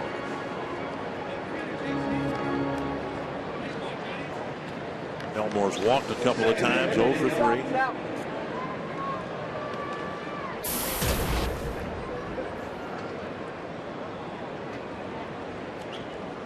Presley got 1 strikeout in the 12th. He'd love to pick one up here and get through the Elmore and Castro at bats, keeping this game 3 apiece. Up and in, ball 1.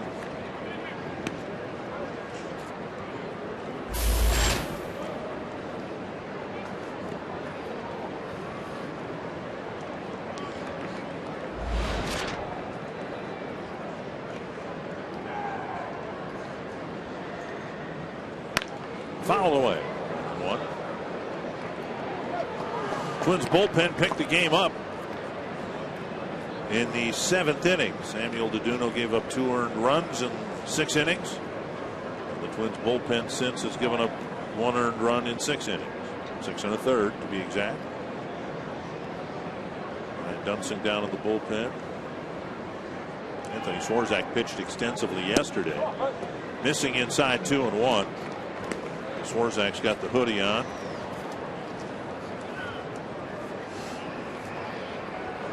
Swarzak 3 shutout innings yesterday. And threw 35 pitches.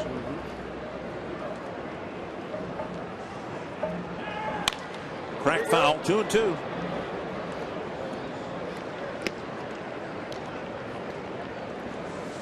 Presley got a strikeout of Barnes to end the 12th.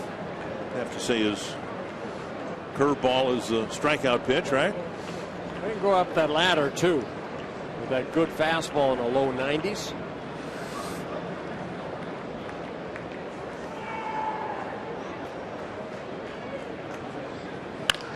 Bouncer to short. Runner will advance, and Bernier slings it over to Morneau. Third base run in play by Grossman, who read the slowness of the ground ball and gets fist bump at third base by Dave Tremblay, the third base coach. Now Castro. Dave Tremblay, briefly manager of the Baltimore Orioles. Long time minor league manager and a good baseball man.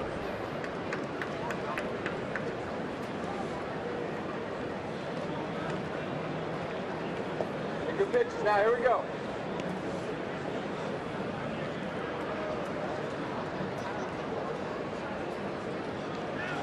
Strike on the outside corner. Castro got a big 2-out hit in the 5th after the 3 walks drove in a pair of runs with a ground ball single. Twins finally got a 2-out hit in the 12th, but it came with the bases empty and 2 out, and then that was it. Garcia with his ground ball single to right.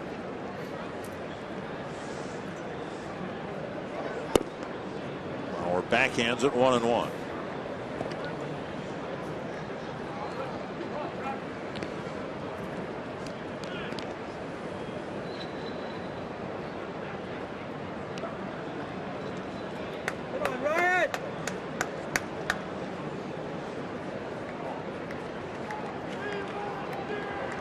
1-1 to Castro. Just outside 2-1.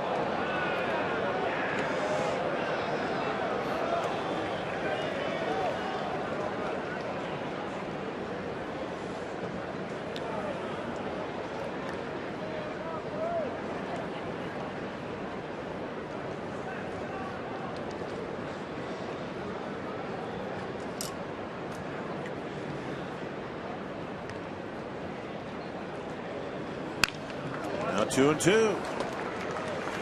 A high fastball right there. Joe Mauer going to go out and talk to Presley about this pitch.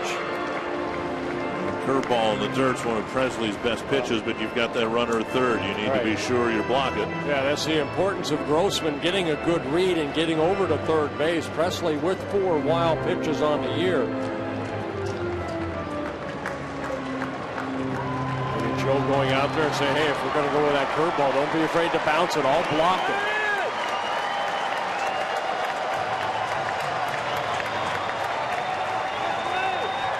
Castro got the 2-run single in the 5th inning that put the Astros up 2-1.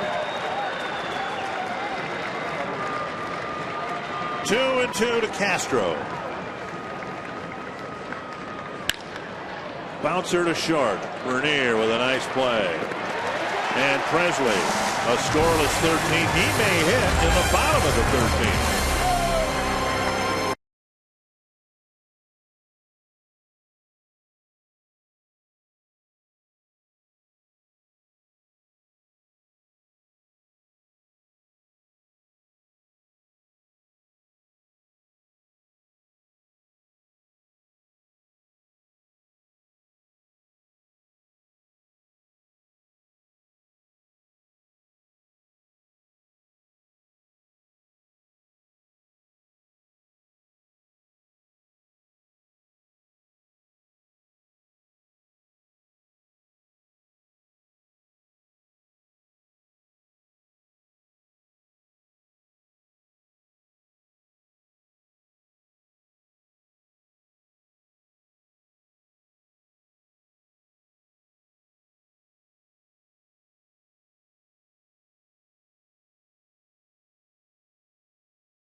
Bottom of the 13th.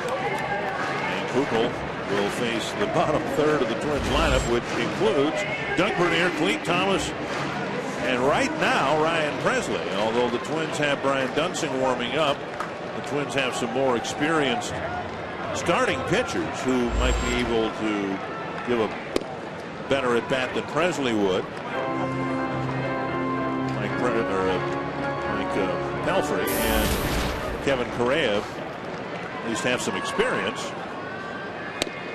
Strike called, 1-1. A second at bat for Bernier is intentionally walked in the 10th inning. Pitching around him. Yep. Get through it. Second hop fielded by Wallace. One away. That'll bring up Clete Thomas. See who comes out under the on-deck circle.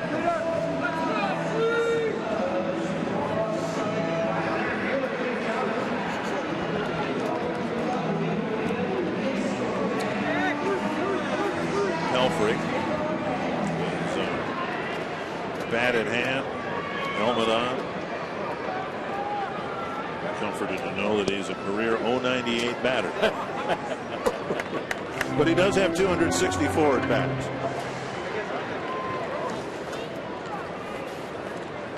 One strike to Thomas and a half swing. I think he went strike 2. Well, you kind of hope that Thomas can get on right here. Maybe Pelfrey asks the bunt. Thomas has struck out twice tonight. Now he's up there with an 0-2 count.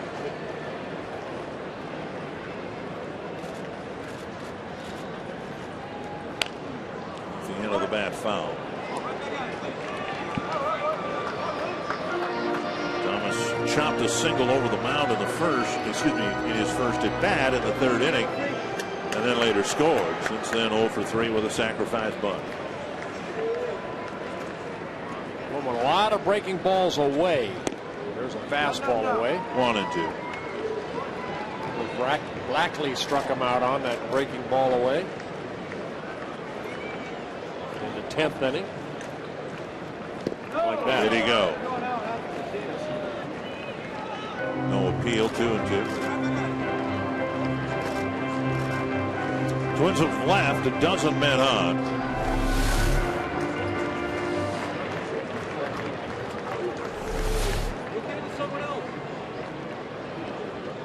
Two and 2 to Cleat Thomas. Off the end of the bat.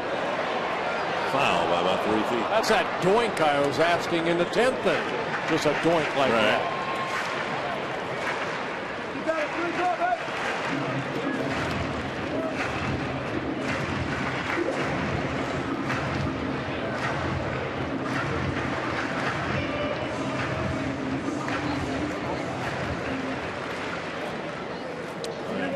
Warmed up. Pelfrey on deck. Off the plate 3 and 2, and Thomas is 1 pitch out of the strike zone away from drawing that walk, which would allow Pelfrey to try to drop down a bunt.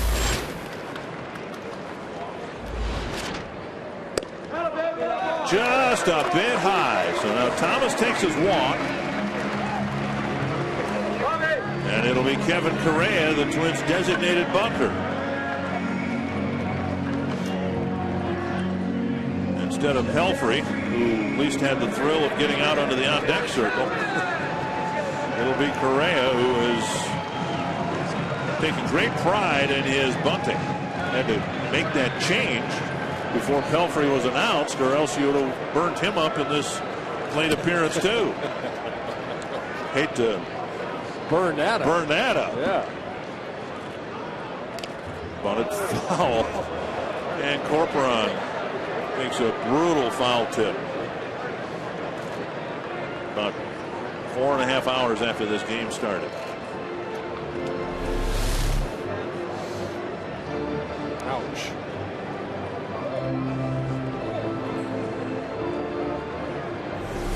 So everybody taking a little time while Corcoran hums the tune Pinball Wizard.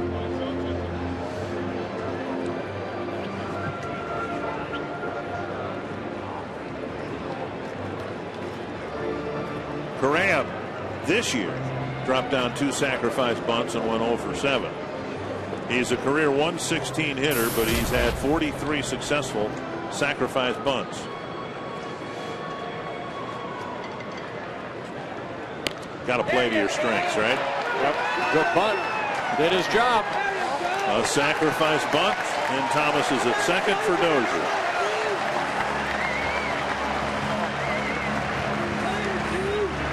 Well, asked to move the runner over, and that being Thomas, and Correa able to do that.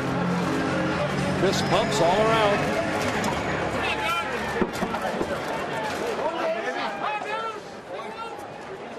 Dozier with 2 hits in the game.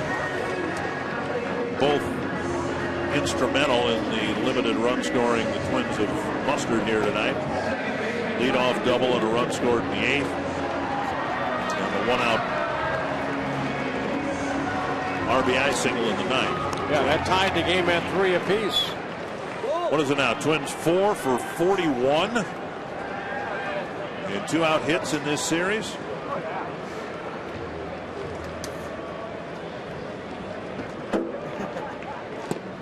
Strike on the outside corner.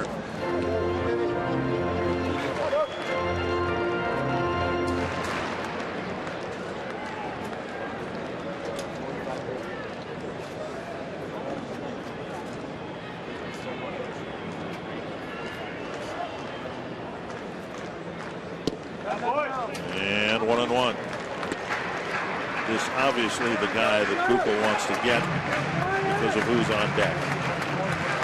Not that Dozier's run means anything, but the Astros survived Mauer's at bat in the 11th. They don't want to tempt fate again. This one to right center field. Down for a hit. Come on. Thomas around third. And the Twins win it on a walk-off by Brian Dozier. 3 hits in a ball game for Dozier, picking up his second RBI. Third time the Twins have been able to do this year.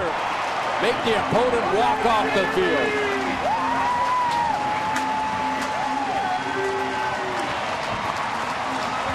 A long night of baseball. And the Twins finally get a meaningful 2-out hit in this homestand. And it is a walk-off hit by Brian Dozier. Yeah, nice go on Brian Dozier. Thomas, a big walk. The nice bunt by Correa, advancing him to second. And Dozier picking up the game-winning RBI, his second of the ball game.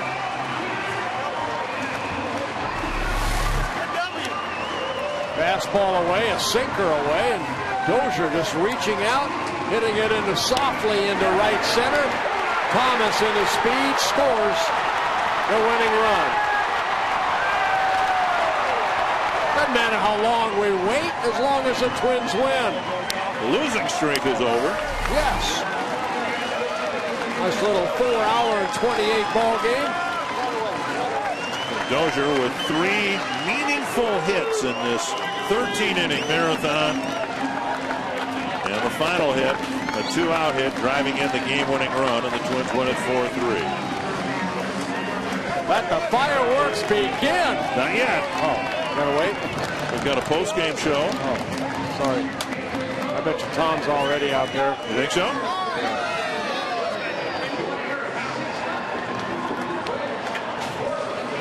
Twins win it 4-3. Brian Dozier with 3 hits, and Jamie Hirsch, all 3 of them meant something tonight. Well, they certainly did. You scored the tying run in the 8th, then you drove in the tying run in the 9th. Now you win the game in 13 innings. How does it feel? Well, it's a huge win for us, and we needed this first game really bad. Great job, Cleat getting on base. Had to pitch hit Correa, so he is all excited, and great bunt by him, and got a good pitch to hit. So you've had a couple great bunts in your career too. Did you tell anything to Kevin Correa as he goes up there? I avoided that like the plague. We're gonna go get a dry that, Brian Dozier. I avoided that like the plague. I learned my lesson in Seattle. Oh gosh, that's awesome. What can a win like this do for your team after everything you guys just went through earlier this week? A tough series. How much can this mean? Excuse us. How much can this mean for a team to get a win like this tonight? Yeah, it's huge for us. Like I said, we were playing good baseball, then we kind of had some middle errors this past week against Kansas City. So playing a good ball club. It's pretty hot right now. We won some games, and we're playing good. So hopefully we keep it up tomorrow and win the series. Obviously, it feels like a world away since Deduno was on the mound, but he kept you guys close in this ball game. He showed the same intensity we've really seen become routine for him. How much can that fire up you guys in the field when he's like that? He's a guy that makes other teams uncomfortable. His ball moves all over the place. He had trouble locating early in the game, and you saw he walked the bases loaded and then punched out 3 straight guys, and that's what he does. And he's a competitor. He kept us in the game. We came up with some big defensive plays with Bernie at shortstop in the 11th, and this is fun. This is a lot of fun. Well, congrats on the win. Enjoy this night. Thank you. Thank you. That's Brian Dozier. Another big night for him and a very big win for this Twins team. Tom and Roy, we'll send it up to you. Jamie, thanks so much. Patience is a virtue. It pays off for the Twins tonight. They win it in walk-off fashion in the 13th inning. We'll break it all down coming up next on Twins Live. Twins win in 13.